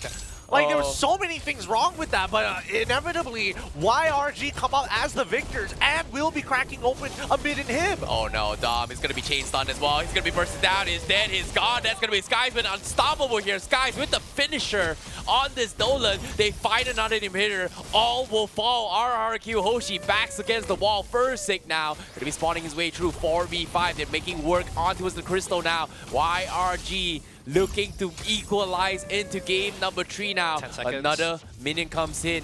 8 seconds for Dawn. Skies from the side. He's looking for the one shot as well. He's going to go for the head as well. Blazing Duet comes in. But no, they don't have the damage. They're a little bit too low. They've got the sustain. Skies finds win. Skylar finds you. Skylar is still alive. But the final slash from Dawn. Just pull one back, and now it's all about the cleanup crew. Skylar still alive. Insanity comes in, but he won't fall. RRQ Hoshi holds on. Oh, Dawn saves the day. I said 10 seconds, and in 10 seconds, Dawn respawns and finds the base defense, but this is still a checkmate angle. Look at this. Look at this. He comes in. First Six is trying to deal with this wave as Stormy goes for an implosion play of his own, but while this is happening, Yums, no resources left, ends up dying before the final slash from Dawn catches the 2 correct targets, the guys, and as well as Stormy, putting them out of the fight.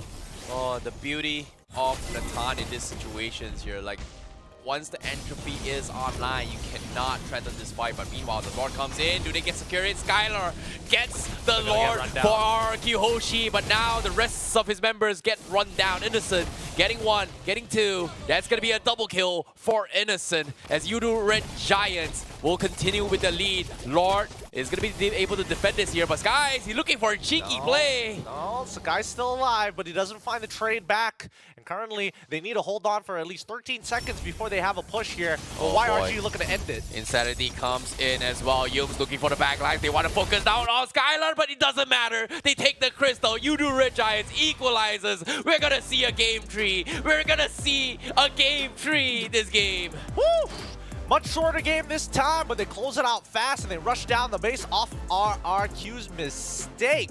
I mean, right from the drafting, we knew that RRQ had terrible disengage, right? Once they're in there, they're in there. And Yudu Red Giants, they played a very interesting style of MLBB, actively trading, but most importantly, staggering these respawns and staggering these abilities on purpose to make sure that RRQ can't just wombo combo for free. Like, well done. Well done. They're warmed up right now. Game 1, warm-up game for Yudu Red Giants here. Game 2, they bounced back. They found their footing here. But again, based on the drafts, it felt a little bit 50-50 from RQ Hoshi. I like the drafts coming from Yudu Red Giants here, but eventually it came down to just putting all their bigs into a Skylar's basket, right? Like if Skylar dies, that's it for RQ Hoshi. Yeah, I think right now RRQ need to recognize that YRG are really good in these kind of like close call decision making that needs to be made in the middle of that fight, right? Even after RQ Hoshi found the initial pick onto YRG turning into a 5v4, somehow YRG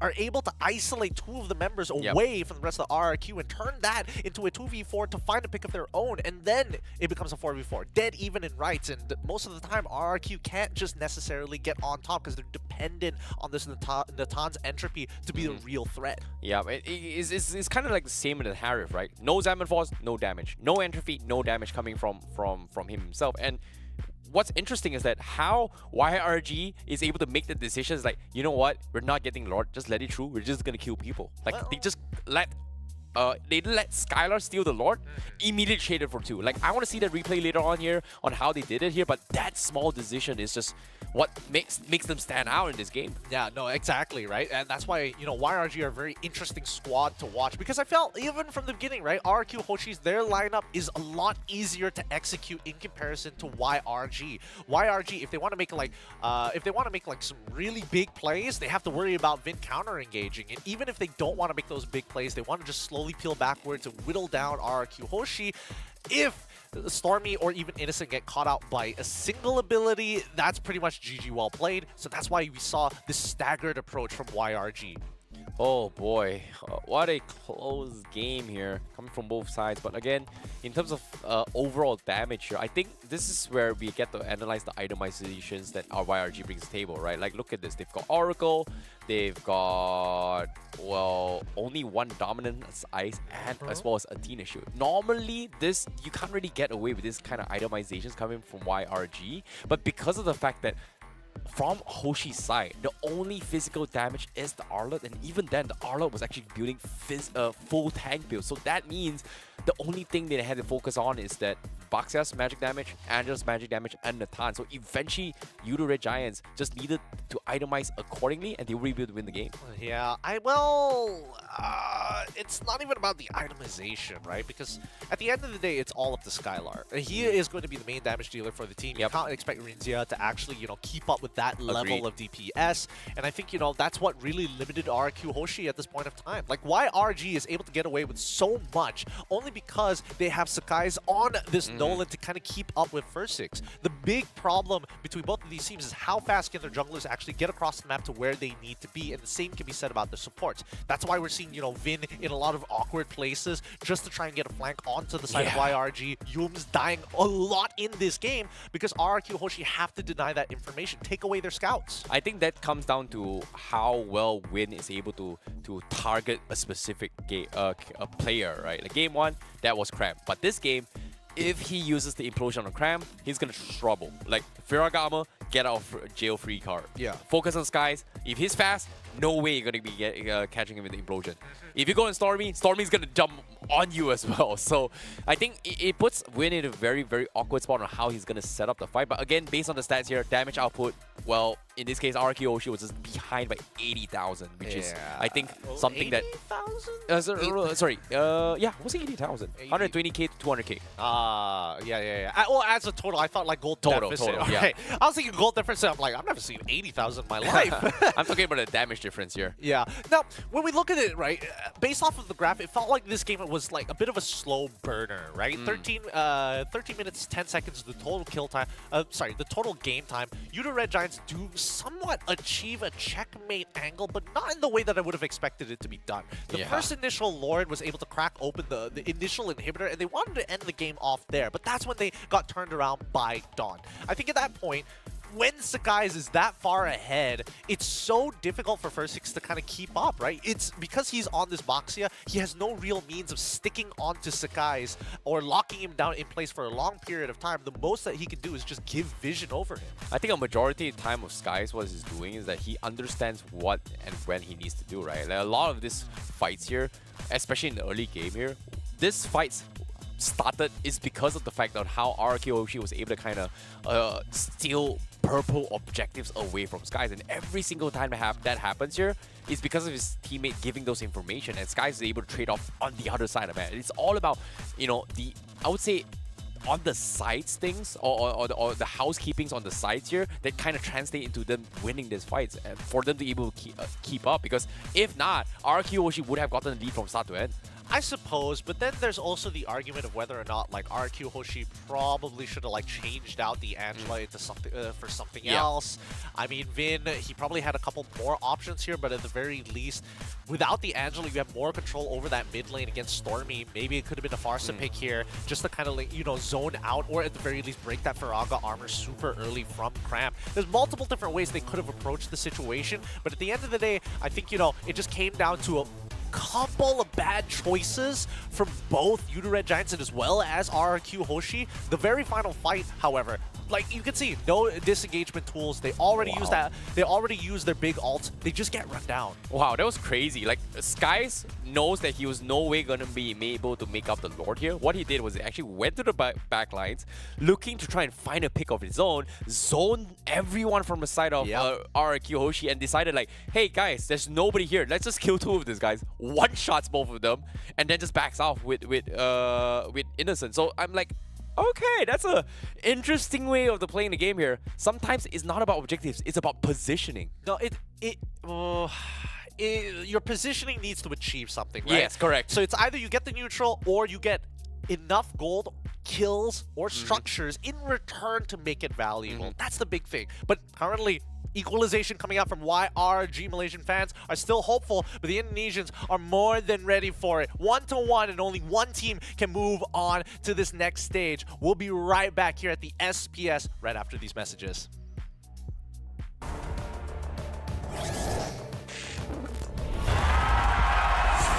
Here we go!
And we're already back here at the Snapdragon Pro Series Season 5, brought to you by ESL. My name is Gideon, this is Icy Baby 1-2. We're looking for the conclusion of this game between YRG as well as RRQ Hoshi. And so far, it seems like, these teams, high execution, might need to simplify the plan or make it more complicated. I don't know about simplify, because everything looks so chaotic to a point that it seems like both teams do strive in chaos a lot in Game 1 and Game 2. So maybe you're right. Maybe they need to simplify, maybe they need to do something here. But now it all comes down to match point. It is going to be the equalizer coming from both sides here. Winner takes all. But guess what?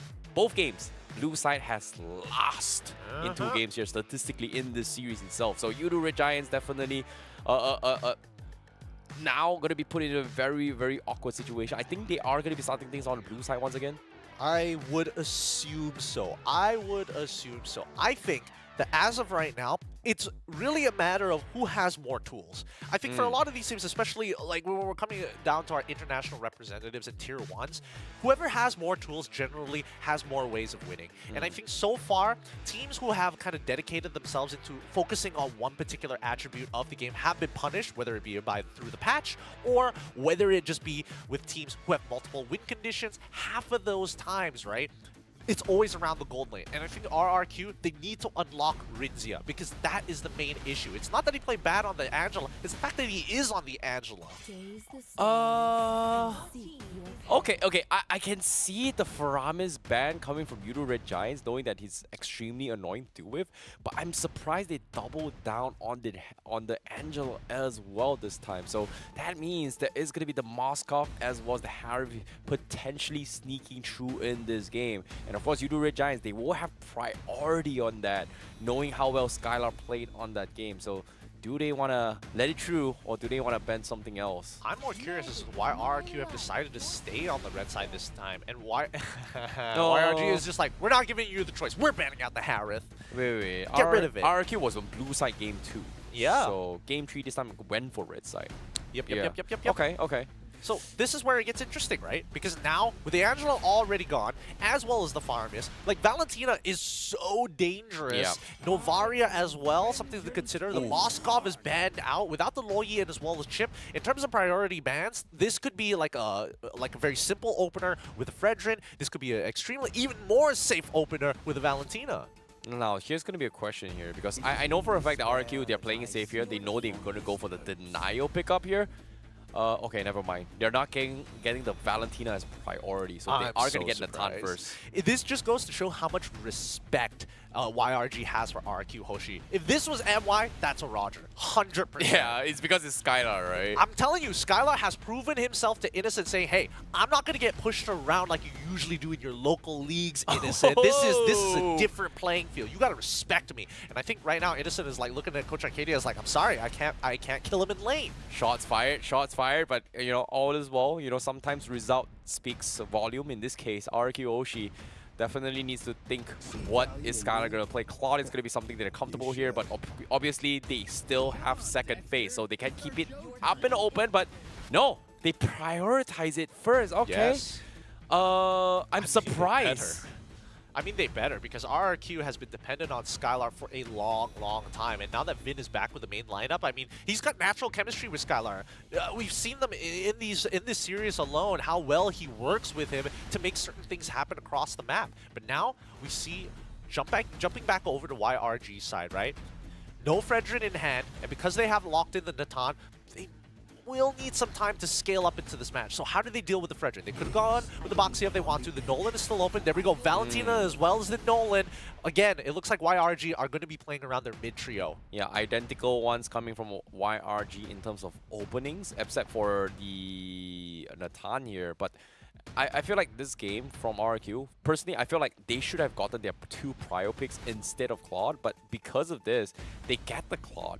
But now they're looking to respond. And my question is, how do they respond against this Valentina Nolan composition? Because it feels like they just didn't have an answer for Skies in game number 2. I mean, previously they didn't have an answer. They might have an answer now because the Arlet getting picked up super early on. Okay. Beautiful, beautiful stuff coming out from the side of RRQ. They're adapting very quickly because now You see in the previous draft game too, they final picked the Arlet. They picked Boxia before that, and then they ended the very first. Phase, making sure that this Tigreal was going to get locked in. But the importance is that this flex pick is going to keep YRG on their toes. Interesting enough, now RRQ Hoshi going for a different approach. They still ban the Grok here against Yums, but do they double down on just, making sure that he doesn't get to play the Edith as well? That's what I'm thinking as well. I think from the perspective of RRQ, it's worth getting rid of the Edith. Even though there's a possibility that Arlet generally has a better matchup into the Edith than the Grok at the very least. But as I was mentioning at the beginning of the draft, it's all about like how many tools do you have? Yeah, because based on the previous game here, they made sure that Krams doesn't play a comfortable hero, right? Like, Xbox is something that they pick as well. Game 1 was having Xbox in the pool, but finally Udure Giants, they sense something is up. 2 games in a row, Vin has been showing the Tigreal for many times here. Let's play something a little bit more standard here and put him in a spot. And this is, I think, a very good read from Udure Giants, because for those who do not know, when Vin was playing in Homeboys, right, at one point? No, that was a different Vin. Sorry, my bad. That was Vin's fault. No. I got confused for a bit. But again, right now, putting Vin in a standard hero is gonna make things a little bit easier for you. Yeah. No. I get what you're saying. But the other Vin that you're thinking of is spelled V-I-N-N. Yeah. And usually has smoke at the end of it. But now, in the second phase, the fact that they banned out the X-Borg, it looks like RQ are thinking along your lines, Terrence. I think, the X-Borg is just obnoxious to deal with, especially when you're playing around these turtle objectives. 30 more seconds left. Let's see what YRG have to respond with. Okay, no Xbox for Krams. Krams still has the Yu Zhong, but again, Yu Zhong against this composition. Do they ban the Akai? Do they ban the Cho? Akai mainly because Vin has been seen to actually play the Akai, but usually that's like a jungle support flex pick. Oh no, they banned the Vex instead. Okay. So that means Rince might be forced to play either a Farsa, Lilia, or maybe even a Yve. But Yve is not great against this composition at all. I think that Edith might not be too bad here. Yeah, Edith for RQ, right? Just to deny it away from Yubes. Yeah, mainly because we can expect that YRG, right? They keep on moving forward and finding these picks. They play around the battle lines, and I think that RRQ should double down on what their battle lines need to look like, because they've got Claude, who's really great at repositioning across the map.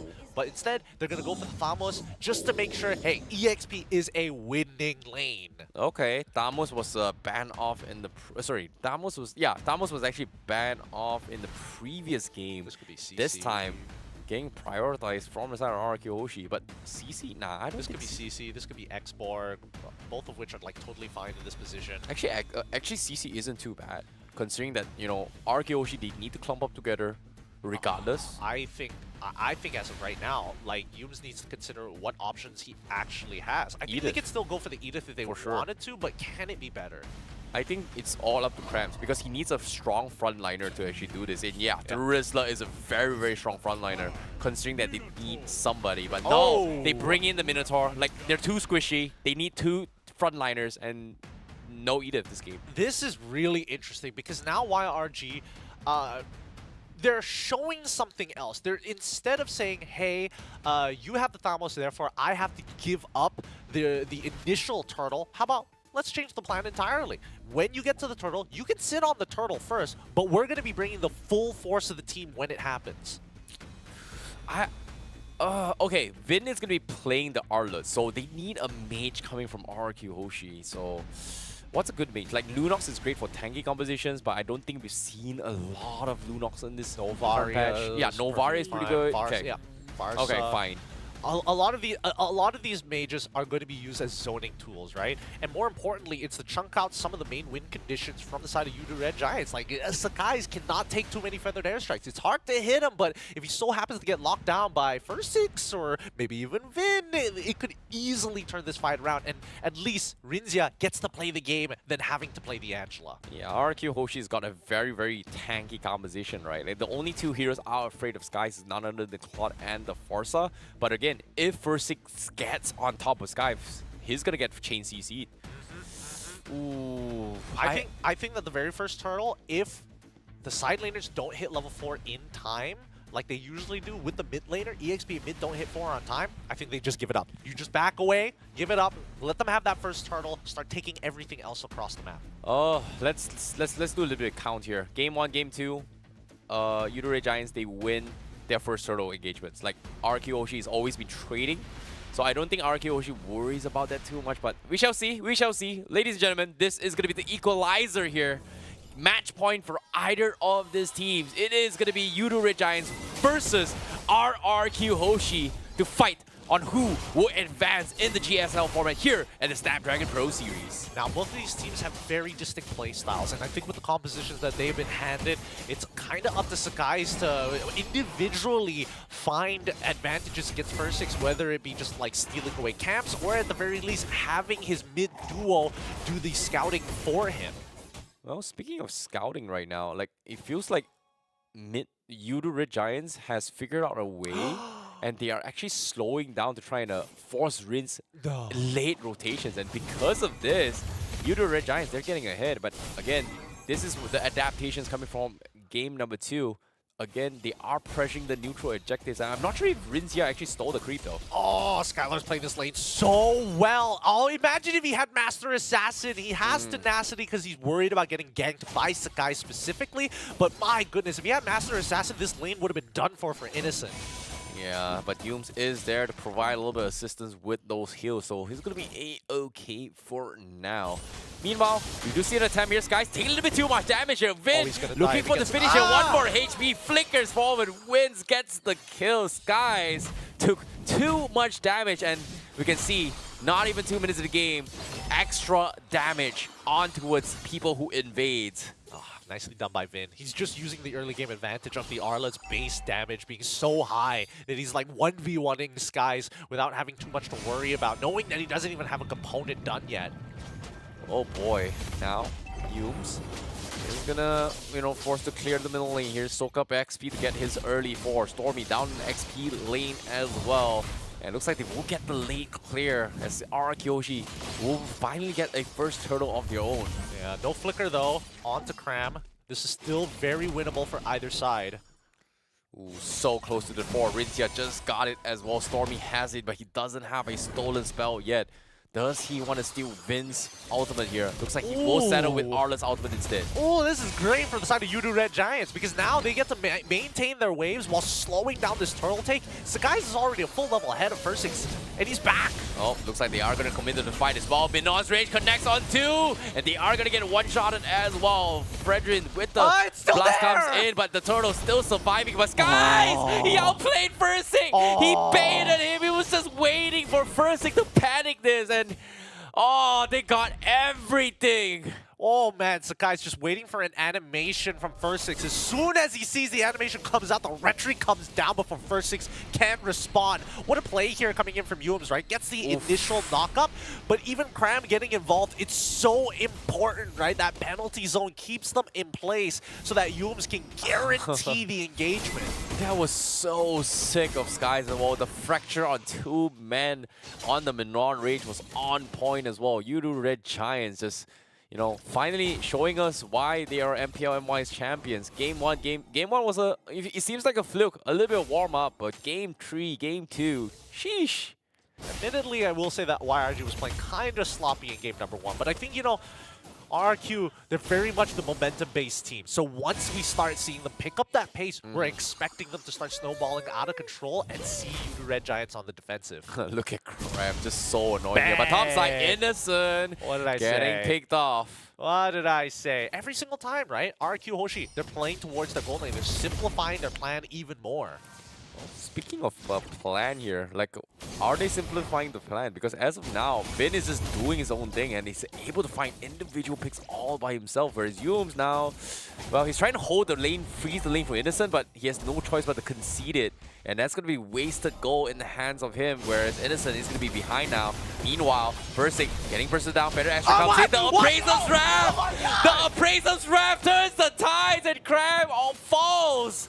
Udare Giants, they did not have enough damage to kill him off. They whiffed. Stormy whiffed. This is one of the few times I've ever seen Stormy with a feathered airstrike like that. He stole it and oh my goodness. I cannot believe that. Oh, He, boy. First should not have been able to walk away from that. Oh my goodness. Now, Holy Blood Wings up on Rinzia. Turtle's second attempt once again. Yudu Red Giants, they want to try to focus this as well. Minon's Rage popped off, doesn't connect, but they will focus down on Vin. Turtle down to 20%. First still in prime position. Feather Asteroid zone him up, but Sky stills out Retries First once more.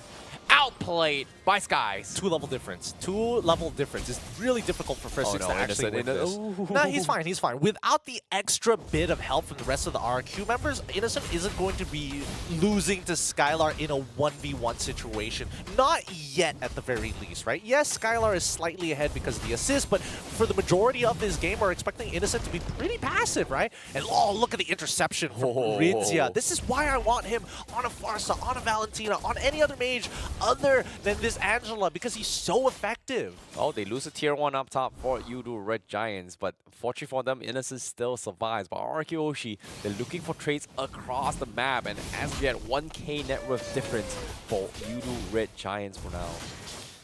Ooh. Aggression coming from Innocent, Entropy being forced out on the top side, trying to scare Skylar off. He is gonna back off. But again, RQOshi, look at this. Very, very safe rotations, knowing that Yudu Red Giants might cut them off. And guess what? Yep. They've got the read as well. Yep, they've got a great lead, Oh as a no, matter of fact. Persig looking for the play here, forces a flicker, Stormy comes in, You've tried to sell it today, Feather Airstrike will chip them away, but it's a little bit too far off, but now with the final snatch coming in, drags him back, Rinzia gets the kill, and now Vin won't lose the fight, but Sky somehow gets the trade.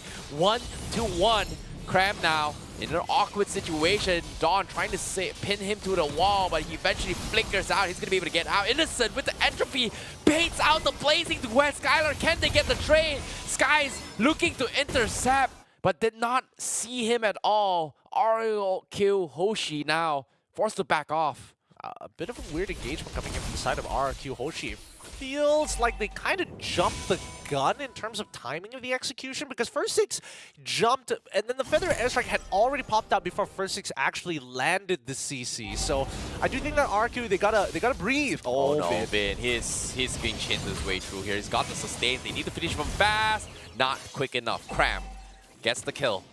Vin not gonna be able to sustain this. Turtle still up for contention.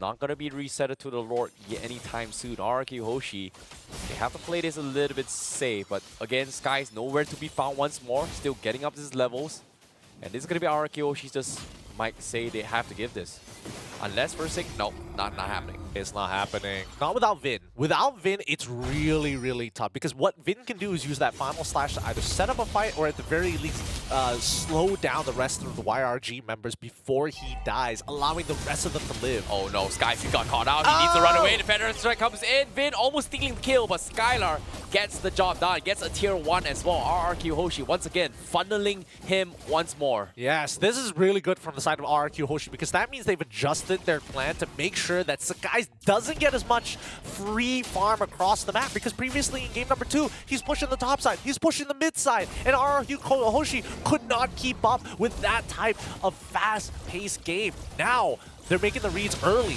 Oh no, they find the tier 2 down bottom. Stormy needs to get out as well. Dawn, he's going to be pinned into vengeance here. You can see Innocent trying his best to kill him off. He finally gets the job done, but he needs to back off. Yumes finally pops the Minor range. Connects on 2. He survives. He's extending the fight. And guess what? They are able to turn the fight. And now Cram finds 1. Double kill for Skylar. But can they find even more? 3v3. Oh my goodness. That was a clutch coming from Yudu Red Giants. And guess what? Innocent looking for the fight. Oh, 1 HP from both sides. And Rinzia with the Feather Airstrike. What are you doing? Skies comes in. He's gonna kill you.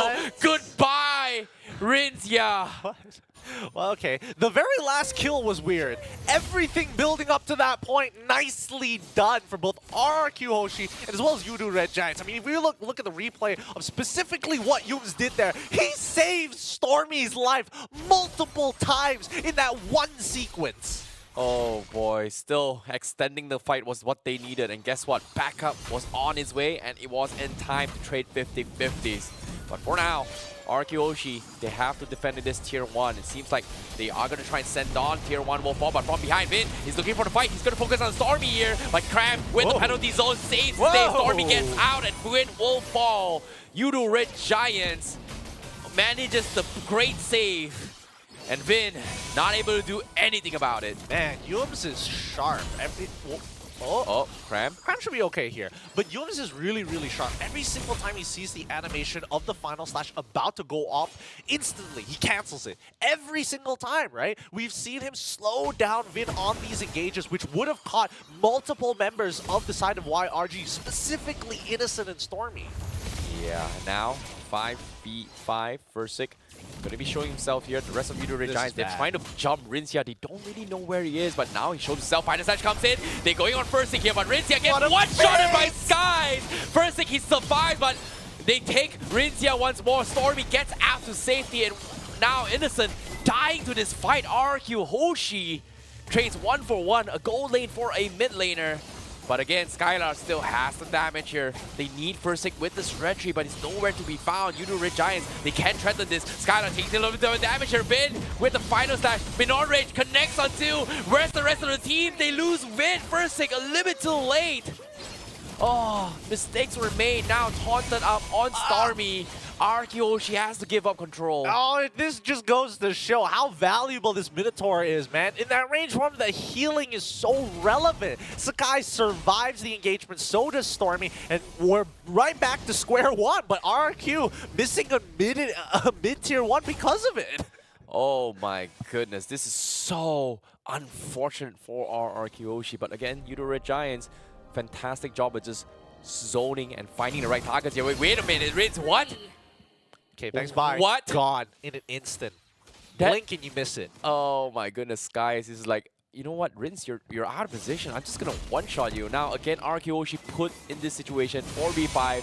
Previous fight, take 1, they were able to find Innocent, but now take 2. It's up to Don to make the play here. Conceal from behind and looking for Skies. They see him, he needs to get out. Blazing into it, comes in, doesn't connect. Stormy's able to bones him out here, but Skylar, he needs to run. He cannot get out. He made a mistake, and now first getting completely chased on. Lord up for grabs, easy pickings for Skies, and it is going to be a full wipeout. Rincia just spawning, nothing he can do. YRG just collapsing on RRQ right now. Oh, YRG innocent! No, run! Oh my goodness. What can RRQ do? They can't. They're trying to clear up this way, but without the feathered airstrike, they're just going to hold that basic ability. Final test! They find Rin! Stormy, what a catch! Tier 3 falls. RRQ Hoshi, the kings of kings, are falling down. Dawn is next to fall. Lord crashing in. Crystal's exposed. Skylar is back, but he's gonna melt, but it doesn't matter. The crystal is gone. Yudu Red Giants makes a comeback. They take the series and kicking RRQ Hoshi down. Oh my goodness, that final play coming out from Stormy put the final nail in the coffin for RRQ Hoshi there. That final slash caught the perfect member. And Rinzia, he just wanted to clear that wave. He just needed to buy a little bit of time before the rest of the members respawn and they could base defense with an inhibitor down. That could have been the turning point for RRQ. Oh, man. So close yet so far. GG, well played to Yudu Red Giants. What a game. Oh my goodness, what a game coming from Selangor Red Giants. Oh, sorry, Yudu Red Giants, man. They were just, you know, like a little bit of warm start, like a slow start from game 1 here. Game 2, game 3, you know, with the Nolan play coming from Skies, they just popped off completely. So Yudu Red Giants, definitely a phenomenal team. And I want to see more of them. But for now, that pretty much concludes this series for them as they take 2-1 against RRQ Hoshi. Like, who would have thought? Like, it would have so close every single game. So very close. So very close. I think, you know, RRQ were making some really good decisions here, but unfortunately, YRG was the more aware team, right? Because we did see that in the initial split, whenever RRQ did end up losing a fight, is because they tried to split the fight into 2, and now you have 2 separate camps that they have to coordinate with each other in the middle of the fight. And unfortunately, YRG just seems to be a little bit more interconnected. Yeah, and of course, you know, it came down to communication, it came down to setups as well. They understood understand who they want to kill here. In this case, Yudo Red Giants just played a phenomenal game in this game against RQ Hoshi. However, for the fans at home here, RQ Hoshi is not out of the tournament yet. They will be sent down into its lower brackets here, where they still have to play more games and qualify into the last chance qualifier brackets in order to take a ticket into the challenge finals. I think they should be fine. I mean, you know, RRQ fans definitely know that the lower bracket runs for the side of RRQ have been the way to go. They haven't been into that, you know, upper bracket form, upper bracket full 100% win rate form in a while, but at the very least, this is a good start because against YRG, this game was particularly difficult, right? Because every single time we saw the clash between YRG and as well as RRQ Hoshi, the members that end up dying, it's either Vin trying to save a life from his squad, like specifically whether it be Skylar or sometimes it could be as valuable as Rinzia. He is willing to give up his life, but those kills inevitably sped up the rather alarming pace that YRG was scaling into this game. Yeah, this is a game that I think YRG just understood their timings a little bit better, right? Like Hoshi, RK Hoshi, they tried their best to find a couple picks here and there. Here, Vin was setting up some really good plays. However, it feels like the far side was something that was very difficult to pull off because everyone from YRG could somewhat cancel off his feather airstrike. And even so, he has been forced to pop premature feather airstrikes in order to get some value damage into the team fight. So I don't think it was draft issue. I think it was a little bit of miscommunication from RQ Hoshi's side. I think that RQ Hoshi just needed to understand they needed a little bit more time. Like Skylar is full build, but Rinzia hasn't reached that point. And I think that what they needed to get was that Rinzia needed to scale up a little bit more. If I remember his items correctly, he was almost on his way to a Holy Crystal, if I remember correctly. Yeah, he was built in the middle of building it. And I think that once Rinzia got to at least level 13, level 14, where Feathered Airstrike can be used within 2 cycles of a considerably long turtle fight or lord fight, depending on the situation, that probably would have made the difference, because then Rinzia can start the fight with a Feathered Airstrike, can end the fight with a Feathered Airstrike. But it's still hard though. Every single time he shows himself, Skies is just like, you know what, Rinzia, I'm gunning for you. And he's died 3 consecutive times in this fight. So, I don't know. It feels like RK Hoshi, you know, they were doing this towards Yudo Red Giants in game 1, but this time they got dissected by Skies in this game. I don't think they got dissected by Skies. I think Rinzia dying to Skies those 2 times makes a little bit more sense, but let's not forget the number of times that we guaranteed a penalty zone coming in from Cram, correct, an entropy coming in from Inisi. Yum's flickering as well has been pretty difficult to get out unless you see Rinzia drop down with a Feather Airstrike or Vin trying to, well, kill off Stormy. Vin has been trying to make waves here. Unfortunately to say, Yudo Red Giants definitely played the better game in this particular matchup here. So well done coming for them here. Total heals, we can see a lot of big disparity, right? A lot of times, like you said as well, Yums has been able to save with the stuns and the heals to prolong those fights, to kind of reset those fights. And a lot of times where RK Hoshi, they could have gotten kills, but just couldn't, because Yums was extending it for the team every single time. But now let's take a look at the graphs here coming for game number 3. Wow, that's a...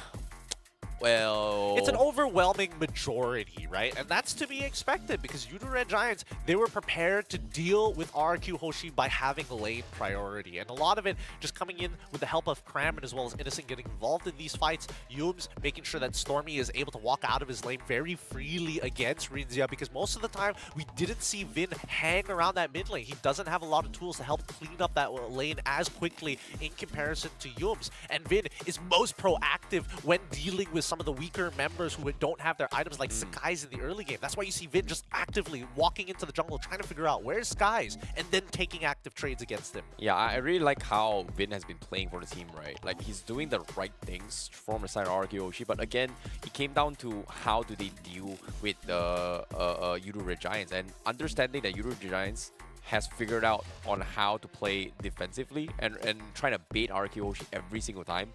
Vin took the bait eventually, because he's played a very similar playstyle from game 1, game 2. Eventually, they found a read on him, which I think it could have been luck. It could have been intended here. We won't really know.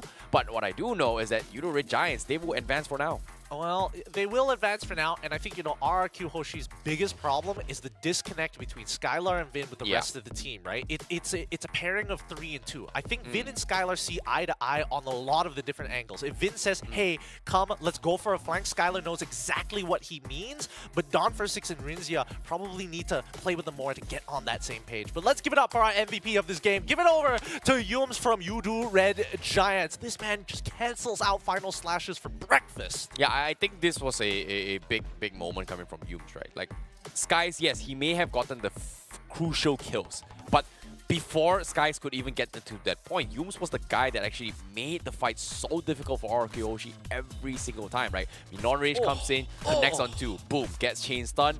Alright, we won half the fight. Oh, we trade 50-50? It's okay. Prolong the fight, drag this into the later stage of the game. But again, Skies, he's stealing all those retry battles, but I think it was this particular fight, right? No. After this. No, right here. Stormy walks back up, and Yums is like, no, don't take him out, and gets the knock up, and then jumps out onto Vin. And then he ends up trading 1 for 1. That was crazy. Like, Vin was using a final slash, tried to chain it with the flicker, gets cancelled by Yums. That was sick by Yums. I'm telling you, this guy cancels final slashes for breakfast. It's disgusting. But this very final fight was a really great angle for RRQ Hoshi. I think that they just didn't see Vin's vision. This is a little bit awkward here, but again, they just completely clean house here. Yudu Red Giants just completely overrun here. And this is pretty much over, right? But at this stage of the game here, Stormy get the nail. RRQ just completely dropped the ball. I mean, they tried. They tried really, really hard there. They could have bought a little bit of time. Had Rinzia was able to clear that 1 minion, and Stormy didn't go for the big final slash play. But well done, YRG. They're going to be moving on to the next round for now. They still have 1 more before they qualify for the Challenge Finals. 2-1 victory over RRQ Hoshi is one of many battles they have to win. Yep, one of many battles, but still a very hard-fought battle here coming from Yudu Red Giants here. Can they continue the journey? You guys got to stick around to find out. But for now, Yudu Red Giants seems like, personally, I feel like as a Malaysian fan here, it seemed very worrisome here for game number 1, right? Like, it looked like they're not ready to play in the internationals, but one snap of a finger, they're back. They figured it out here. I don't know who's the coach. I don't know who's the player. I don't really know what happened here, but they seem stronger than ever because, again, like you said as well, this year, Malaysia has reached the point where it is the most competitive. Well, I mean, probably after game number 1, they probably moved their hair out of their eyes and were like, okay, we're actually playing the game now, all right? We can see, boys. But with that being said, we got a bit of an interview to be had here at the SBS. Let's bring it on over, Zipper. Oh, no, still need some time? All right, no worries. We'll buy some time in the meantime. Here, now, this is why overall, YRG has been one of those teams where you're excited to see because not only are they fresh, are they new, but they're also Malaysians who haven't, well, generally Malaysians haven't been doing too well in the international. So the fact that we're already, getting a 2-1 against, a team like RRQ in that particular fashion just goes to show that YRG might not be on everybody's radars just yet. Yeah, I think it comes down to everybody doing their own things, right? Like Innocent and Cram, they were doing the right things. Like, Cram didn't have a good showing during the MPL and Y stages in the regular season here, but playoffs, he popped off. This game, this entire series here, he was targeted in game 1, but game 2, game 3, he was the reason why a lot of these situations where RRQ Hoshi has to take him as a threat. Usually, you find one guy, he's not really a threat, we focus him down. But now, when YRG plays here, all 5 of them feels like everyone is a threat in general. Like, you have to focus on Yums' micro small detail plays, which like you said as well, cancelling off Arla's ultimate here. You have to talk about Innocent's pro aggression. You have to talk about Stormy's micro details as well, Sky's micro details, Cram understanding when to zone and also cut off XP lanes here. It feels very annoying to deal with because now you've reached a stage where you have a superstar lineup that who do you need pick on? Because again, competition nature every single time, especially over the years as well. Oh, this team, he's a star player. Let's ban all his heroes. We win the game. Well, it has always been that recurring trend for a lot of the competitions or even matchups in terms of team rosters. I think that it boils down to patch, really. Yeah. I think, depending on like how the patch actually, provides or helps out certain style, certain play styles, because I definitely think that, you know, these games could have ended a lot sooner if, you know, they took away the 2 minutes and increased the damage.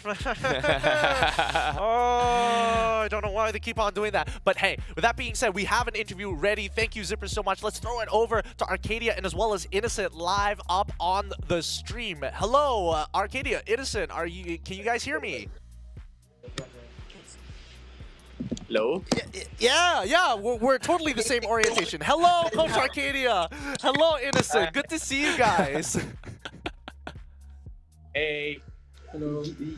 Great to have you guys on board. I'm curious. I wanted to ask a couple of things. What exactly happened in game number 1, and how did you guys look to kind of correct and overcome it in the rest of the series? I think we're still in checking what's the meta that they want to play in the series. So it was more like of trying first what they really want to do in the game. I see. Here's a question for Innocent. Coach Arcadia, try not to give your input, but why didn't we see your Roger today, Innocent? That's what we've been waiting to see.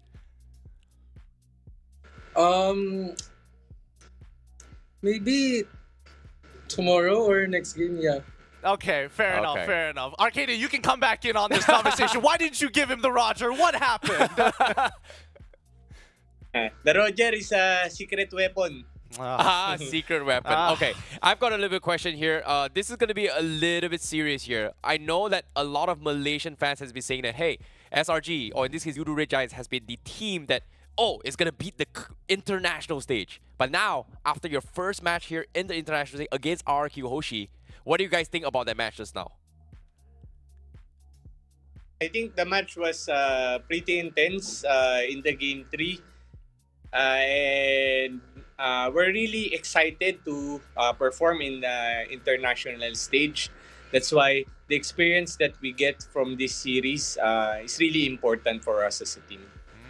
I see. Now, Coach Arcadia, last year you brought a different roster to the SPS and honestly did pretty good considering everything that has happened. What is the expected result, or at least some of the goals you hope to achieve with this team for the Snapdragon Pro Series? Our first goal is to qualify and make it to Jakarta. But for sure, our ultimate goal is to win it all. Get the championship in an international level. So that's what we really aiming for. Okay. Now, Innocent, final question here before we close things off here. Innocent, who do you think is going to be the biggest threat to you in terms of this upcoming matches that you're going to be playing here? In terms of goal lane, maybe team here, who do you think is a big threat to you? Or do you see as a rival as well? I think Skylar, but we already fought them. Because he gave me a hard time this series. Wow. I told you. Look. We'll talk about. I'll mention it later on. Once again, thank you so much, Arcadia, and as well as Innocent for being on this interview. It's great to have some Malaysian representation coming to the international scene at the very least. Do you have any final words to your fans out there before we close off this interview? We just want to say thank you to everyone who's supporting us, and to our families and to our loved ones. So thank you for all the support that you're giving us, and I hope that we always meet your expectations, and just keep on supporting us. Thank you. Thank you so much, Innocent and Arcadia. There you have it.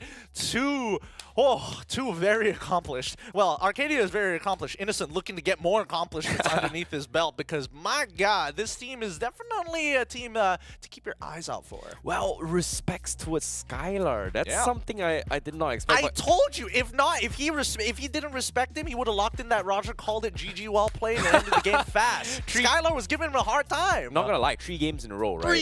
3 games in a row he was struggling here, and I thought it's gonna be like, this game easy, it was classic Innocent in MPMY, but no, he gave respect. All right, it was hard. I'm telling you, that last game would have gone differently had Skylar just taken the Master Assassin, because he got a crazy good trade against Innocent on that Natan very first level. Found the level lead, and then after I was just gunning him down, if he had Master Assassin. Well, at least you know the hard part is over. Like we beat Skylar. That's it. Focus something else. We'll have to wait and see. With that being said, we're gonna go on a short break. Short break. With that being said, short breaks are here. More Mobile Legends action right after these messages. We'll see you in a little bit. I know you're excited. I know you're excited. I'm excited.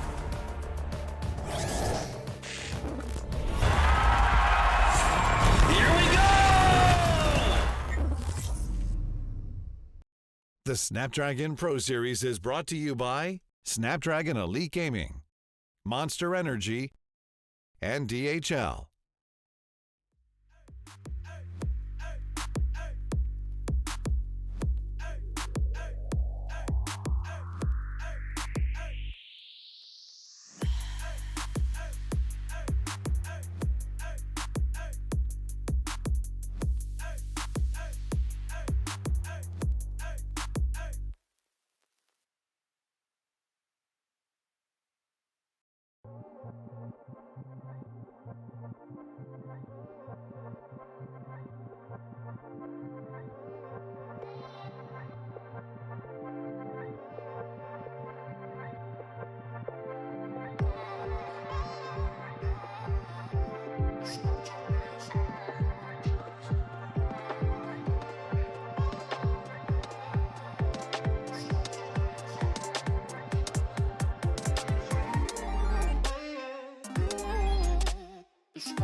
You got me thinking things I didn't mean to. You got me wanting things I never wanted. Is this the way you always get what you want? Alright, alright. You got me right inside of my head. You got me so, so close on the tip of your tongue. This is the way you always get what you want. Alright, alright. Let's do and say that we're done. Let's do, I know that you want to. Let's do and say that we're done. Say that we're done. And we're back, guys. Welcome. It's Falcon Esports up against RSGSG in this next best of three, our final best of three here to conclude Group B for today. It's going to be an exciting one here at the Snapdragon Pro Series. Welcome to, at least for the time being, the challenge season. My name is Getting Q. This is Icy Baby 1-2 to keep you guys company for our very final series of today. Now, when it comes to this final series here, I feel like there is so much to watch and analyze as well, right? We had 3 series as a warm-up here to kind of analyze what fits, what doesn't work, what's good and what's bad. But in the previous series here, it was super intense. But guess what? If you guys want to watch some of these games live at the venue, guess what? You can actually get your tickets right now at only 10,000 IDR just by scanning the QR code live in Jakarta. Buy now at esl.gg/MLBBTix-N or scan the QR code if you're really lazy to type out that link. To be fair, it is a long link. I totally get it. But for the most part of it, please come down and watch these games live because they're going to be intense, and especially with the crowd that Indonesia consistently brings. I can only imagine well, Dude, personal like, conversations are impossible. I'm not gonna lie, for those of you guys watch yesterday's match in MPOID, but the crowd was going absolutely crazy, man. Did you see that banner of Evo's Holies' like long banner on the crowd? It's like it stretched from like 1, 2, 3, 4, 5, 6, 7, 8, 9, 10 seats down below. It's crazy. Yeah, it's to protect their fans, man. 40% of them didn't get to watch the game.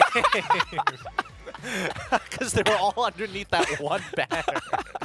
But yeah, tough battle overall. But now, with Falcons up against RSG, another set of questions. Because this is going to be one of our teams, one of our very few teams who actually qualified from the Open Finals initially to try and challenge them. And it's Royal Milk, Dax, PX7, Benny, and as well as Kid X, a macro-oriented Falcon Esports. Yep, and of course, they are going to be a team that a lot of people are looking forward to actually potentially make a mark, right? Since their first debut in M1, M2, M3, right? Like, I think they missed M3 if I'm not mistaken here. But again, this was a completely different roster. The organizations are still standing for now, but can they can they take it to the next level? Because based on their performance from the Open Finals as well, they only lost a single game, and that was pretty much against JP Niners, who again, a lot of us wasn't expecting them to take a game, but still, they still came out on top.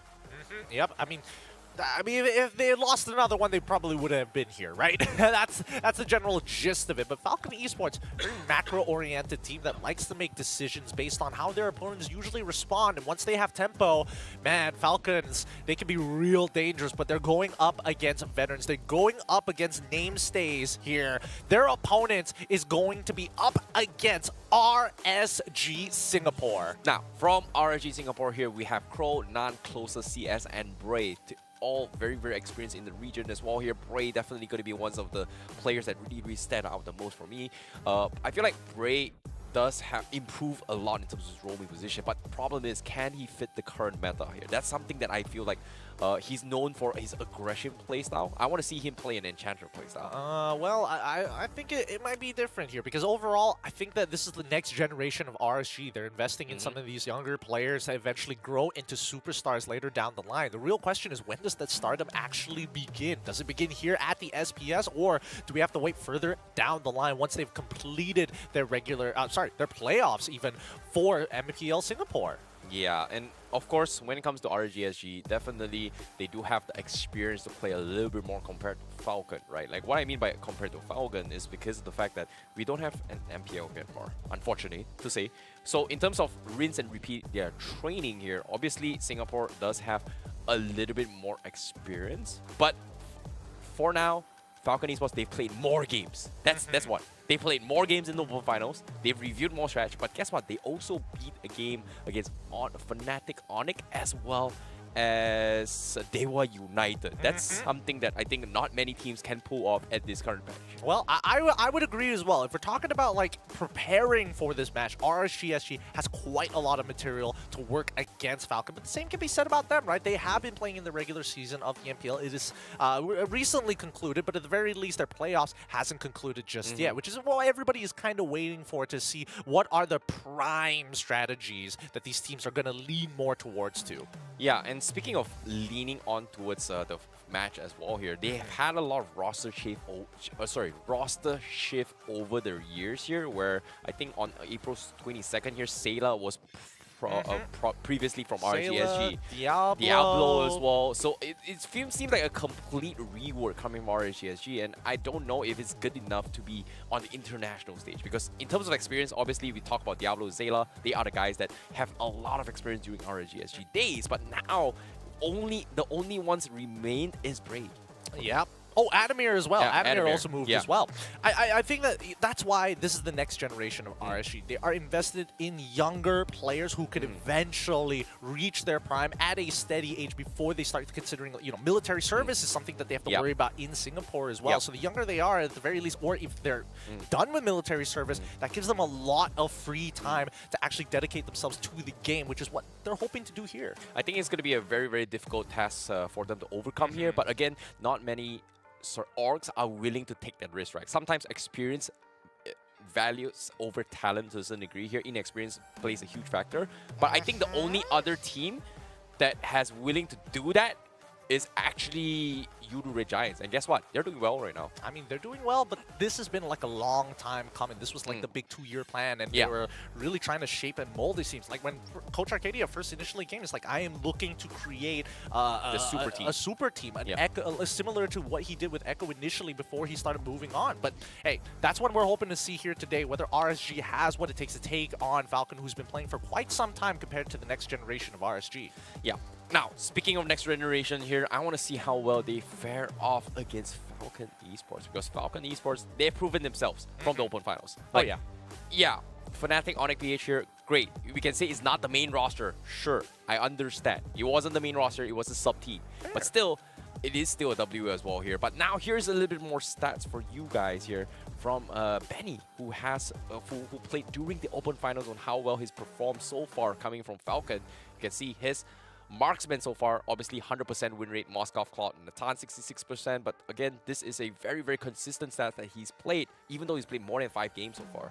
I mean, this is well, some may have say, if they've only exclusively been watching the SPS, people are going to say, hey, it's the Moskov meta, right? It's crazy to see during the during the Open Finals that how crazy some of these players are when they get their hands on the Moskov. It's as if they've been playing this for a very, very long time, waiting for it to actually become meta. And I think it definitely has made waves, considering that the patch is already somewhat, maybe not in the correct areas, nerfed Roger and as well as Harith. For the most part of it, I think that, these marksman players aren't really affected by it in comparison to how important it is for the mid trio to actually take control over the map. Now, speaking of the drafts here, we are going to be jumping into the games right here, right now here. This is going to be the drafts coming from between both Falcon Esports versus RSGSG. And of course, RSGSG, for those of you who do not know, they finished top 3 in the regular seasons for the most recent MPL, which is MPL Singapore Season 7. And of course, if you guys have been catching up as well, they have been maintaining the lead. But again, like you said as well, Gideon, playoffs has been shown yet, but they will be at the stage where they have to prove themselves whether or not can they compete for the international stage before they actually have a chance to qualify for the MSC. All right, for the final showing of Falcon before we moved on into the challenge season, wasn't exactly the cleanest game when they qualified, right? But then it really just boiled down to how much pre-preparation have you done against your opponents. So far, it looks like they have done a little bit here. general bans from the side of Falcon, nothing too specific. The Arlet, the Natan, as well as the Matilda, all strong picks. RSG, they also get rid of the Chip and as well as the Harith at the same time. Final ban here before we go into the pick phase, and it looks like they got rid of the Angela. Oh, okay. Comfort picks, comfort bans coming from RGSG, right? Like, especially coming from MPL SG, they have prioritized a lot on Angela being the pick here. But in terms of bans, it was actually banned off 53 times during the entire regular season. Every single game alongside with Harry, who's 54 times. So this is something that I think MPL SG just loves playing against, banning off against Angela every single time. It's just a comfort thing in that region. It's obnoxious to deal with. Singapore as a region is very macro-based, right? Those who are uniquely gifted and talented in the micro division definitely stand out in their lanes. And I think that RSG SG, it'll be interesting to see because now this is their first pick. They decided to go Roger into this Moskov battle, and we've seen that Falcons have taken care of Roger in the gold lane with this Moskov more times than I can even count.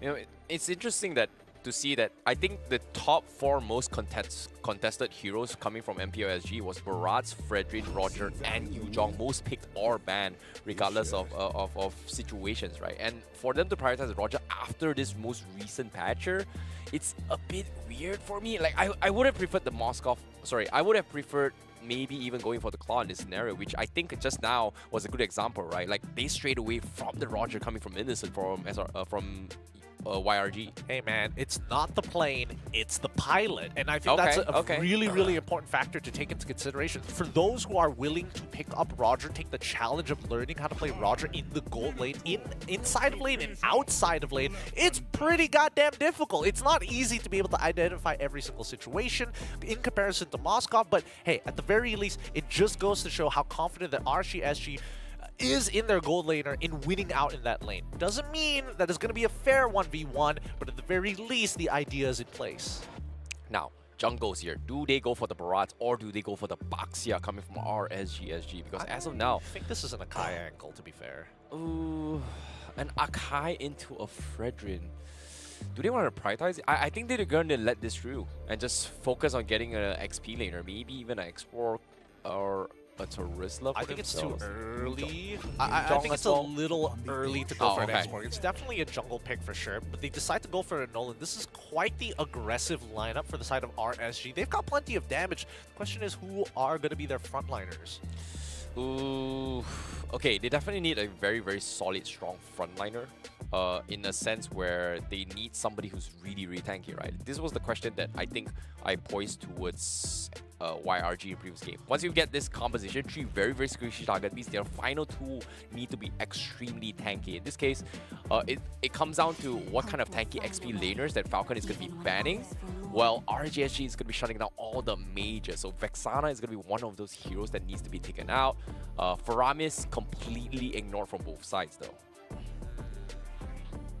I think with the Valentina is kind of deterred Falcon from actually picking up that Faramis, but at the very least, they are focusing on EXP laners. Very smart of them, getting rid of the Terizla. Is there anything else they have to get rid of? Are they worried about Exborg maybe? Or are they a little bit more worried about dealing with potentially a Benedetta? Maybe a Benedetta, but Yujong is something that was highly contested in MPOSG. I think another one would be the... what was it again? It's probably not the Lapu in this case, right? No, because it's got to be team fight oriented. Arlet, actually. Arlet got first ban by Falcons, no, okay, never mind, it's gone. Yeah, so they don't have that option. I'm more surprised that the Loyi didn't get picked up by either side, which maybe this is a bit of a read from the side of RSG-SG, but here comes the Barat's ban, and now the EXP running out of like hard and tanky picks to go for. They could double down on the damage and go blind Khalid, which is kind of atypical coming in from MPL SG specifically. They're unique in that sense, but at the same time, Yuzong is still up. Okay, speaking of the fights here in the drafts, but I think they picked the Edith, and after that, Edith for Rome, yeah, for Bray, definitely a safe pick up here. But again, they need somebody tanky with some sort of sustains, right? Like Minotaur is something that we kind of saw just now, where I think, I know from Falcon, right? Like for Minotaur, they have the sustains and heals, and right now RSG they just cannot match that. So forcing Bray into that positions is not gonna help him. They are gonna double down on the Cho tank instead, maybe Cho XP, but again, not a lot of frontliners coming from RGSG. That's kind of wild to go for Yeah. here. I mean, they're expecting to see a lot. They're expecting to see a lot of CC from the side of Falcon. And yes, Cho technically can weave in and out of these fights, but Falcon can do one last cheer before locking in their picks and getting setting up for this game. Let us know. Lock it in, boys. You've already done the cheers. Let's see the final composition. Oh, Yu Jong as well as the Phobias. Oh my goodness, so much value coming in from Falcon Esports. Like the amount of dashes here. But no, RSG, they bring in something new to the table. That's so funny. They bring in the Freya gold lane? That's so funny. Wait, Freya beats, XP. Freya literally beats honestly, every single one of the tanks. He beats the Phobias. He also technically beats the Moskov if he doesn't have the Spear of Despair. Beats the Yu Zhong early levels, unless he's got like a life lead. This is an interesting take from the side of RSG. I actually kind of like RSG's draft. Like, even though the Falcon does have an easier composition to play, but the Phobias makes it very, very difficult because of the fact that Nolan can out-kite the Demonic Force. You get value off the Demonic Force. You get value off Nolan, you get value off Roger, you get value off Cho. Yes, great. But what happens if they don't take the damage? I'm trying to think whether or not Freya procs the Demonic Force. Does her? I know her leap does. Her leap does, but the second skill, the third hit of it. The normal attack, no, I don't think it procs. It's just standing still. Because it has that initial knockup. Is that quote unquote a dash? I haven't played enough Freya to know that for certain. I'll check it a little bit, but this will be an interesting one. I'm curious to see how this is going to play out between both Falcons and as well as RSGSG. Falcons on blue, RSG on the red side. Well, final series of today, we will figure out something unique here. RSGSG from the MPL region of Singapore going to be bringing something new to the table, while Falcon is going to be here to look to make waves here. Playing a little bit standard, but at the same time, they're all trying something new. For us to see the Phobias in play, I want to see how well it works here. Benny going to be getting a slight bully here. Kid X also harassing CS. That's a lot of damage onto him. Are they just going to let him take the damage? Like, what's going on here? Now, Curl, he takes a pretty bad trade against Royal Milk. Didn't hit level 2 in time, but Royal Milk did have to use the Petrify to make that happen. Wait a minute. This is a Phobias mid lane. So XP lane, they're having Yu Jong against Freya. So yeah. I guess the Yu Jong is going to be able to win the early engagements. But once Crow reaches the mid game, he's going to hit so hard. No, Crow just needs to hit level 4, honestly. He wins at level 4. Like, honestly, these early trades can... well, if Royal Milk doesn't have his Petrify, very good chance that he dies too. But in the meantime, we've noticed that Bray has been kind of hugging around the gold area for a very long period of time.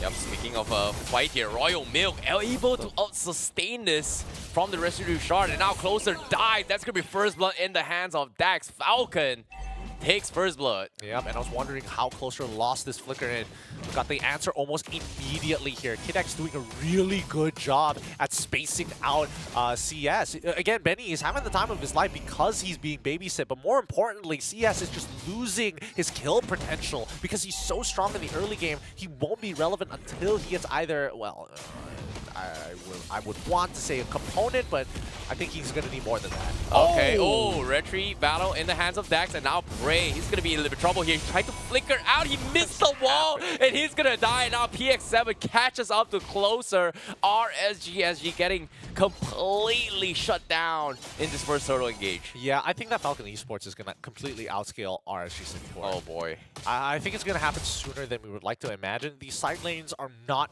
getting as much pressure as we would like to be seeing here, and it's not resulting in the Praise, bleeding. Okay. Yeah, I mean, he can use it. The Praise's Wrath is on a pretty short cooldown. No, I mean, like, imagine the orange buff got stolen. So that's well, regardless of what happens here, it is still away from none. So that's something that I think RSG Singapore needs to figure out how to scale Nolan right now, because he just checked the orange buff.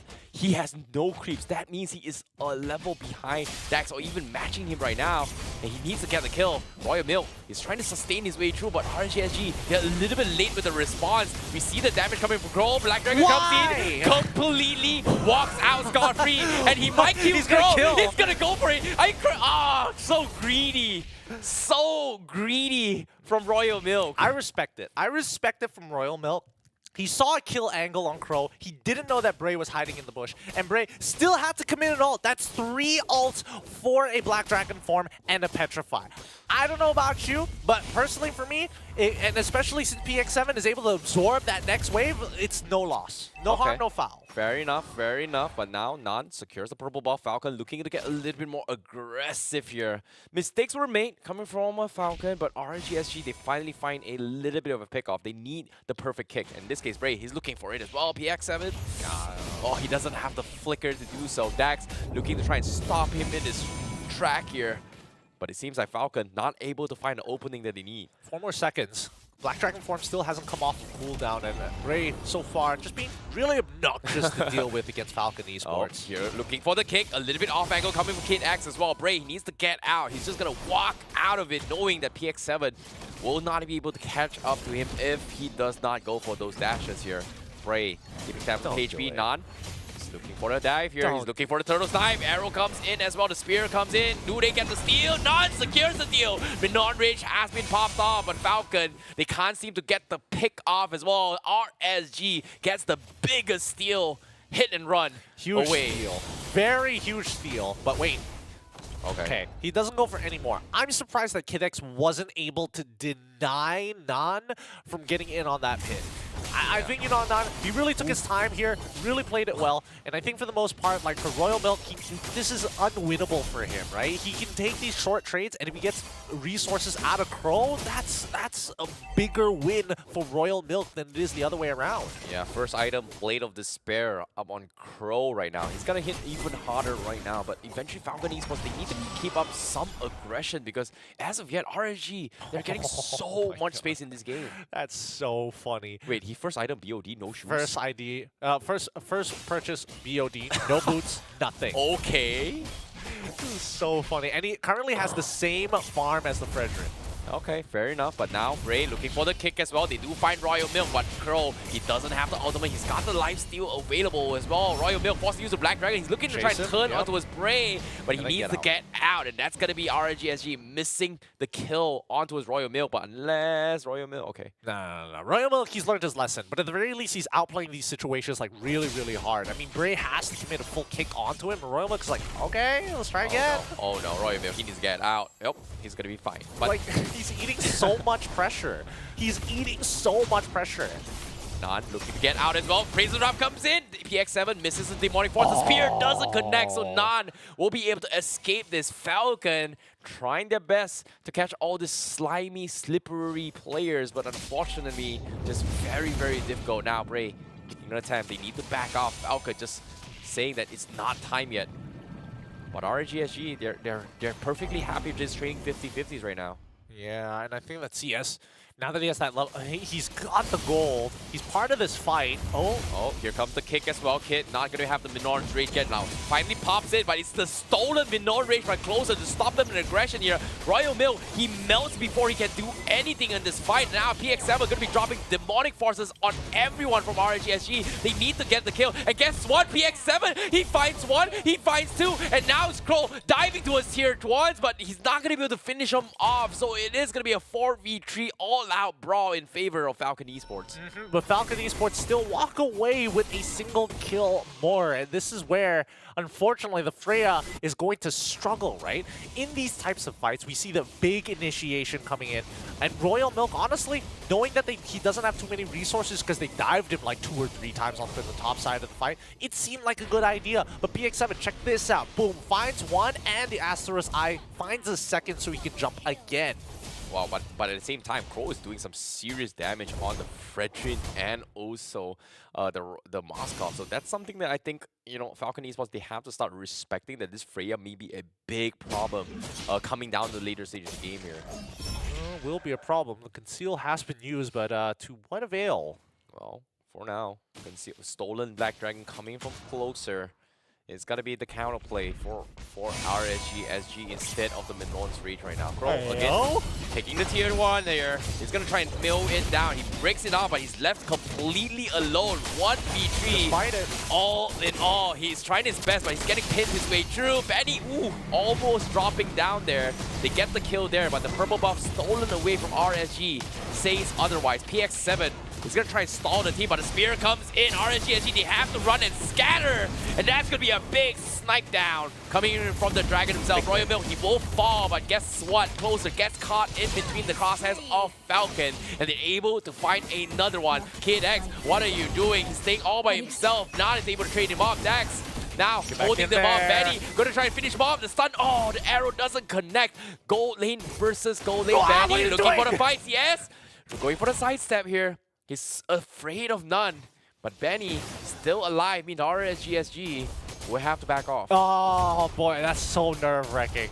That's so nerve-wracking. For all we know, Benny could have easily just knocked him away at any point of time, right? But this fight, it breaks out. It just goes to show how much value they're getting out of PX7 with the demonic forces just continuously jumping. There's just so many ways to actually proc him during this fight that it really limits the mobility of RSG Singapore if they don't want this Phoveus just lurking in their backline. Yeah, but at the same time, Nun was struggling so much against this fight. Fanny could have just joined this fight a little bit earlier here, but guess what?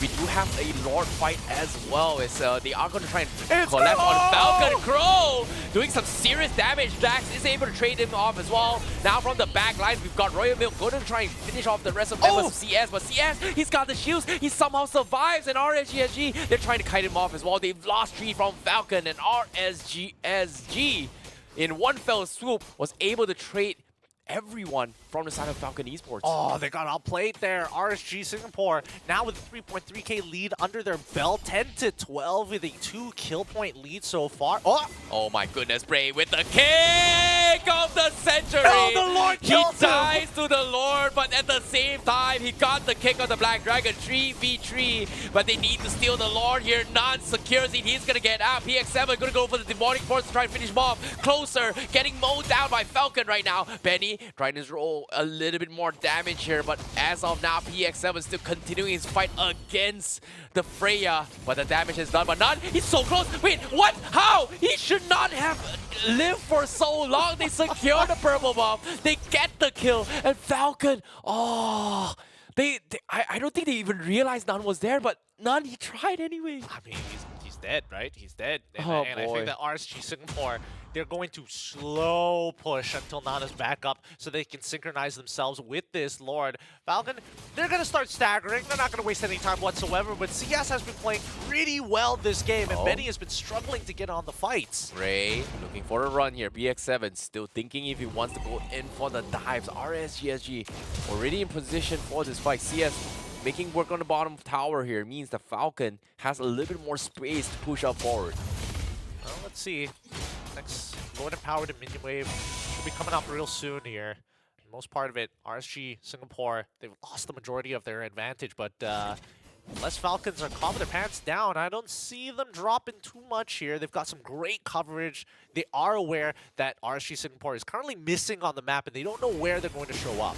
Well, as of yet, Manny making quick work on the tier 1 on top. He's so far ahead, but bottom lane here, they're gonna try to make an attempt here. Here comes the dive. Ray gonna be completely focused out as well. The spear doesn't connect. So now RSG, they have the advantage for a small window, but for now, PX7, so much sustain, so much shields, and guess what? He pulled Bray in, he got kicked in and sniped by CS. Extra style point for RSG. Oh, the petrify! Meanwhile, Oh my God. Royal Milk with the petrify to kill off Crow. A mage for the XP, and now RSGSG, they have to back off knowing that Benny has finally arrived.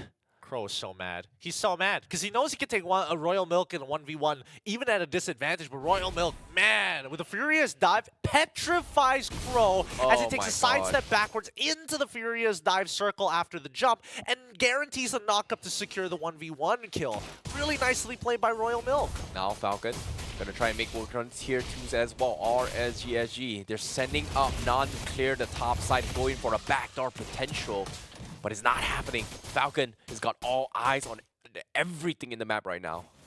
For now, let's see how long they can do it because Falcon very much, they like playing as 5, but at the same time, macro is pretty important. A lot of waves that they got to deal with, top side especially.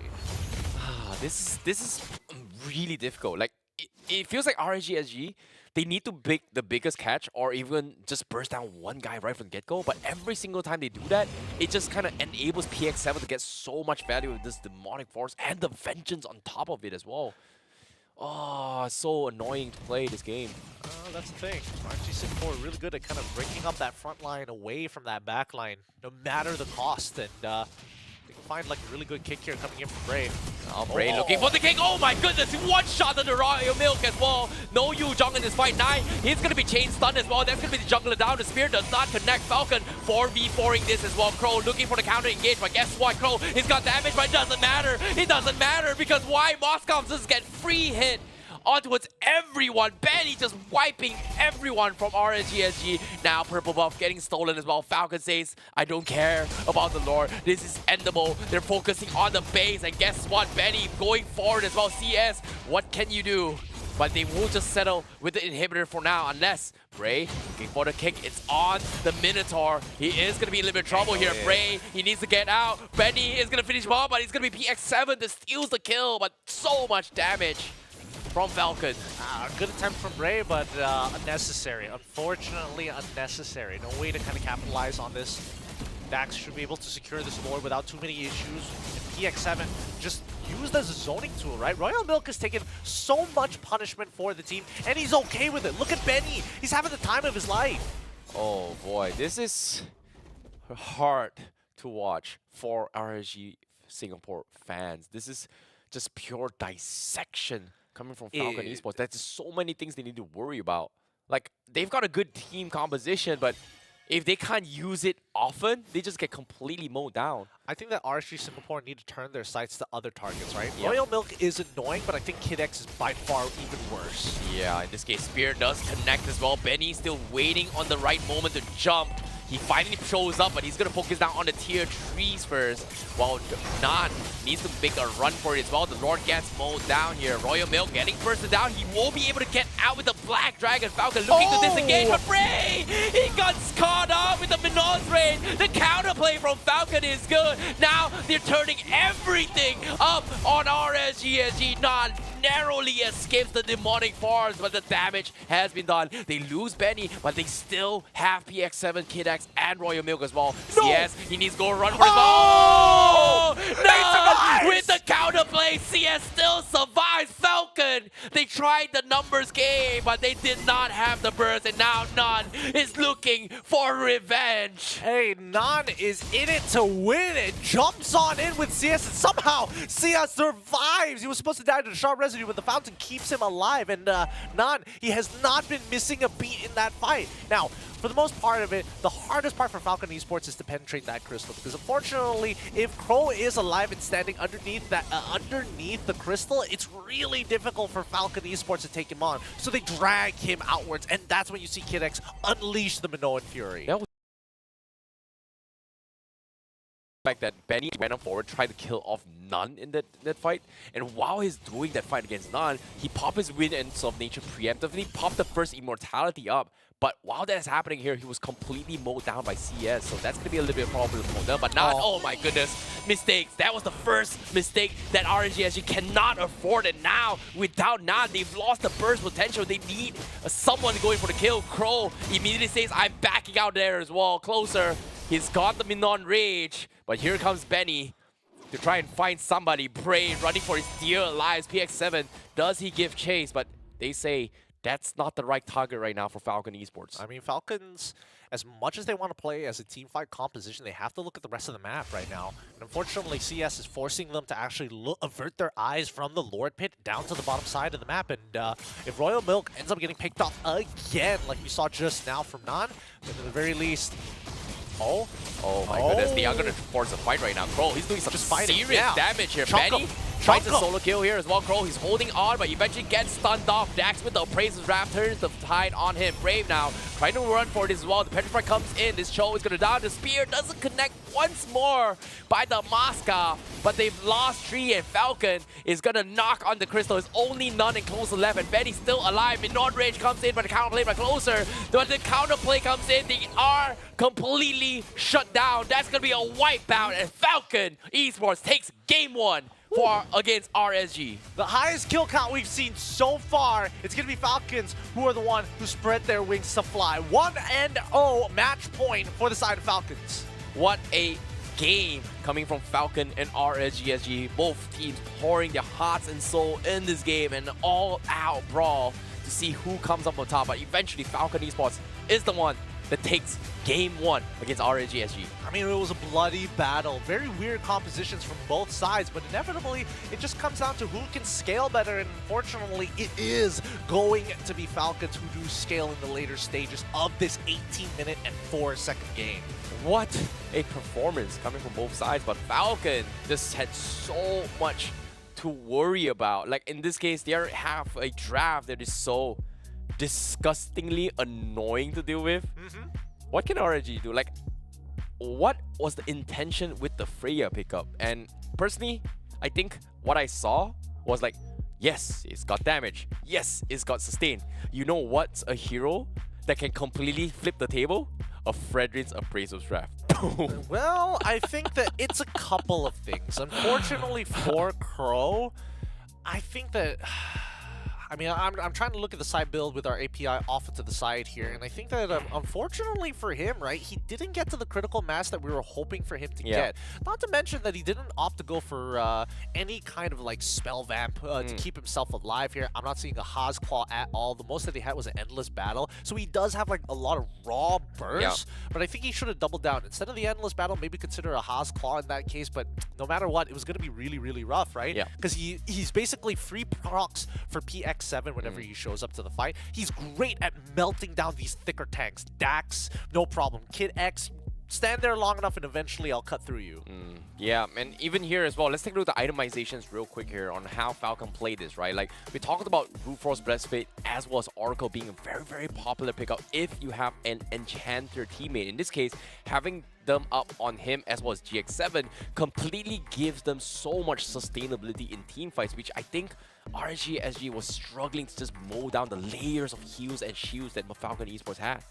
Well, I mean, it's just natural synergies, right? The War Axe works really, really well with Brute Force Breastplate. Yuzong naturally has the self-sustainability, so the Oracle makes sense. But he's considering the amount of times that RSG ganked him. Like PX7 should have been somebody who should have been punished from the beginning up to the very end. He's ending the score today 6-3 and 14. Not exactly the usual Phobius numbers I'm used to. And he decided to go for a Vengeance and not a Flicker. So it's not like he had a lot of escape tools. Yeah, he was just buying time from the team, right? Like, a lot of this fights happen because of the fact that once he goes in, RSG was just struggling to give to back off or commit to the fights because of the mobility. And even here, look at this, RSG, they did 315,000 damage throughout this game, but even then, it felt like, you know, it didn't take much for Falcon Esports to actually mow them down.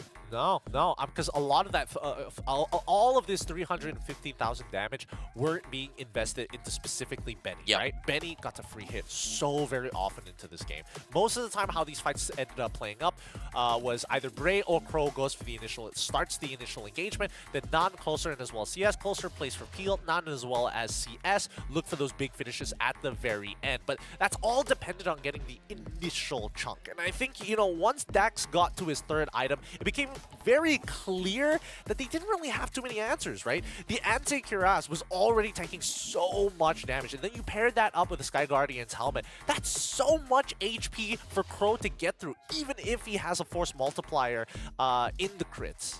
Yeah, and again, it feels like it's because of this Phobius, everyone from RSG was just playing the waiting game. They just don't go all in, and the only one that was confident to do that was none other than Bray. But again, even if I said that, the graph speaks otherwise, because from start to end, it feels like, you know, Falcon Esports, they were doing it really, really well here in the early games here, but eventually RSG was able to kind of, you know, get up a little bit of a lead here. In this case, almost like a 4K, 5K lead ahead on towards Falcon Esports. I think that was pretty much the Lord fight as well. You're absolutely right, because unfortunately for RSG Singapore, right, the early game is generally where we expected them to really start to strive. And yes, it went into Falcon Esports' favor for the first turtle, but afterwards is where it got really interesting. The mid game was starting to look a little RSG favor, but they were trading back and forth consistently with RSG Singapore winning out on those trades.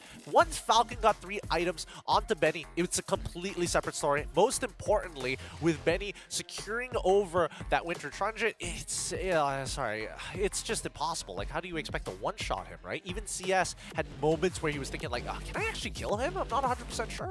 Yeah, and even this fight as well, Falcon Esports, they were in a very, very awkward scuff fights here. And again, because of how their composition was designed around, right? Like, their composition was designed to sustain and buy time for teams to rotate. And oftentimes, it doesn't really pay off, but it makes a lot of sense because of the fact that every single time they come in a fight, if the Moskov misses the spear, they have to buy time for the Moskov to walk into this fight. And I think a lot of these instances here, because of the amount of sustains they had, Benny was able to just pop off and getting free hits here because of the fact that RNGSG has no choice but to commit all their ammunition out because of Falcon.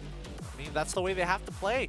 It's very much very damage-oriented, very snowball-heavy composition lineup from RSG Singapore, but against Falcon Esports, who can like slow down this game, this was inevitable. Unless we saw a bigger lead from RSG Singapore, I don't see them really winning out this game. I think, honestly, for me, Royal Milk played as good as you can get for an EXP laner that's getting targeted by every member of RSG Singapore. Yeah, and even Nun as well. I feel like Nun, he tried his best to do what he can do in this situation here. Yeah, this is what I'm talking about, right? Big fat slap.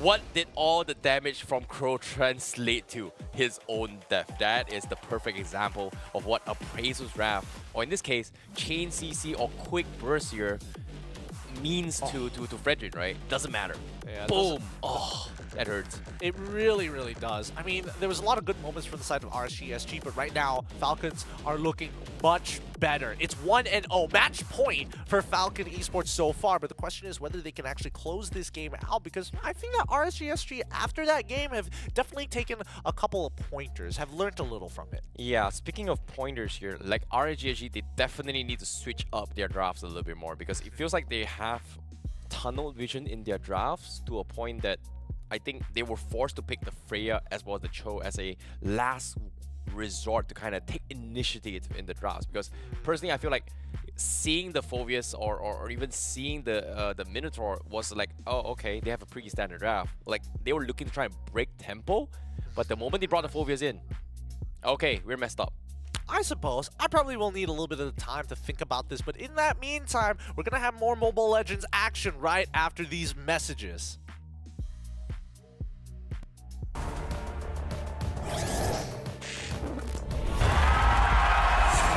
Here we go! Always get what you want, alright, alright. Let's do and say that we're done. Let's do, I know that you want to. Let's do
It's match point for Falcons Esports against RSGSG.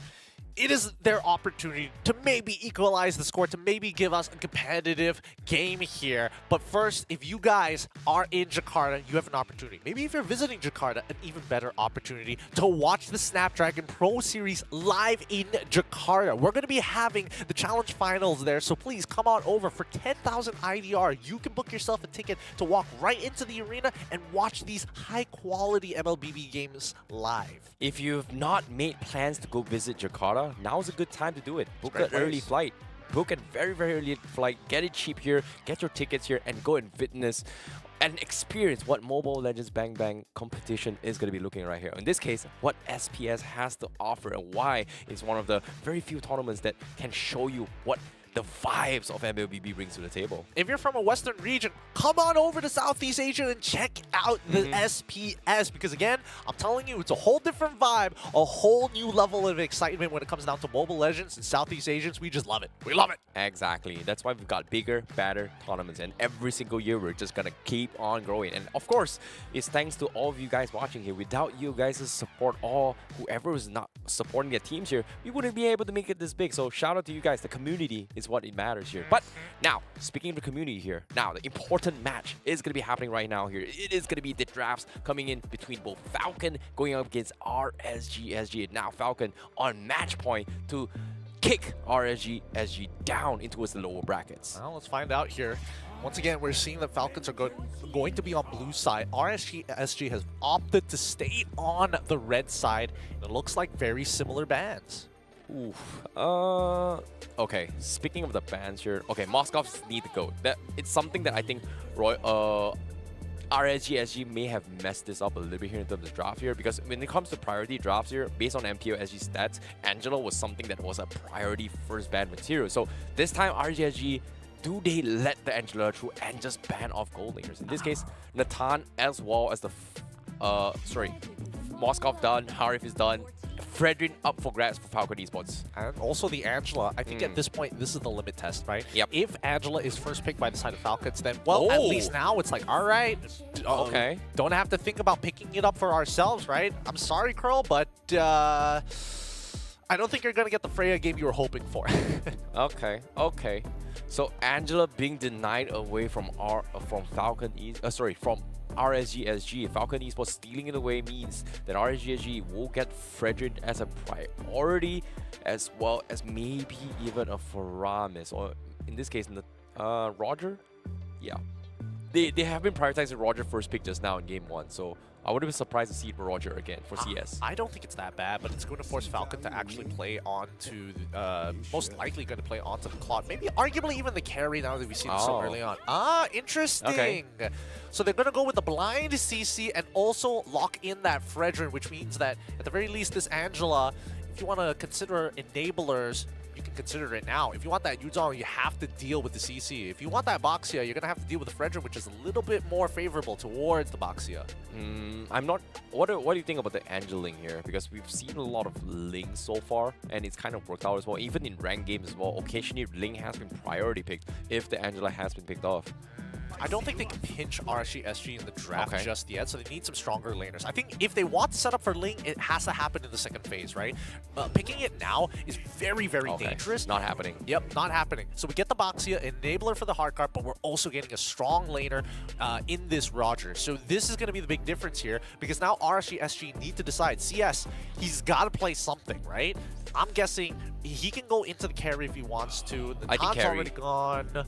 I think carry is a pretty safe shout here, considering how MPL ID has dealt with it as well here. Like, Claude is great and all in terms of AoE control, but in terms of just whittling down and shutting down specific tank targets, I think carry just does that work much, much quicker. In this case, against a Boxia, Boxia melts to carry very quickly. I agree, but I also think that if carry gets locked in here, it's going to affect the second half of the Falcon draft. And I don't think RSG wants Falcon to change their draft just yet, so they go in for the Valentina. I like this a lot, because it's going in blind, essentially, right? And it doesn't matter what Falcons pick up as their mid laner, because whatever ultimate they have, RSG SG will have as well. I think all Falcon needs to do right now is just ban off carry, as well as banning off maybe the Leslie in terms of true damage here. Yeah, carries for sure they have to ban.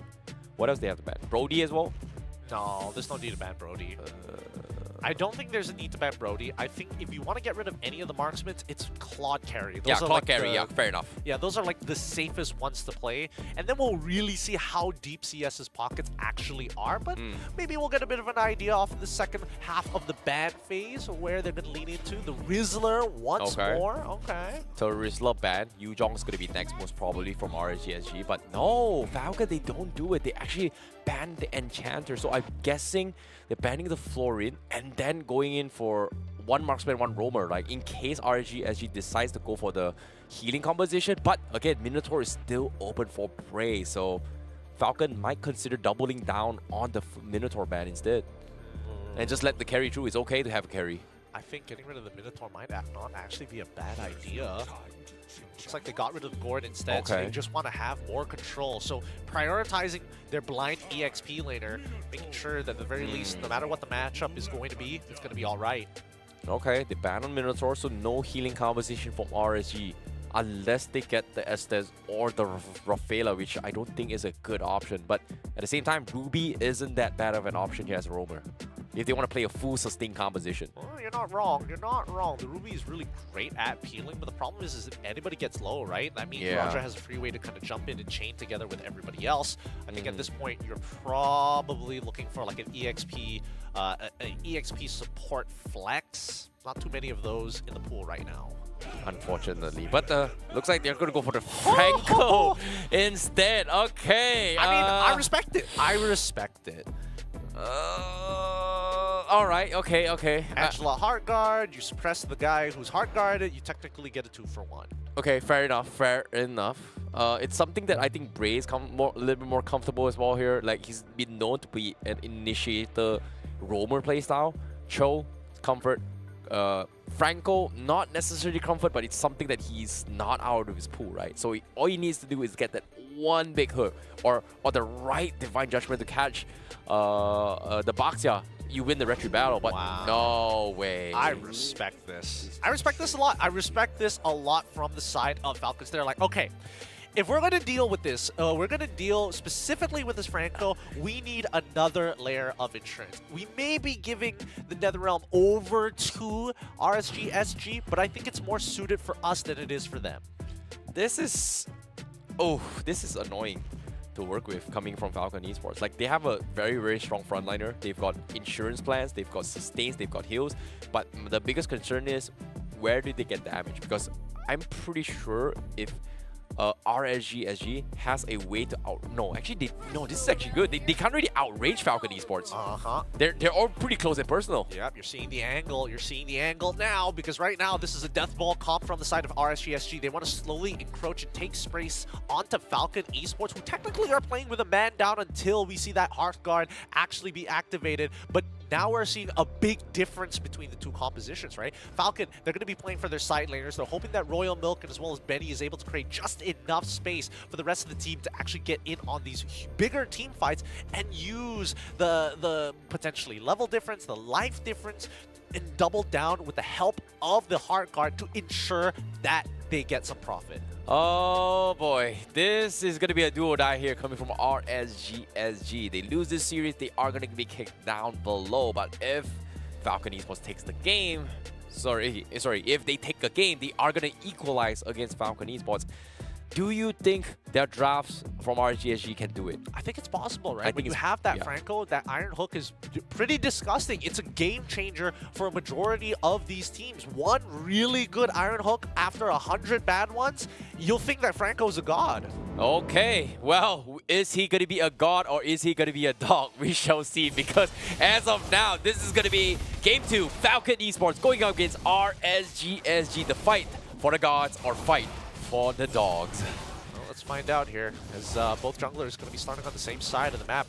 They're going to be making their way to the top side eventually, away from the gold laners, leaving the gold laners on an island. Oof, speaking of an island here, it seems like Dax is going to be playing a little bit safe here. He's actually gotten a Weapon Master up on the box here. What? That doesn't seem right. he got a Weapon Master. All right. What? I don't know if that's right or wrong, but I've never seen a tank jungler go for Weapon Master. I think that might have been a bit of a mistake, right? Unless he's looking to scale harder. It doesn't make sense. Okay, we shall see. But not right now. Falcon is taking a little bit too much. Oh, PX7 with God. the Ghostbuster. They're trading 50-50 God. decks. Can he get the kill? Yes, he can. Can he get the second nut? He's diving tier 1. Ah, he got the kill and now closer. Why are you in front? Get him. Dex, he needs one more. Can he Dex, hit? No, what are you doing? he missed. He missed. Dex, oh no. Why? I can't believe it. Wow. that turned out very poorly for RSG Singapore. That turned out really, really poorly. PX7 on this farm is, don't ever forget it. This guy's dirty. Oh my god. Like the PX7 was able to get a Ghostbuster of 2 heroes and 3 minions on top of that. So much burst, bro. They melted. Oh my god. They lost a third of their HP off of 1 Ghostbursters. That is not okay. Spread out a little bit more, boys. We got to spread out because PX7, he is the aggressive farmist player. Dude, they almost got a triple if Closer did not sidestep. That was so scuffed. But now Bray is going to be pulled back. Ghostbusters onto Bray. Dropping half HP, Closer does have the Nether Realm, but Dex doesn't really care. Nice. At this stage, he's level 5, he's so tanky. No Fredrin, it's okay. You can't kill me because Fredrin is on the other side of the map. He's playing with Kid X. Beat him! And this Angela's gonna sidestep his way through. Can he get out? No! Beat him! He's got stuck on the wall. Keep beating Kid him down. Wait.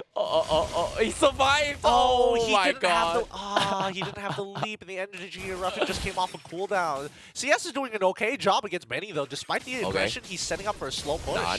Okay, he's got the taunt, but the whole vibrate. Hot God saves the day. Yes. He's going to be able to flicker out of there. And Falcon, they're just outplaying RSG again. Look. The game is not in favor of Falcon Esports just yet. It's a very slight lead, but not enough to say that they are winning for sure. Current score 2-2, but look at that! He's already at 9,000 damage.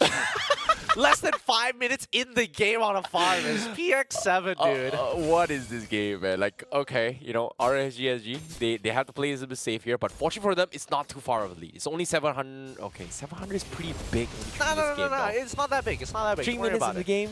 Really? It's not that big of a deal. Don't worry about it. Don't worry about it. A majority of that gold is split up amongst a lot of their members, right? Dax has a clear lead over Non, slight advantage for Royal Milk as well. Like it's not like 1,000 gold difference from Benny against CS, for example. Okay, Dax, he is going to start the fight against Bray. Bray's taking a little bit of damage here. Nether Realm stolen away by Closer is going to be used, but guess what? Benny is looking for the finisher. He can't seem to find Bray, but the hook comes in. Here comes the Hard Guard. Turret helps them, but the counter Nether Realm will keep them alive. PX7, a sneaky Ghostbuster, chained onto a Bray, gets the kill, and now Kid X, he needs to run closer. He's going to try and finish him off. PX7, he wants to kill him off. Can he pull him back? No. Oh, just a pixel off. A second too late to drag him back from safety. There's RNG now, looking to try and threaten Dax. Royal Milk making quick work on towards the turtle, but that's all for now. Man, DX7 is making quick work of RSG Singapore right now. He is just getting like the most efficient Ghost Bursters I have ever seen. He is using this Shadow Stampede just to close the distance rather than looking for these initial pulls. I mean, if he can get the pull, it's great, but like, god damn. Thank God DX7 doesn't have Flicker. Oh boy. But in this case, having the Purify, they do have those safety nets here. So it comes down to whether or not RNGSG is going to be able to get a surprise element. Because as of now, PX7 just, you know, all over the map right now. And Falcon, oh, they're hiding in the bush. They know where Bray is. Wait, what? Call. Bray, what? Okay. What Bray, a great call. He's Oh dead. my I think God. he's dead. What? Incredible read from Falcon. What an incredible read. And CS is now dead. Oh no, CS, he's gonna get dived on. Falcon just outplayed them. RSGSG getting red like a boot, and now NetherRealm dive. They want to finish off Closer. They're diving under tier 2. They want to make sure it's dead. No one even died. It's a 3 for 1 exchange. No, actually 3 for nothing combo. Oh my goodness, Falcon. What am I watching? You're seeing Falcon make the macro decisions that are always correct. Oh, they're never wrong. Like, it's not like they found out that they were about to dive bottom side blind, right? It all just comes down to Royal Milk walking into enemy jungle, seeing what is still available, and then noticing, hey, wait a minute, one of these camps are missing. I know for sure that none is going to be on the top side of the map, and therefore, if no other RSG members have been hiding by the river, that means they're diving bot. Oh no, Dax, Bray, he's dead. like Franco just doesn't have the sustains here. And look at PSM, he's gonna put him back. He needs to run. Help! He needs to run. Okay, he's fine. He's out. He's fine. You gotta relax here, buddy. You gotta relax here. It's not every time PX7 finds the most Crow, he gets a 2-man link, but where's the backup here? Angela is gonna be linking his way through. He's gonna be pinned as well. He's got the vengeance in. He's trying to sustain his way through. He gets out, but Falcon says, I don't want to commit. No, Roger. Don't want to risk it. Play it safe. PX7, 1 Ghostbuster, Closer, half HP. Okay. Yep. Dax 2-level lead, 4-0-2. He's having the time of his life. He's like, last time I had to deal with a Freya and just kind of peel for the rest of my team. Now I can be a nuclear missile against RSG SG. Oh, speaking of missiles here, Bray, he's got to land the sickest hook, and even then, look at PX7. How is he allowed to do that? How is he allowed? Somebody punish him. Like, I was expecting Bray to just flicker forward and just bloody hunt him, but right now, Crow is going to dive on the turret here. Insanity comes in. Goodbye, Crow.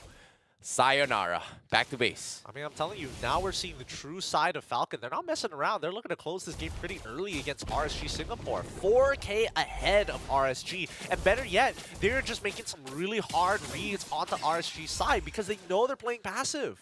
Oh, speaking of passive, oh my goodness, Dax. He was rolling. He just got cancelled by Nan, but okay, it's okay. Ooh, close call there, Bray. Close call. Yeah, but majority of this lead coming from PX7 with a 1.35. He's building a Holy Crystal second item after Enchanted Talisman. Crazy. But now, Nan, let's get out PX7 with the This Ghostbuster. So wild! That's half his HP! In 2 units! 2 units! Where did his HP go? Where is it gone? Huh? Okay. Brave Flickers. Dax looking for a fight here. RSGSG, again, they're just dodging every single fight here. Falcon is just choking them out. They're just completely engulfing them. Purple buff, does it get stolen? No. Doesn't matter. Like, you can take it. We're going to take your tier 2 for free. Look at the way that they're cutting them off from this wave on purpose. They're denying supply lines and supply routes for Falcon for RSG Singapore to actually defend these important structures. Yeah, very, very calculated objective here coming from Falcon Esports here. 5K net worth, complete domination from Falcon Esports, while RSG Singapore, They definitely need to make a play right now. With this concealed play, they are going to be able to open the map, but they need to get the catch. And Royal Milk seems to be the only one left, right? No, they are going to go for it as well. The high guy comes in. He's got the Firaga armor. He is going to be able to get out. He's got the flicker. No. And guess what? They're all stuck here. The rest of Falcon, they can't look to punish this. PX7 is thinking about it as well. RNGSG, they have to run. None is there. They're going for the hook. CS looks to re-engage. PX7 with one Ghostbuster. They're all half. They're trying to drag this all out, but guess what? They're just wasting time. Benny took a tier 1 down middle, and Nan, he was overcommitted, and they even lose a member of this. Should not have happened, but Falcon, how are they getting away with this? That was the worst way to start a fight. I think they're assuming that Royal Milk is weak. He is not. Based off his item, he's already completed 3 items. This is the strongest we've seen Royal Milk compared to last game, where he's getting arrested consistently. RSG has invested no resources, and by the time they actually do invest the resources to take out Royal Milk, he's already done with 3 items. There's very little they can do. He's got Hard Guard, he's got Flicker, he's got everything. RSGSG is just struggling on all fronts now. Bray, he's showing himself here. He's got the Bloody Wait, this is Heart. good. Does he go to 40 the Dax as well? Hard Guard keeps him alive. The Netherrealm extends the fight. Bray forced the Flicker out of them. But here he comes, Royal Milk from the side. Insanity comes in. PX7 with the Ghostbuster. Double kill for him. Can he get the triple? No, Benny denies it away. That's going to be the wipeout for RSGSG as Falcon Esports rolls over game 2. And now Crystal's exposed. This is GG well played. GG well played. Benny jumped forward, flickered backwards for a style point. What a stomp from Falcon Esports. What a game. Clean game coming in from Falcon Esports, outclassing RSGSG in this match. One bad interaction, and PX7 is like, I'm ready, boys. I got the Farmers. I got Holy Crystal. Say less. I'ma carry this game. GG well played to Falcon Esports. What a game by them, but unfortunately for RNGSG, nothing much they could have done in game 2. Complete outdraft, I would say. No, would you say it's an outdraft? Would I say it's an outdraft? Outplay, No. I would say. No, I definitely think that they, well, unfortunately, forgot about a couple of things, like when you're against a farmers, maybe don't stand too close to each other. Maybe not forget that, you know, Angela is by far one of the stronger early game heroes, and maybe they want to kind of avoid that later on, or at the very least play on the opposite side of the map where she is not available to give these love taps. I don't know. At the end of it, it's like after a certain point in the game, it was pretty unwinnable at that point, unless we did see a major blunder coming in from Falcon. Overall, PX7 on this farm is just don't give it to him. Don't give it to him. Not anymore. Like this guy is a legitimate menace. Think about this, right? Faramis in general is kind of broken the current patch here, but it also comes down to certain compositions, right? Like Faramis requires to be enabled if you have a dive comp or enemies are close to you. If they are long range here, I don't think Faramis can really do too much besides playing a supportive role. But in this case, I think RGSG, they have heroes that are just close. Well, yes, they do have heroes that are close. I won't deny you that, but I will say that at the very least, like PX7 walked away from that game 3,000, almost 3,000 goal ahead. I think he was like 2.8k ahead of Closer in that match, and that mid lane was not even close. One bad interaction, and I don't think Closer ever really recovered from the lane. Yeah, Closer, like, he played really well in game number 1. He was the trendsetter to actually counter engage as well. He's gotten the right ultimates every single time, but they just didn't have the right tools. But game 2 was just complete outclass here. And you're right, 3k net worth difference between PX7 as well as Closer. And you saw it as well. Holy Crystal, Enchanted Talisman, what a rush. Like, just one Ghostbusters, half HP on Closer. If they are all grouped up, everyone was more than half. Yeah, it was pretty disgusting. And I think, you know, Falcon felt very comfortable on this type of composition. You know how they play. Wait, that's so funny. KidX had the time to sell his items and buy a golden staff. Wait, he did. He sold his item and bought golden This staff. guy. This guy. Just to hit the tower faster, bro. Yeah, hit the tower faster. Hit it quicker. Be more efficient. So funny. So funny. But overall, what a wild game, right? Even Benny opting to go for it. The game finished so quick in his eyes that he barely got to play the game. He ended up selling a good chunk of his items to buy and win it just to try and look cool at the end. I don't know, man. Like, it feels like game number 1, it was just, you know, it was pretty serious, right? Both sides were trying all their best here. But game 2, Falcon was just having the funnest time of their life. Like, even ourselves, we were watching, like, Falcon is just having fun right now. Like, it feels like they're smurfing on RGSG on game number 2 completely. I mean, they have so much to sustain, I right? know, And I right? think that Falcon just unwilling to die, only giving those 2 kills to RSG because they didn't have ults. Okay, we have to see this damage output on PX7. Like, 141,000 to 82,000, that's a big gap here, but PX... Wait, only 39? Wait, I was expecting more than that. What do you mean? That's a wild number. 39, 10 minutes, 30 seconds into this game. Nobody even comes remotely close to Okay, him. fair enough, fair enough. Okay, damage taken here. Obviously, they are going to be the ones that take a little bit more here coming from RNGSG.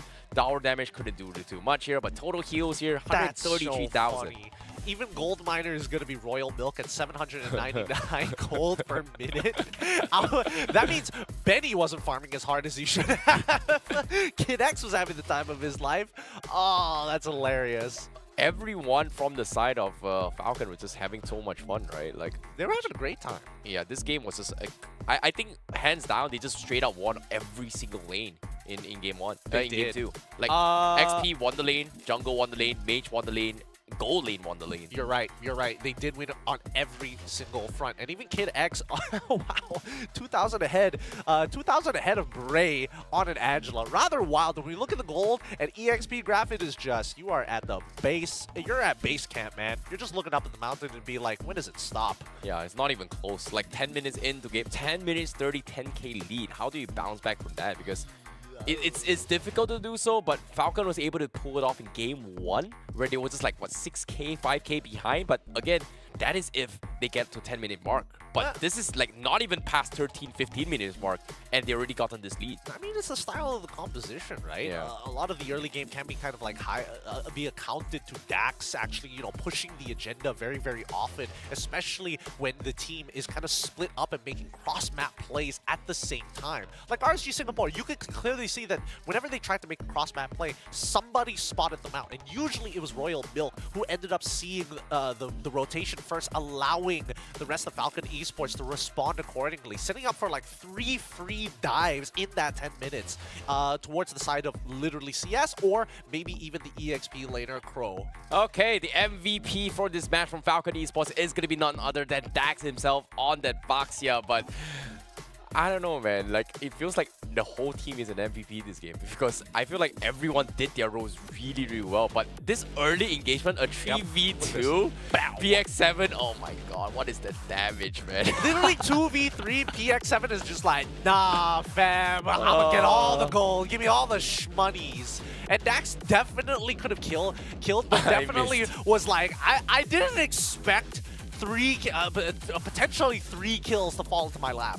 Yeah, even here as well, the macro aspect as well, like Falcon, they knew for a fact that Bray is going to check this bush as well, like they preemptively anticipated this and then got the kill. Like, I don't know if it's intended or not, or it's just a safety protocol where it's like, hey, they're off the map. We should play it safe. No, I mean, I explained it earlier when it happened. Like, Xmore figured out that there were missing camps on the top side of the map, and that means with nobody else kind of guarding that area, that means that Nan is going to be there, but everybody else is missing and mid lane is missing. They can only assume to be in their territory where they have given the space. The NetherRealm just walks up, tanks tower, acts like nothing has happened, still diving behind tier 3s and still getting away with all these kills. Like, all the tier 3s are still standing. They even have a tier 2 outside this base for Falcon Esports, and they're still able to just wipe them all. What a game coming from Falcon Esports. Like, game 1, really close, neck and neck, still can be decided, but game 2 just completely outclassed. Yeah, no.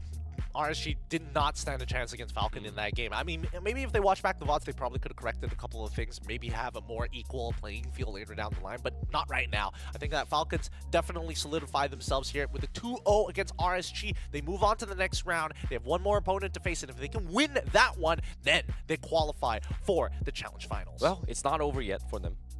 All things considered, it's not over yet. However, they will be facing off another competition, and another competitor, which in this case, it's gonna be RRQ. Yeah. So that's RRQ Hoshi has put on a very, very mean fight earlier today. So I don't know what to say, but it's not over yet until the fat lady sings. But in this case, they have to go for a very, very long uphill battle if they want to make a stand into the LCQ. Well, we'll see, because even for Falcon, they have like a tough journey ahead of them as well. I think that everybody here at the SPS are, going to take it a game at a time, but pre-preparation is so very important and so vital for these teams. Those who are more dependent on it, especially in the GSL format where you kind of don't know who's going to be your next opponent just yet, but at least you can research just the limited number of people in your group rather than previously in the open finals where it's just like it could be anybody out of the 31 teams. Hey man, that's why we've got the coaches and analysts' job to actually have the big book of just analyzing every single matches, right? Like, so that's why that's their job, and leave the players, let them relax and focus on their own gameplay. But all in all, whoa.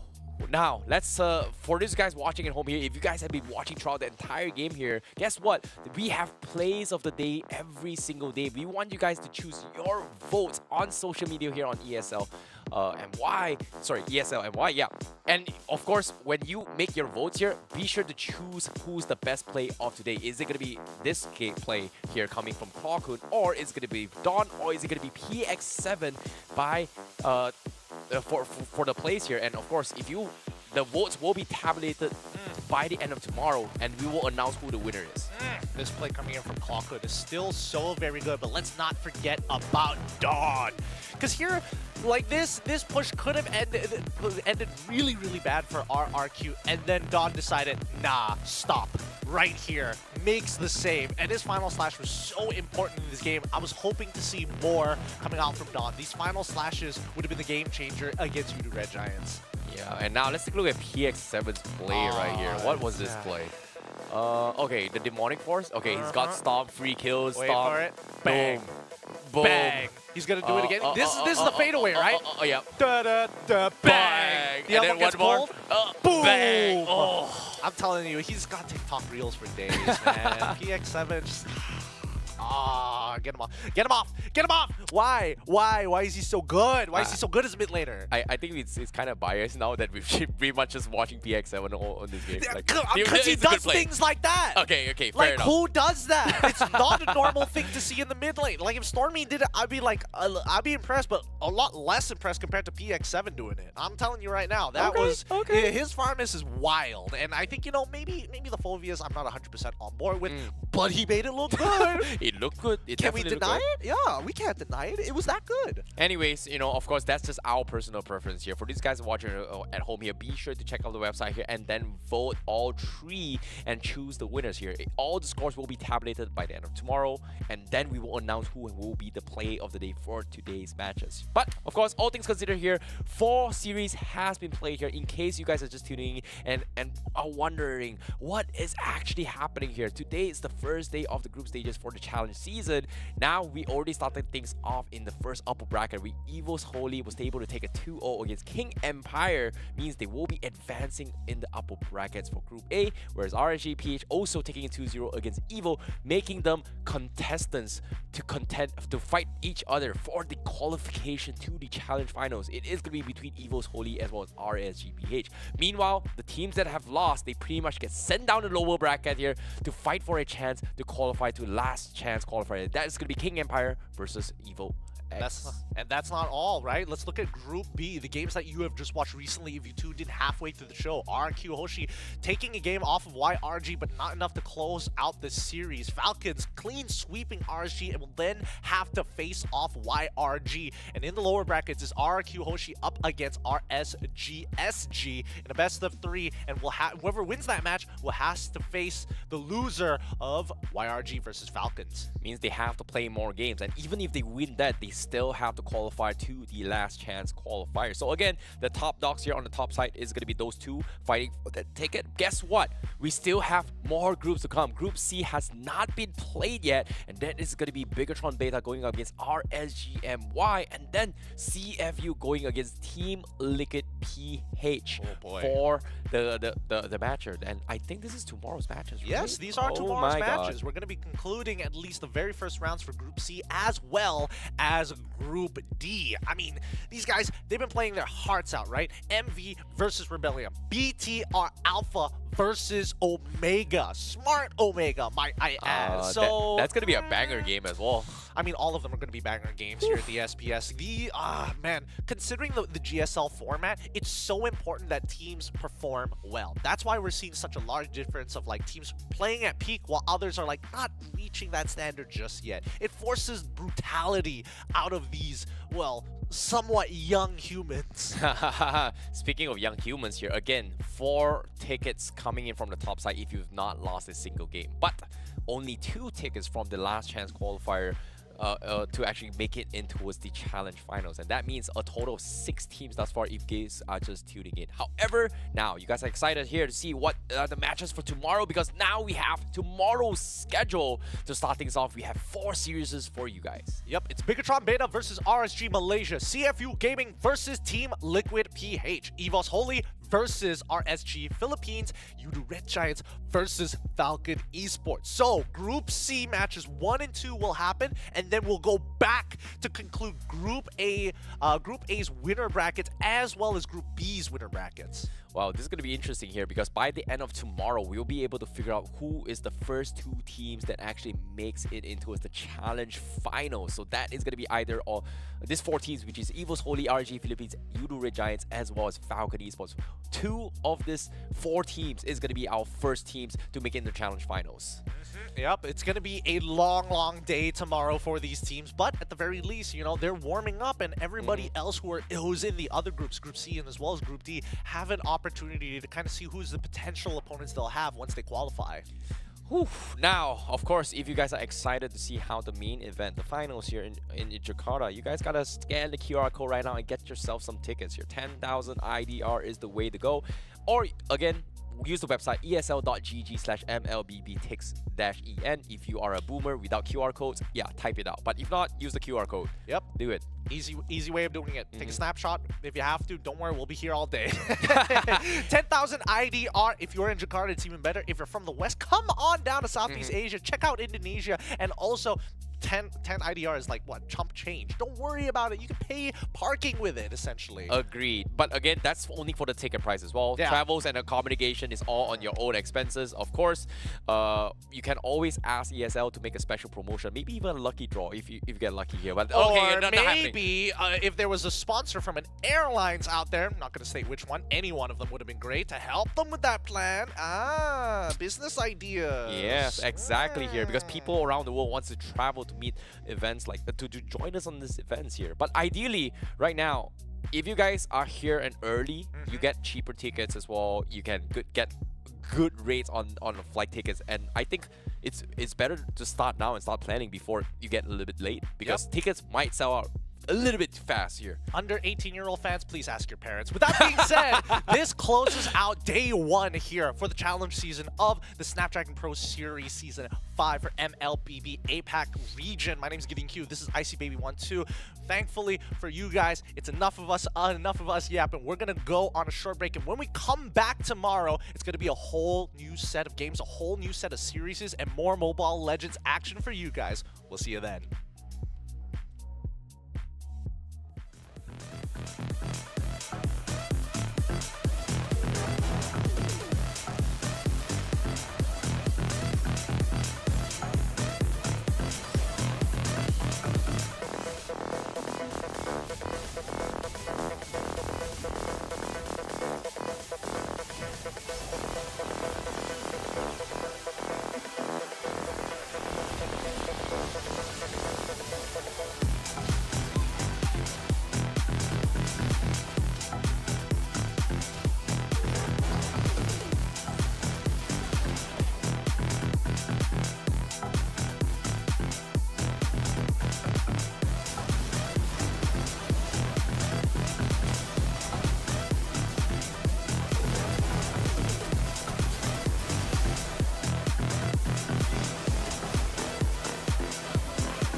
The Snapdragon Pro Series is brought to you by Snapdragon Elite Gaming, Monster Energy, and DHL.